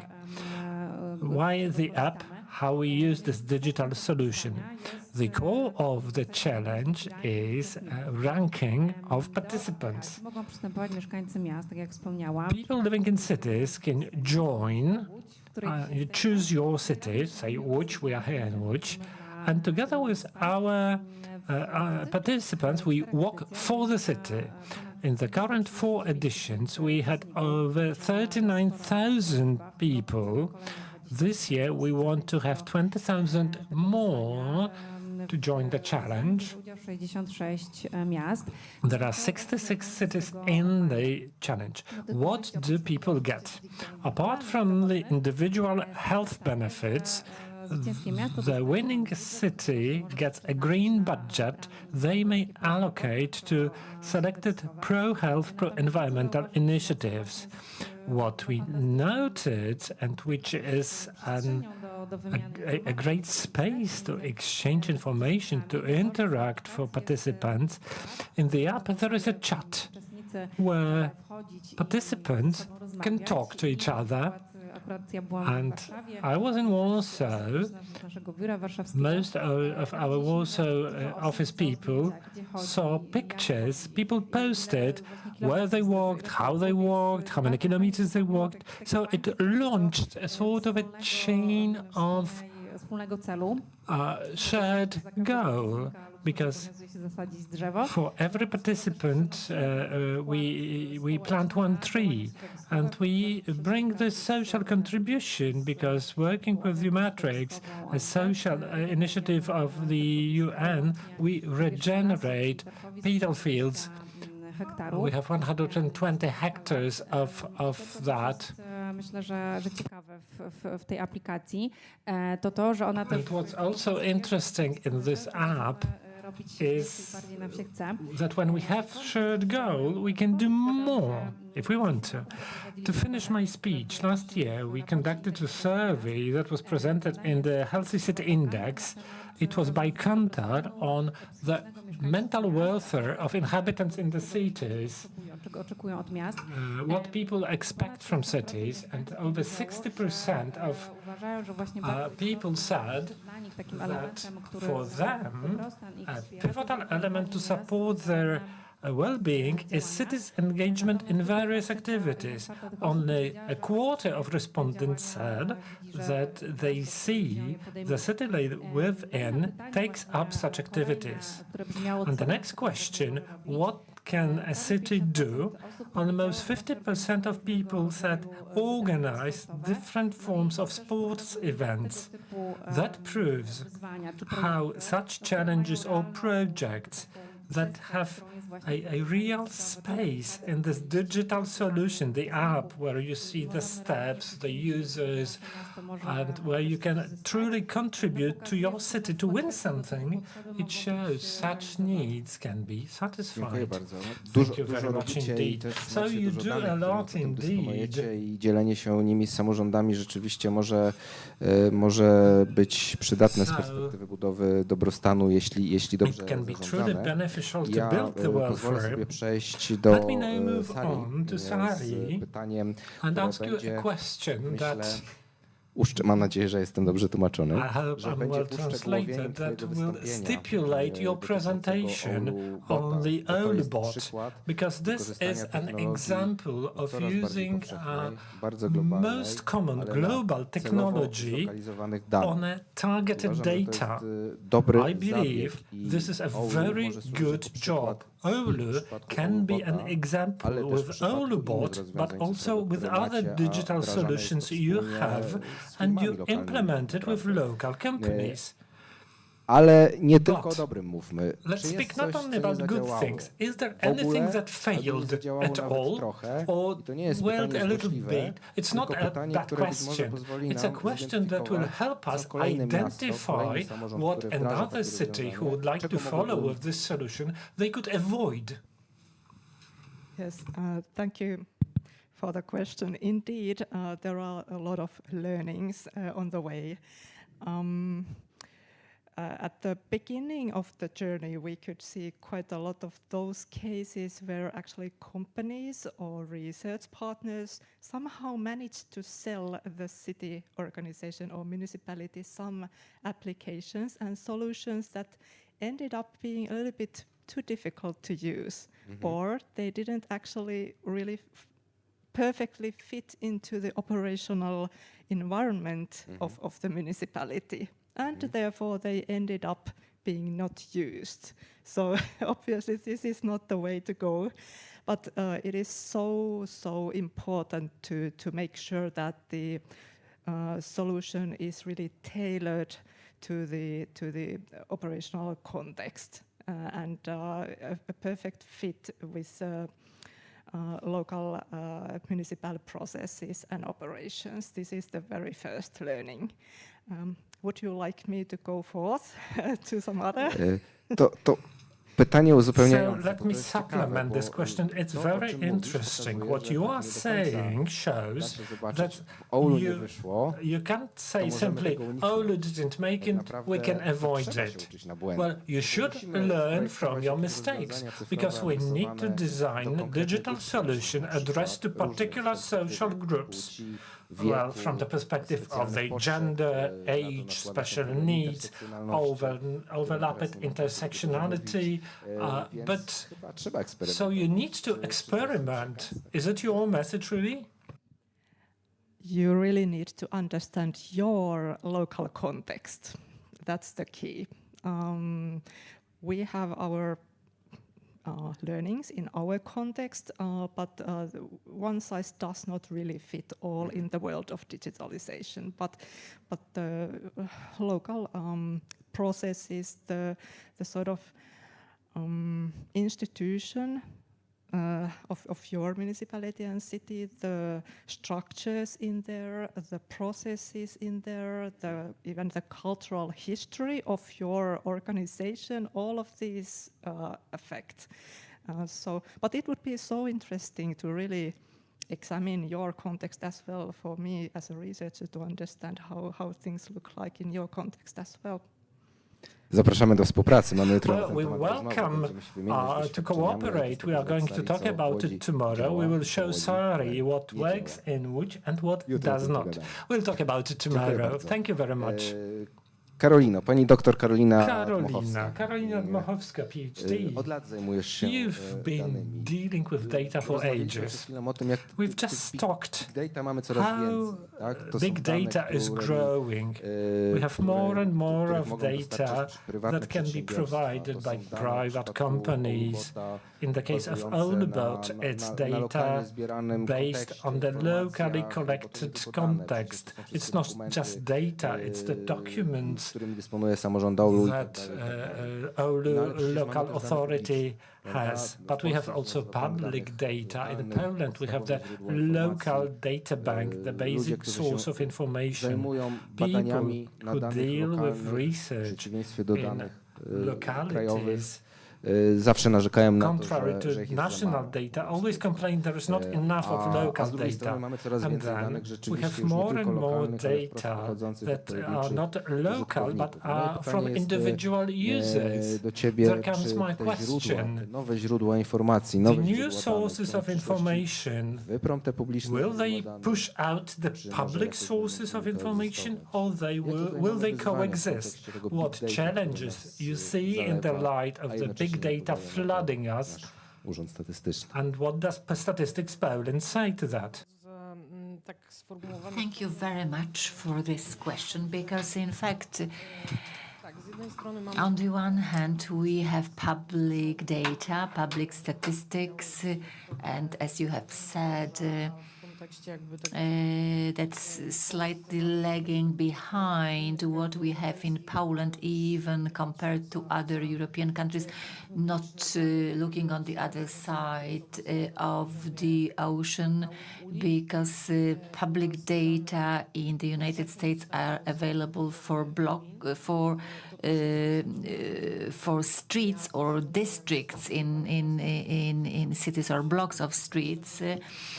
In Poland, we have diverse formats of data, and sometimes they are useless for our analysis. But through applications and data made available by smartphone users, and they are the best data when it comes to the resolution, that is time resolution, and space resolution, spatial resolution. We have different data that are being used. And I will address the main problem of this panel, that is data used by big corporations. For example, mobility data, data about human traffic, accidents, and these are data that are made available by big digital companies.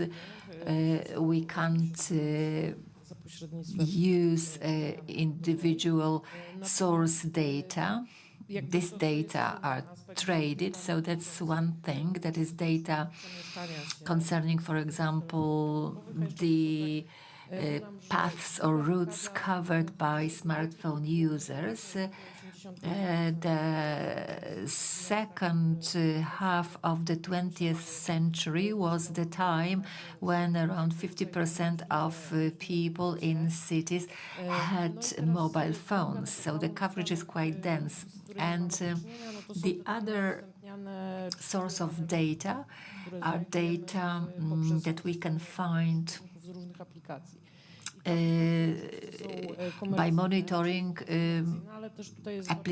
users of applications. These applications are mostly commercial, but that leaves quite a lot of room for the local authorities, because like Sari said in Oulu, through these data we could have our own tools. We can also collect these data in a very active way, in a proactive way. We can communicate with residents, but we can also collect data and information that in many European cities are used in urban management. An additional thing that is geodesign, the buzzword geodesign, that is designing cities through using modern technologies and in an interactive contact between citizens and local authorities. So to tell you whether the data that are not data from public statistics, will they replace official or public statistics? I don't think that they will, but they will supplement different programs. For example, building urban resilience, urban responses to different shocks relating to climate change. Well, the ease in access to data from smartphones to identify the adaptability of cities to climate change, this is incomparable to data that we have in our public sources.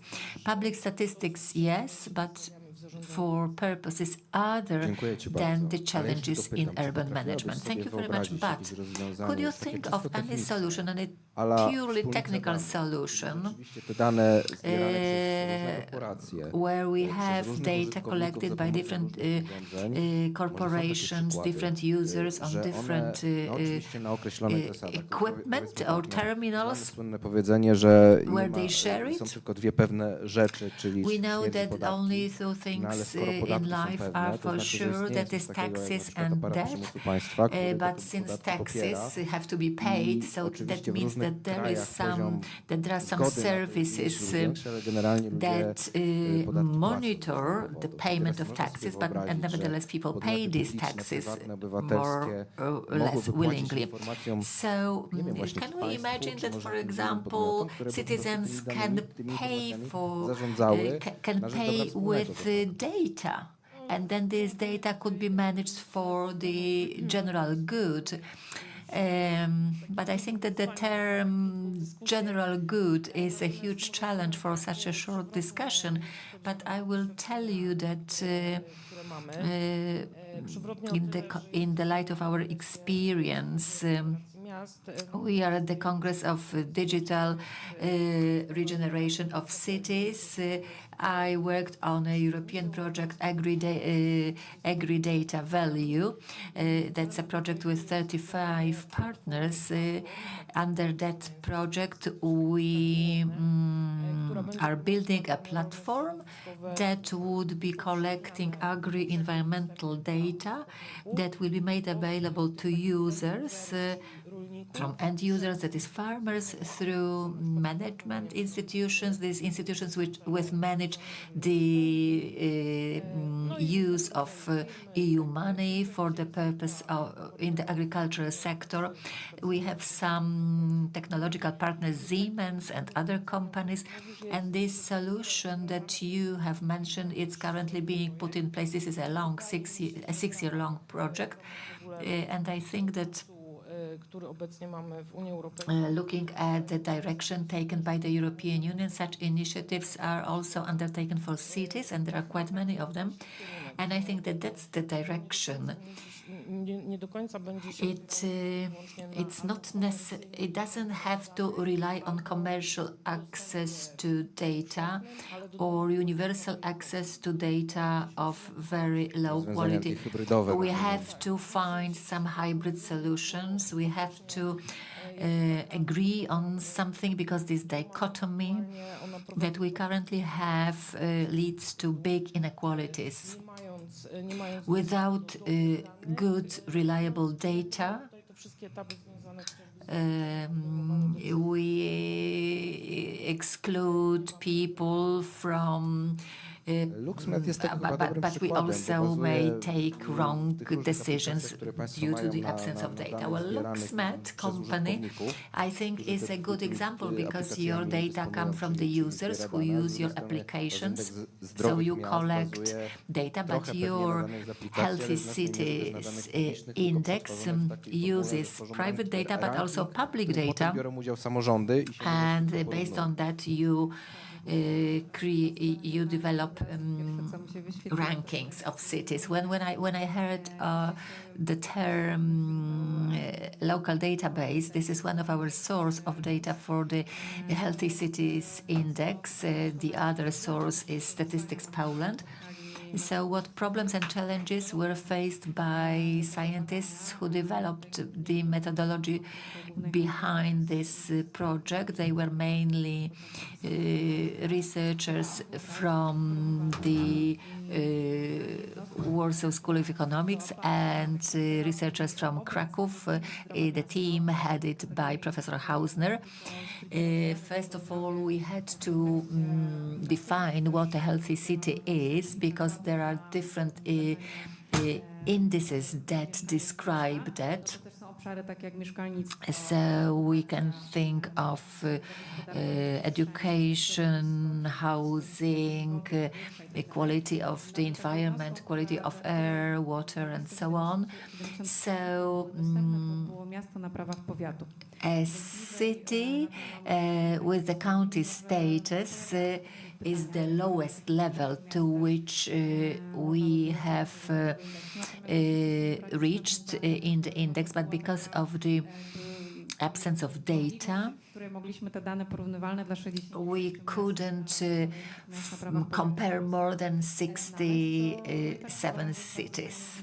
But anyway, I think that this is a very good result, because these cities are inhabited by 1/3 of the Polish population, over 12 million of people. Thank you very much. So many challenges with data collection, with data management, but many processes also. When I heard of these solutions and these rankings or comparisons, this is thing of that I would like to dużo badał i dużo wie. Jak to w kontekście samorządów wygląda? Czy te technologie... Ja wiem, że znowu stawiam problem I know again that it's in dichotomy and you will tell Bo me in your answer it depends, because the question is whether digital culture is an opportunity or a threat to local authorities. Powiedziałbym, Thank you very much. I would say that first of all, it's a threat. jest tutaj cała masa pułapek. There are many traps on the way. I will focus primarily on negative aspects, on problems, on what can give more power to big techs or what may harm citizens or the end users. So the first thing that I'd like to refer to is that using technology such as AI, chatbots, or whatever we'll have in 5 years' time, just because this technology is fashionable now. So this is a threat.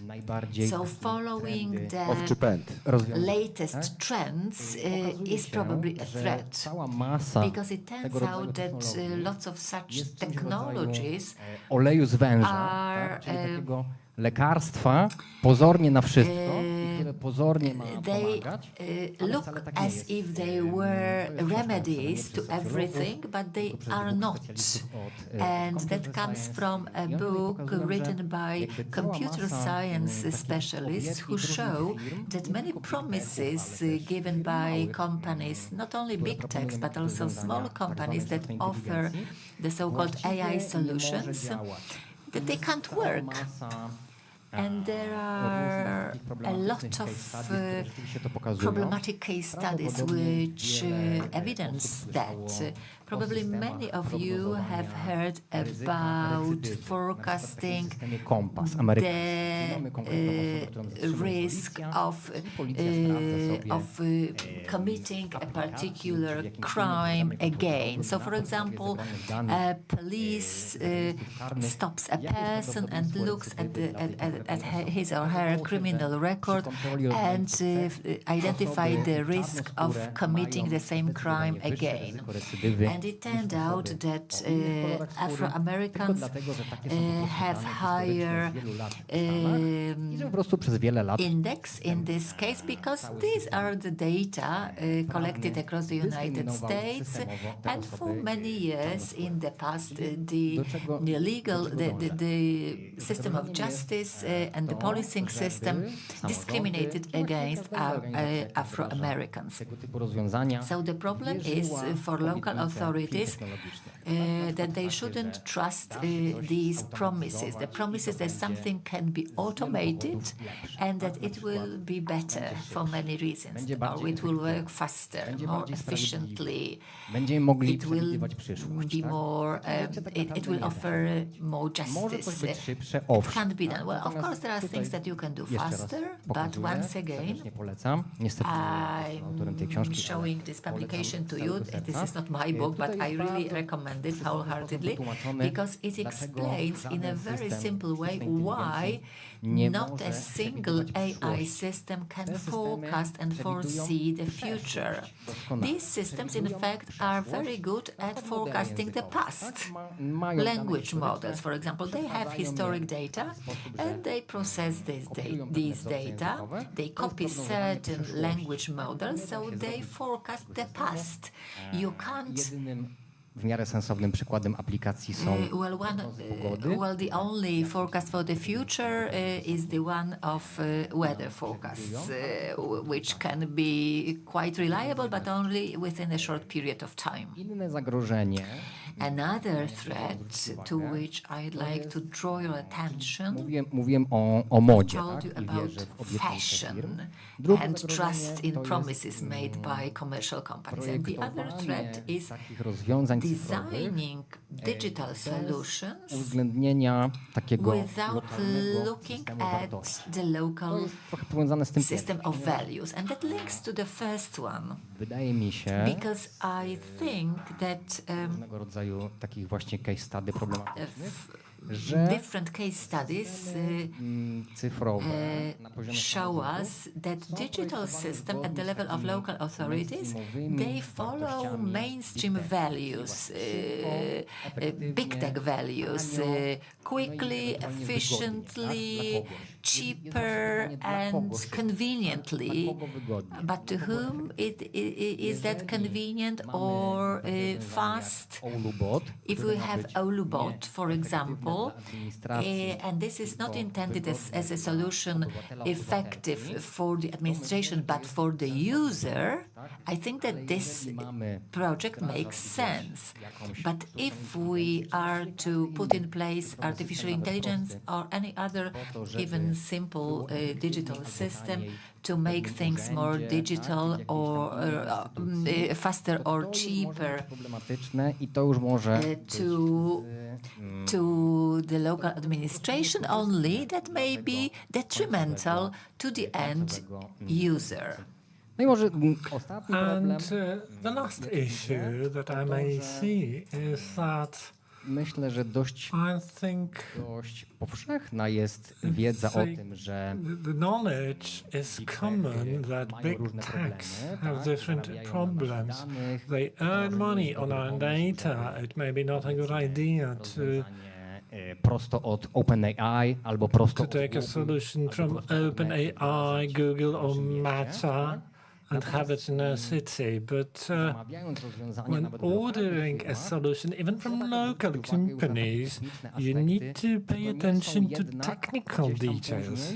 Whether somewhere later you will not have a solution linked to a big tech solution. So in technical language, whether our local city chatbot, I know yours is not, whether our city chatbot is not an interface made by a local company that through API links to the GPT model or to Amazon server rooms or Microsoft Azure. Sorry for the technicalities, but the point is sometimes local companies produce a nice packaging for a solution that is anyway based on big tech technologies, and the data anyway gets to that company. And the big company will make money on it. That would be all from me. Też dotykamy problemu, który wymagałby kolejnego panelu, issue that would require another panel, digital independence, that would be being locally independent from global solution, which is getting more and more difficult. How to do it in any other way than Elon Musk? We have had some examples, but there may be more. So far, I know we should not rely on simple solutions. To są olejem z węża albo taką maścią tygrysią, która w PRL-u była bardzo modna. Lek na wszystko. I od razu mi się, przepraszam Państwa, ale przypomniała mi się też anegdota taka związana z tym, że wiele decyzji obecnej administracji amerykańskiej wykorzystuje uproszczające rozwiązania.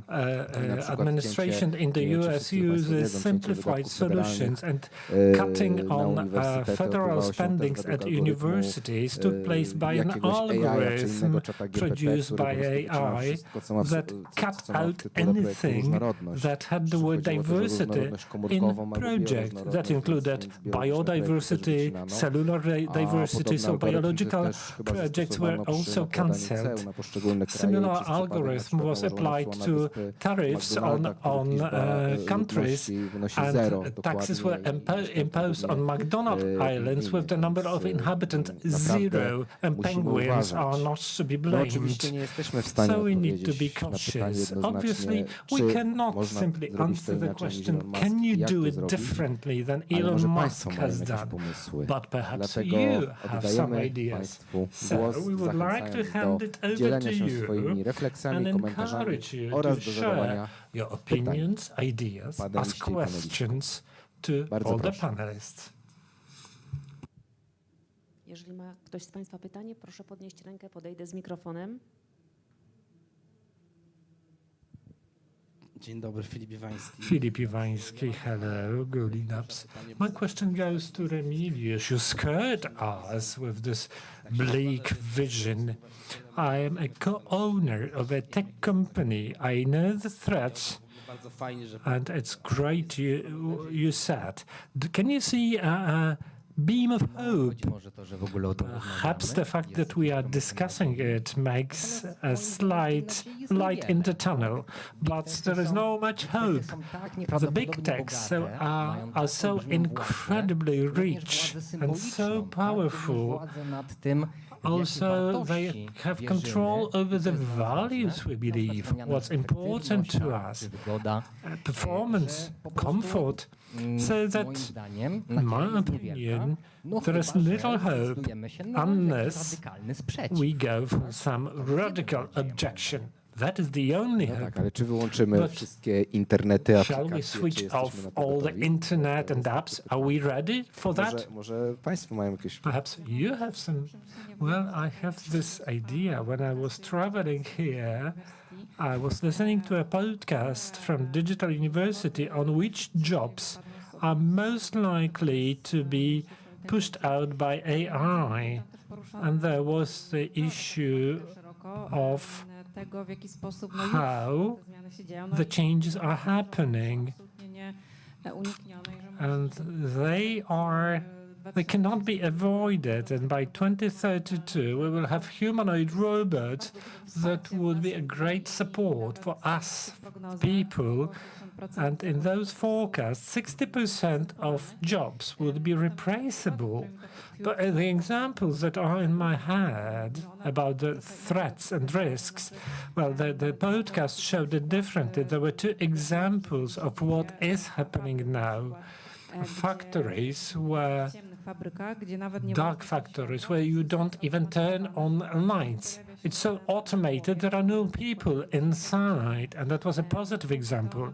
The other one was huge automation in companies that produce drugs, where the risk of mistakes poses enormous threat for those who use the drug.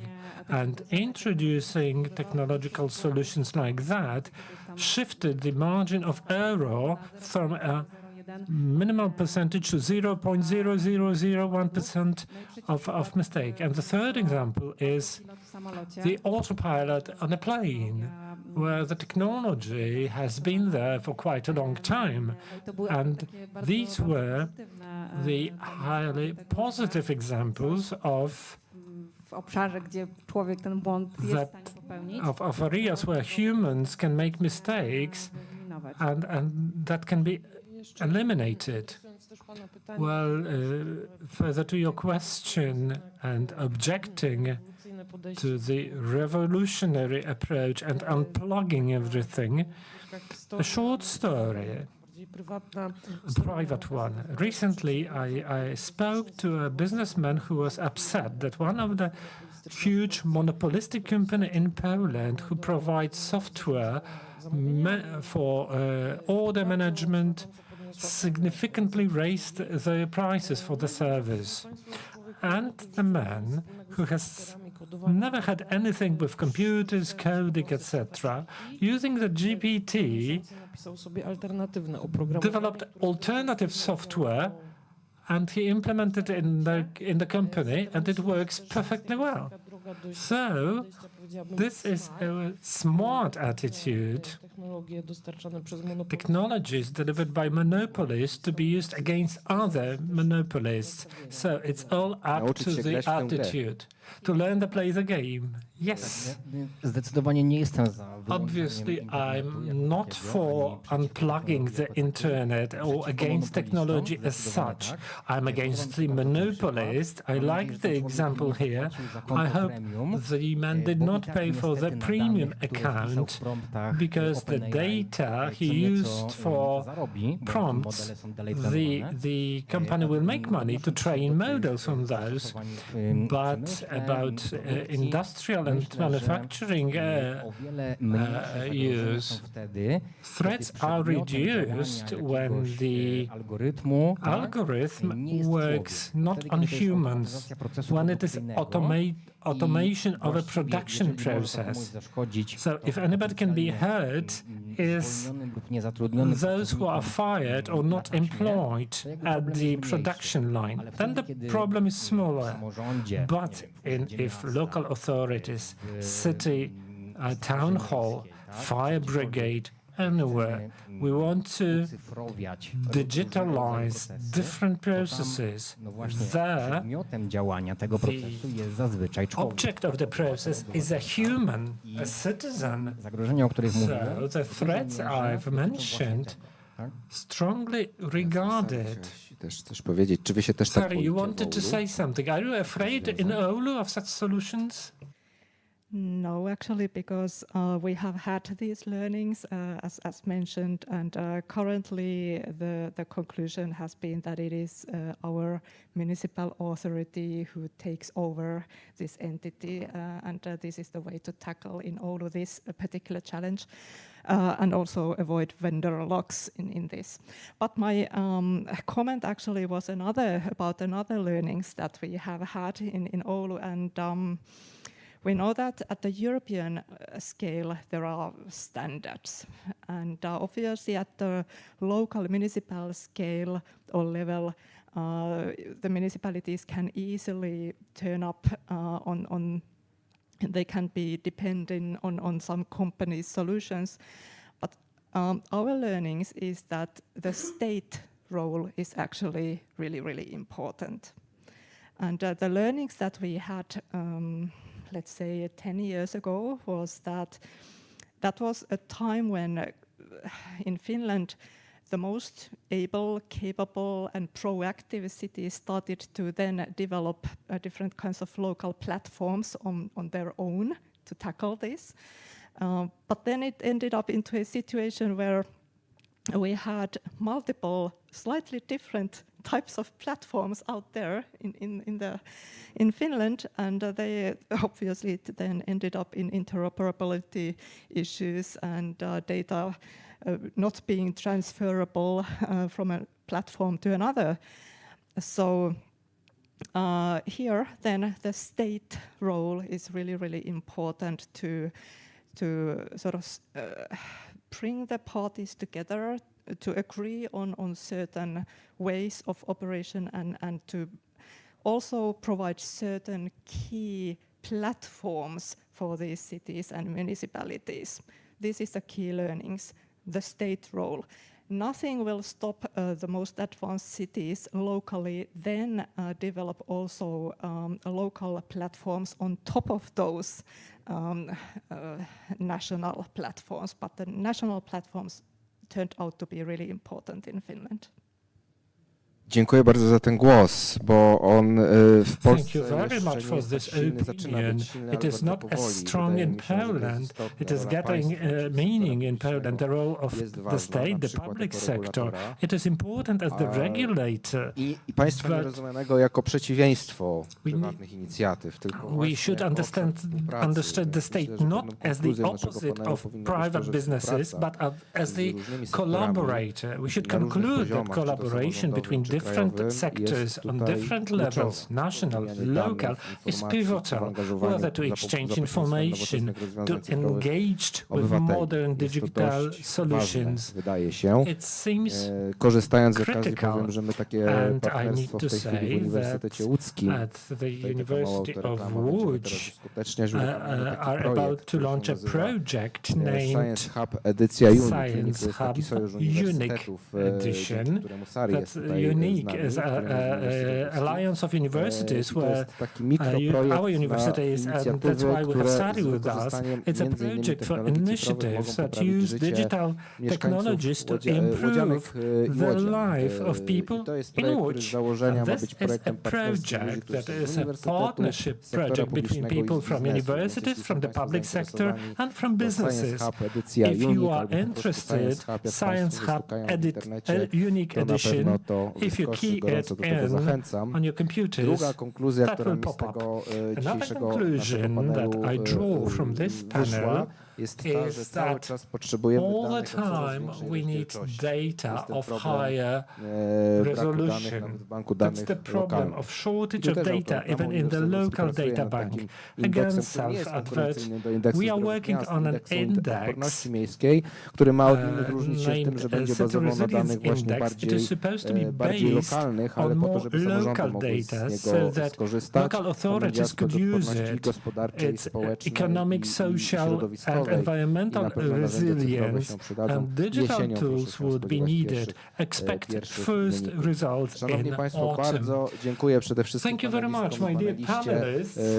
Państwu za wysłuchanie. Thank you for Wiem, listening to us. że gdyby było jeszcze pół godziny, to byśmy I sobie know dłużej if we had porozmawiali. half an hour Dziękuję more, bardzo we za could uwagę. speak half an hour more. Thank you very much for your attention. Dziękuję.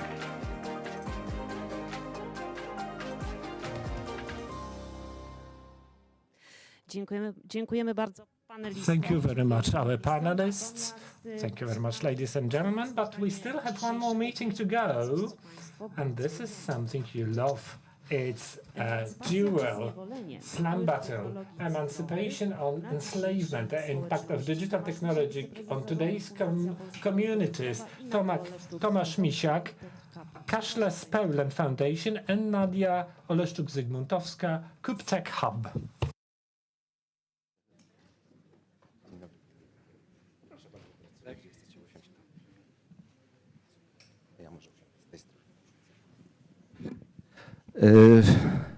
Szanowni Państwo, zostajemy w tym wątku. To jest wątek, który formalnie nazywa się to potyczką, a tak naprawdę chodzi o dyskusję, przedstawienie różnych punktów widzenia. Przypomnę, że zaczęliśmy od tej dyskusji, czy można to zrobić inaczej niż Elon Musk, temu biednemu Elonowi dostaje się cały czas po głowie, chociaż od razu można powiedzieć, że gdyby sztuczna inteligencja przetłumaczyła dosłownie, to byśmy musieli mówić o panu Leonie Piżmo, bo tak trzeba było przetłumaczyć nazwisko pana Muska. Chodzi oczywiście o to, że to jest nazwisko, które jest symbolem pewnego podejścia do tego, w jaki sposób można myśleć o rozwiązaniach cyfrowych od strony bardziej korporacyjnej, takiej wielkokorporacyjnej, ale poza podejściem wielkokorporacyjnym mamy mniejsze przedsiębiorstwa i mamy wreszcie spółdzielnie cyfrowe, prawda? Mamy zupełnie inne rozwiązania, które cooperatives, we have small digital companies. Te nowe rozwiązania mogą wykorzystywać rozwiązania globalne tylko na swoją korzyść, a na swoją niekorzyść, to jest bardzo trudna odpowiedź. Natomiast jedno jest pewne, wiele z tych rozwiązań jest po prostu bardzo wygodnych. Polska na przykład jest wiodącym krajem, jeśli chodzi o rozwiązania cyfrowe w bankowości. Jeśli mogę, to zacząłbym od pytania, które skieruję do pana prezesa Tomasza Misiaka, który reprezentuje Fundację Polska Bezgotówkowa, która od kilku ładnych lat promuje właśnie ucyfrowienie rozwiązań cyfrowych. Nam się najbardziej to kojarzy z płatnościami internetowymi, z aplikacjami, z blikiem, ale podejrzewam, że jest to wierzchołek góry lodowej. W związku z tym moje pytanie do pana jest, czy te rozwiązania, które są stosowane w bankowości, bo tam one są can they be used by local authorities? Maybe they are already used by them. Od tego, że Fundacja Polska Bezgotówkowa ma bardzo dużo wspólnego ze Cashless Poland Foundation has a lot to do with jest to bardzo poważny projekt, unikalny, jeżeli chodzi o with cooperatives. It's a very unique project. Globally, we are far ahead of our European countries. Our colleagues from Germany are 8 years behind us. How do we do that? Well, we work with the Ministry of Finance, with the Ministry of Development, with payment organizations, with global companies such as Master and Visa, with those those who have które też capital from all over the world, and with idea jest local bardzo prosta. banks. Idea jest taka, żeby The przenieść idea behind it is very Polskę, jeżeli simple, chodzi o rozwiązania cyfrowe, na to wyższy poziom. use higher level solutions My w tej chwili po 8 latach in Poland in the banking sector, not to catch up with Europe, but to be ahead of Europe. Currently, we rank 6th when it comes to payment terminals, places where you can pay the way you wish. You can pay cash, but you can also pay using digital zacząłem pracę w Łodzi modes. 32 lata I temu w started startupie. working in Łódź in a startup over 30 years ago. It was the Łódź Credit Society Bank, Były osoby z Uniwersytetu and które potem zresztą Państwo the znacie. project was started by scientists from the Ale to była taka praca Łódź u podstaw, University. która, Then some dzisiaj of mogę them powiedzieć po 30 became latach spowodowała, że ministers of 23 milionów finance. Polaków korzysta z But bankowości mobilnej. thanks to that, over Z czego 23 17 million milionów Poles Polaków are korzysta z using mobile mobile phone. To znaczy, że tak naprawdę zapominamy payments. powoli o tym, że możemy korzystać z rozwiązań And many of them are using Teraz przechodzę do tego, jak mobile można to, modes of payment przenieść na only. rozwiązania So how samorządowe. can we My cały czas jesteśmy w dialogu. transfer Jako that sektor to bankowy, the local, Fundacja Polska to solutions Bezgotówkowa, of local samorządami wspierając authorities? bardzo ważne inicjatywy. As a cashless Jak foundation, we państwo wiecie, support jest many strategia important Ministerstwa initiatives. There is a Cyfryzacji, bardzo strategy ważny of dokument, the który określa drogę. Ministry Są też of strategie Ministerstwa Finansów, które Digitization, that określają, there are jaki Ministry of procent Finance płatności strategies będzie realizowany which bezgotówkowo. My identify już the praktycznie proportion jesteśmy na tym of poziomie. payments that Jak will be te made strategie, cashless, and określały sobie currently swoje cele na najbliższe lata. Natomiast well, these strategies identify their goals for the years to come. But when it comes to digitization, what is important is not to use the latest technological solutions, but also not to transfer what we have in paper version one-to-one into the digital world, because it will not work. It will only increase the volume of resources, digital resources needed, but will bring nothing, no advantages. So, for example, for local authorities, it's the possibilities to make payments through M-Citizen, M-Obywatel in Polish. That it assumes that 2,700 local authorities will be able to use these kinds of payments. Well, we had a webinar with the Digitization Ministry, where ambassadors of this solution were explaining how it works in practice. We had a colleague from Poznań who showed very simple, who provided very simple data. Over 30,000 payments made in a digital or mobile mode, and these were payments of real estate tax, waste disposal tax, payment for waste disposal. Well, payment is always painful. We're paying it, but the user experience is what is important. I was lucky enough to have my municipality on the pilot program. So when I realized that I can pay my real estate tax online, then I got online and I realized that I didn't pay my tax on time. But right now I know, I am aware of the fact that right now 23 million Poles are using mobile banking solutions. So that's the Dziękuję. effect of scale. To pytam jeszcze, zanim oddam głos pani. Okay, so before I give the floor mają to państwo wiedzę, Nadia, że I'd like to ask 23 you an miliony additional Polaków, którzy question. You korzystają, know that to 23 są million badania, Poles czy are prowadzicie using państwo badania, które mówią, kto nie these korzysta, mamy mobile mniejszy payments. profil tych osób. So who is not using them? What's the profile of these non-users? Well, I'm not responsible for the whole banking sector, obviously, but I have access to data because you need to bear in mind that the foundation was established by the Association of Polish Banks. also by the ministry. But in principle, yes, we analyze these data, and we have results of a very recent study carried out by a renowned institute with whom we've been working for many years. And there is a correlation. Because there are areas of exclusion, maybe not exclusion, but these are elderly citizens and also white spots on the map of Poland where the access is more difficult, smaller centers. But if you look at access to the internet, this access has improved greatly. It's worth following studies also carried out by the European Union, but in these categories, that is solutions for publicly available solutions or access to the internet, our position has improved greatly. But of course, there are white spots, we know them, and we reach out to them. I will give you a simple example. Our foundation, together with our marketing partner, worked out a program, Cashless Mobile Cinema. Cinema, mobile, cashless. What are you doing at the foundation? But the fact is that there are places in Poland where it's very hard to get with TV transmission or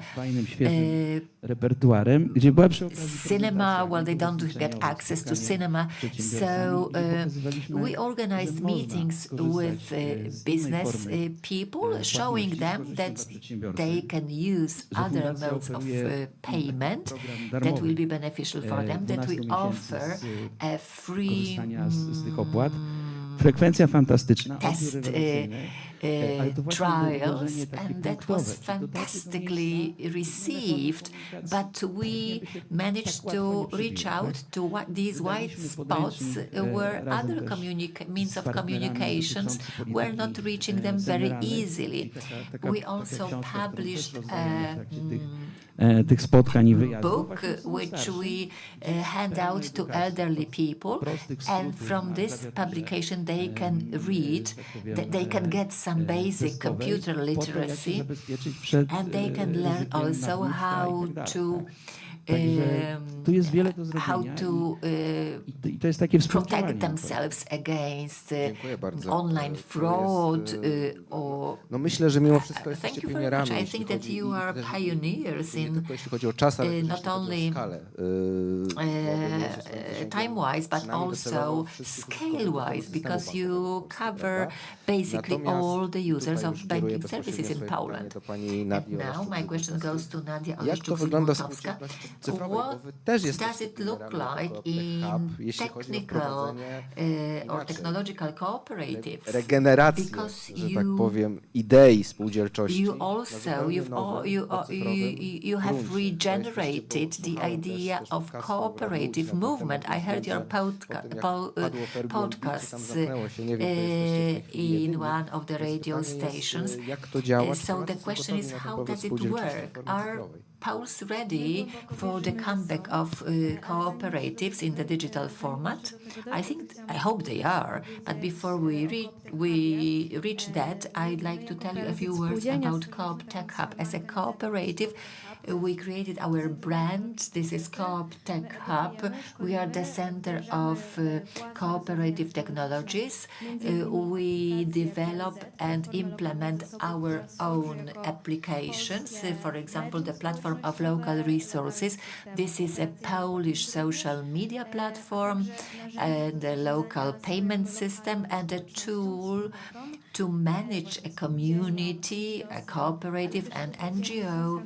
We also work together with trade unions. We offer our solutions to local authorities. We offer training courses. We are probably the first in Poland and probably the only one in Europe, digital cooperative, digital because we offer digital services, and As you've just said, we want to regenerate the cooperative movement. We don't want it to become the relic of the past.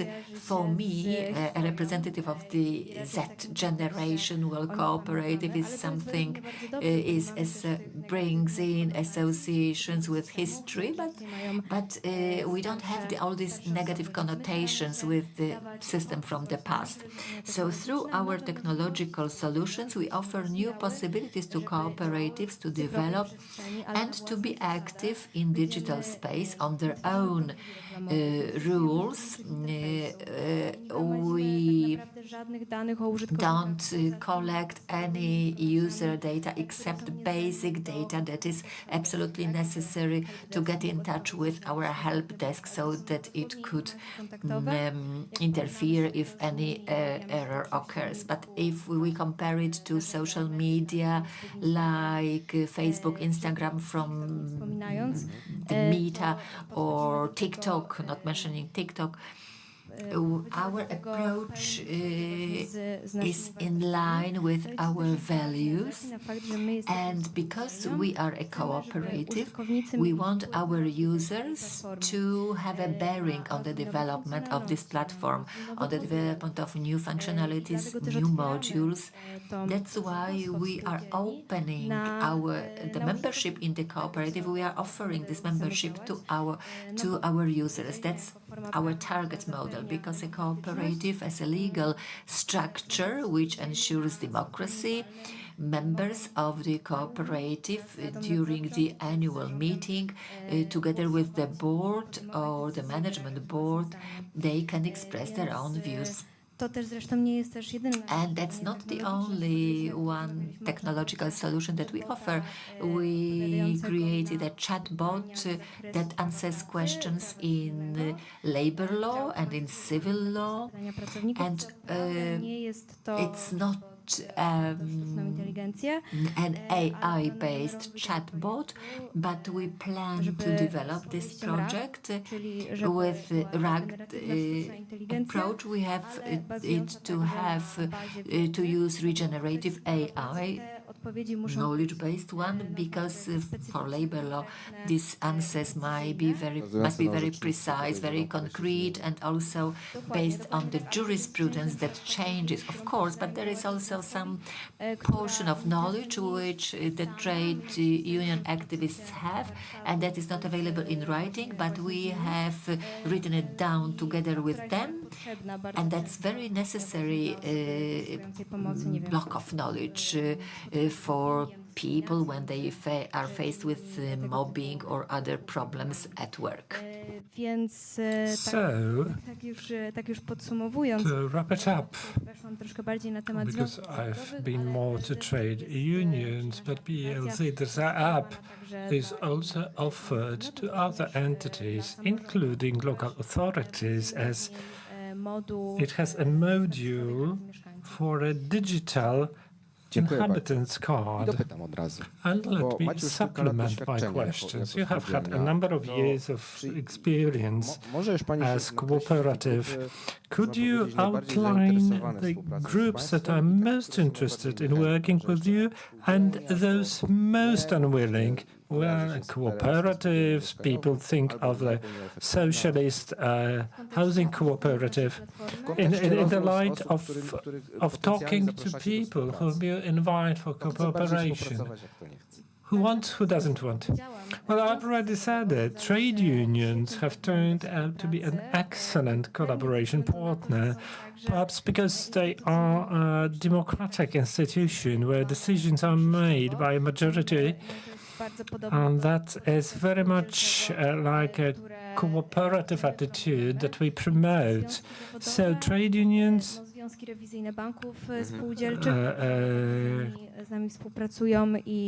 controlling unit of banks, communal banks, the food industry, but still cooperative, social cooperatives, and I would say NGOs as the third most frequent partner. Z perspektywy moich zainteresowań, From the point of view of my research perspective, małe miasto, do you have a division between village, small town, big town? Well, very small places or medium-sized towns and cities, they have larger needs. They have demographic issues. They have problems with creating new jobs so that young people stay in such places. I come from a place like that, so I understand the problems very well. So yes, I should say small towns, medium-sized cities. Thank you. Panie prezesie, czy widzi pan obszar Mr. President, can you see a place for cooperation with a digital cooperative as a union of entities that promote digitalization in the banking world primarily? Well, yes, as a rule, cooperation is the best solution, and there is no dużych przeciwnych celów. Mamy do czynienia z jakimiś contradictory goals, because if we have a strong difference, the differences in goals and expectations are great, it doesn't work. Our goals are similar, but we follow different methods. We need to use the methods for dissemination or information on cybersecurity or payment methods który in a way that gives the scale due to obvious reasons. This is the effect, as we made it in 7 years to double the number of places of accepting cashless payments, and in some places this feeling of payment is almost 90%. People simply know they can use this form of payment. Mała, że to nie jest takie powszechne w Europie. It's not that common in Europe. Z moim synem mamy taką With my son, we go for man's football trips. Last year, he suggested we go to Dortmund. I said, son, okay, I understand Barcelona, Rome. Well, get something extra. Finally, we went to Dortmund due to obvious reasons. That city lives with football. But the difference is that for a toilet, I won't pay cashless. Automatów vendingowych bezgotówkowych. There are no cashless vending machines. The biggest Christmas fair, it's closed on Sunday, but you can't pay with your card, etc., etc. So there are things we should be proud and happy of. I deviate from the answer, but not truly. Sometimes the methods, działanie odgórne, kampania like a program, top-to-bottom acting, marketing campaign brings effect, but you reach a certain saturation level, and you won't go beyond it. There are different conditions, as you said, local distrust. Lokalny brak. Well, there are places where even public administration is not trusted. It's a threat. They will know everything about my taxes, what I do, and so on and so forth. And such cooperation that narzędzia to give the tools jednostkom, ludziom, którzy to mają units of mniejsze people kompetencje cyfrowe, whose digital competencies are not that big. Please note statistics by Statistics Poland. 48% of Poles have digital competencies or on a pretty good level or above that, which means most do not have it. So I can see any form of reaching such people, such places, do takich firm, such companies or associations that would ten cel osiągnąć, bo to jest niezwykle let us ważne achieve the goals. naszego takiego społecznego rozwoju. For our social development. Dziękuję bardzo. Thank you very much. Pani Nadio, jak można zostać członkiem spółdzielni? How can you become a member of your cooperative? Już w bliższym czasie, in the nearest future, części roku, tak pozwoliłam sobie first half of the year, I believe, we are going open to public membership in our cooperative. So anybody interested can join us, and the rules are regulated by our statute. So you need to konkretną ilość udziałów submit i dostarczyć deklarację członkowską. a certain amount to acquire shares and submit your declaration of participation. This year it should go public, so I invite everybody. Ja oczywiście to keep our fingers crossed. Before I turn to the audience, I need to refer to the first 2-3 words in our To trochę title. będzie nawiązanie do poprzedniego panelu. It would refer to the previous Czyli do panel tego, somehow. czy bardziej są Państwo I mean, optymistami, are czy you rather pesymistami, optimist jeśli or chodzi o pessimist technologię in terms przyszłości? of technology of the future? Czy technologie nas zbawią i wyemancypują, czy zniewolą? Technologies, will they save us or enslave us? We have no choice. We need to tame them and use to the best. Nie zmienimy. We shall not turn the river back. W ogóle czytam biografię ostatnio, mam taki I've been reading cel, żeby trochę się nauczyć. biographies to learn from others, as I knew what the third panel would be about. So I read the Elon Musk's biography and Nikola Tesla's biography.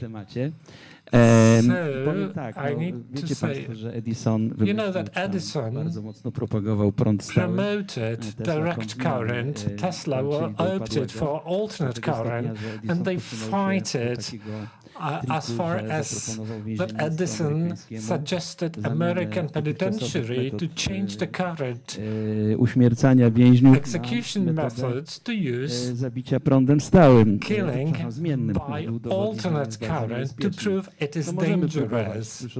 Well, answering your question, we may try, but being serious, zdiagnozować te zagrożenia. you need to diagnose the threats, cyber threats, data, big techs who can crush us with their power. This is something you need to keep an eye on, but you need to manage it rather than fight it. Thank you, Nadia. Myślę, że to nie jest kwestia samej I believe it's not the issue of the technology itself, rather how people use it. Every technology can be used for the benefits of the society, but also to the detriment. Look at the AI. There can be lots and lots of positive ways to use it, but you can also see deepfakes generated, which can lead to sexual harassment on a large scale, which is actually happening. It's not regulated. And that is also the idea that's behind us in our cooperative. So we want to use our knowledge about technology for fair purposes, to educate, because we also educate the elderly on using smartphones and solutions, but not only. So to po prostu zależy od ludzi. It's all up to the people and how they are going to use technology. Thank you. Czy mamy pytania? Do we have questions from the audience? Albo refleksje. Or any thoughts? Czy będziemy wyemancypowani, czy zniewoleni? Pan doktor, bardzo proszę, panie doktorze. Dziękuję. Ja nie jako doktor, tylko jako słuchacz. I'm not a doctor now, I'm the listener. Cashless payments is my question. Mamy jakieś dowody? Do we really have any evidence they improve the quality of life on a national scale? If in Germany, as you said, cashless payments do not work. Germans value their privacy. They are afraid of being tracked through cashless payments. They are very much for cash due to many cultural reasons. And compared to Poland, many of the socio-economic indicators are higher than we have. Z praktyki mogę odpowiedzieć, Well, mogę też udzielić I can tell you from my practice and more professionally, because we ran some research using EY colleagues who conducted a thorough analysis of impact of cashless payments, and on a scale of the country, that's billions of zlotys of savings. It also impacts the GDP. It eliminates the grey zone, which is a major challenge throughout the world. But if we look at the consumer's usability, w pana wypowiedzi często wynikało oczywiście we could hear it from your speech. Indeed, payments leave a trace. But their usability in terms of safety, fizycznego, ale również tego physical and non-physical, kosztów tych the transakcji, costs of transactions from the point of view of current solutions. In Poland, we have no surcharge on that, far better than cash payments. But remember one important thing. It is not the issue of not being able to pay with cash. You should pay with cash or cashless. It's your choice. It's not a program that makes Poland having the highest ratio of contactless payments. To rzeczywiście, to jakby my jako konsumenci as consumers vote by our acting. It's our choice, and it's over-dominating. Why Germany has a different? Well, it's sort of internal problems and regulations. They'd love to reach our level. They would love to, truly. So I believe it's not jak bardzo nam to, że tak powiem, ułatwia. How far it facilitates our everyday life and existence. One more thing to refer to tracking. Today, we leave our personal data for 20 grosz. For 5 euro cents. If somebody tells us they will reduce us 10 grosz on 1 liter of fuel, we will leave all the data, including our mother's maiden surname. So we are back to education. How to make people more sensitive. Final question, please. Mikrofonem, aby nasi widzowie również słyszeli. Tak, mikrofon pozwoli ludziom zdalnie nas słyszeć. Dziękuję, dzień dobry. Ja w zasadzie tutaj I would ask about the data of organizations and dependencies. With our tense relations with the US, we should note that, save for a few exceptions, all the cashless transactions go through American companies. Back to the Germans. One of the reasons why the Germans did not accept Polish cards, they could only use their own, that was because they separated themselves from Visa, MasterCard, international systems in favor of their own system. Shouldn't the geopolitical situation force us to find our local European solution? Are we ready for it? Bardzo dobre I jednocześnie good question, świeże pytanie w pretty fresh in light of what's happening in the US.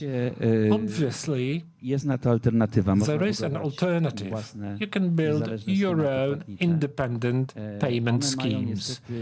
However, their weakness is they are not resilient, they are not international, and we would like to be able to pay everywhere. However, in terms of national payments, well, we have BLIK. Powiedzieć, że mamy autonomię w rozliczeniach I w płatnościach. System of payments and settlements, and the research I've talked about prove that BLIK payment is highly popular in Poland, especially for e-commerce payments. Even street players use it, street musicians. So the situation is so difficult due to the current situation that previously we talked that if we create our own schemes or apps, but finally we place them in American cloud, it will be no different. At any moment somebody can unplug it. So the game is not about an individual app. It's technological independence. And the topic of predictability of US policy is a topic for an interesting panel. Thank you very much. Thank you, dear panelists. Good day.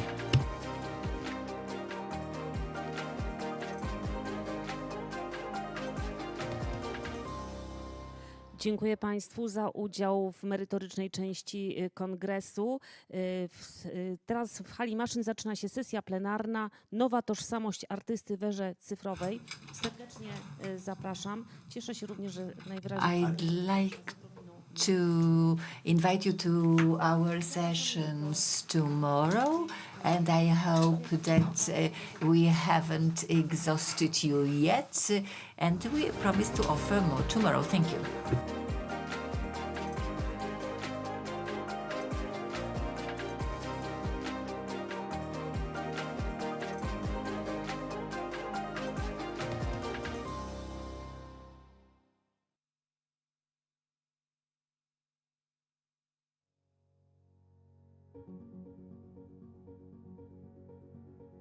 Świat potrzebuje silnej i zjednoczonej Europy.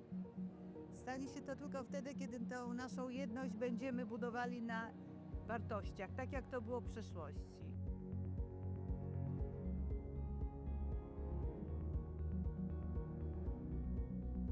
Ukraina jest potrzebna Unii Europejskiej, jest potrzebna Europie, chociażby dlatego, że to, co teraz się dzieje w Ukrainie, ta trwająca już prawie 3 lata wojna, jest wyzwaniem egzystencjalnym dla nas, dla wszystkich Europejczyków. Także Ukraińcy nie walczą wyłącznie o przetrwanie swojego państwa i narodu, tylko tak naprawdę o pewien model życia, europejski model życia, który stworzyliśmy po II wojnie światowej, z którego jesteśmy dumni.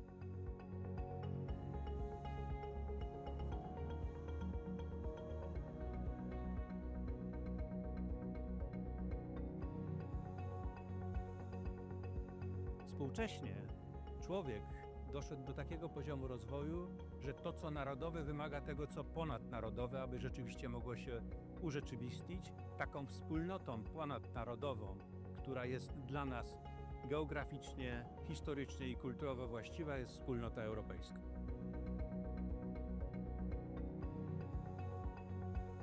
Uważam, że rolą uniwersytetów jest wzmacnianie tożsamości europejskiej. Nasi studenci, obecne pokolenie studentów to prawdziwi Europejczycy. Osoby, które znakomicie się odnajdują w relacjach ze studentami z innych krajów, nie mają barier komunikacyjnych, przemieszczają się, są mobilni, no i wchodzą w różnego rodzaju właśnie formy współpracy, integracji ze swoimi rówieśnikami z całej Europy.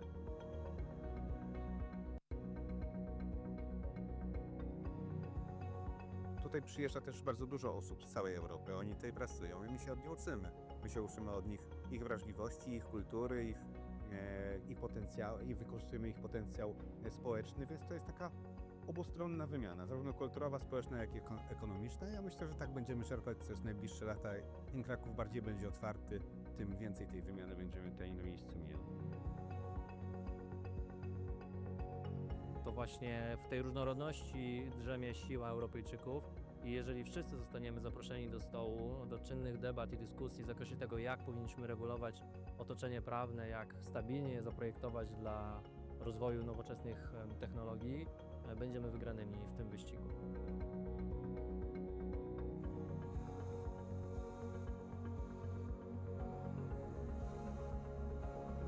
Dla Europy jest ważna różnorodność, ale nie możemy mówić o różnorodności, kiedy do końca sami siebie nie poznamy.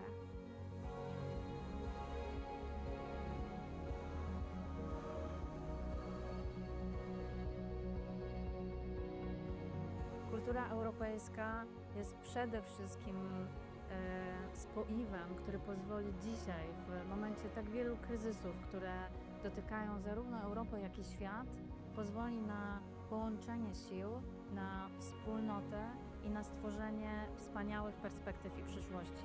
Moim zdaniem bez kultury europejskiej nie ma Europy. Dla mnie dusza Europy to kultura.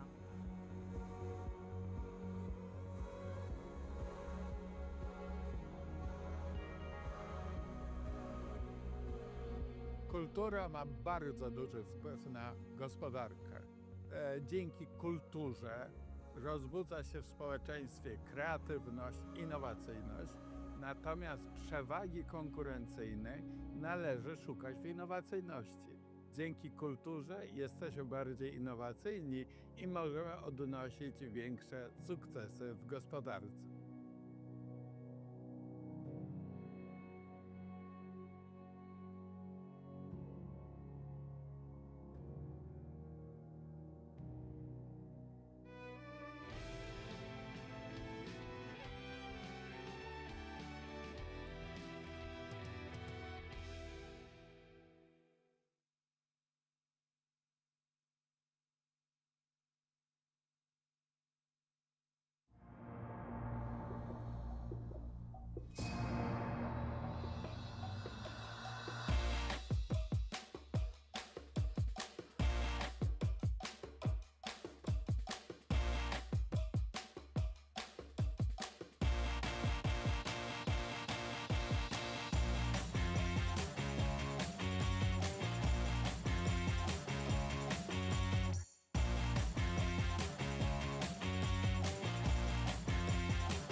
Już od 10 lat otwieramy oczy na ekonomię wartości.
Poland is an emerging tech hub of Why Europe. Poland is leading The Central tiger Europe's of digital Europe. transformation. Europe's new growth engine. Chcecie wiedzieć, jak to robimy? Przyjrzyjmy się temu z bliska.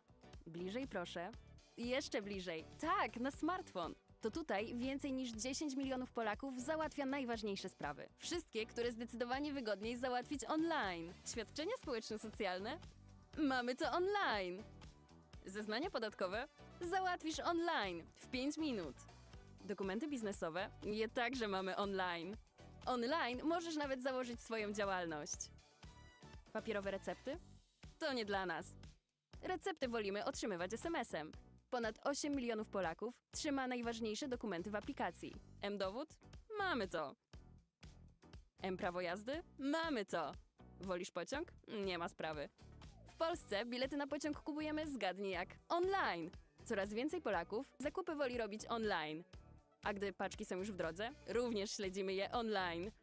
Jak za nie płacimy? 9 na 10 Polaków robi to za pomocą smartfona. Tak, to absolutnie bezpieczne. Skąd to wiemy? Cóż, fintech w Polsce kwitnie. To my jesteśmy w tym liderem. Bo jak nie my, to kto? Polacy mogą czuć się spokojnie, załatwiając sprawy online. Cyberprzestępstwa czy podejrzane incydenty? Zgłaszamy je online. Powiadomienia na temat niebezpieczeństw? Mamy je online. Cóż, lubimy być świadomi. Właśnie dlatego również uczyć się wolimy w digitalu. Bezpłatny wirtualny dostęp do zbiorów z największych muzeów i bibliotek? Mamy to. Dostęp do szybkiego internetu w szkołach? Mamy to. Nauka dla seniorów online? Wiadoma sprawa. I wiecie co? Chcemy więcej. W ciągu następnej dekady planujemy wniknąć jeszcze głębiej w wirtualną rzeczywistość. A już teraz mamy pierwszą w historii strategię cyfryzacji Polski. Przełomowy krok w naszą cyfrową przyszłość. Do 2035 roku co najmniej 85% Polaków będzie posiadać podstawowe umiejętności cyfrowe. 100% podmiotów publicznych będzie korzystać z elektronicznych systemów zarządzania dokumentami. 100% postępowań będzie prowadzonych elektronicznie. 20 milionów Polaków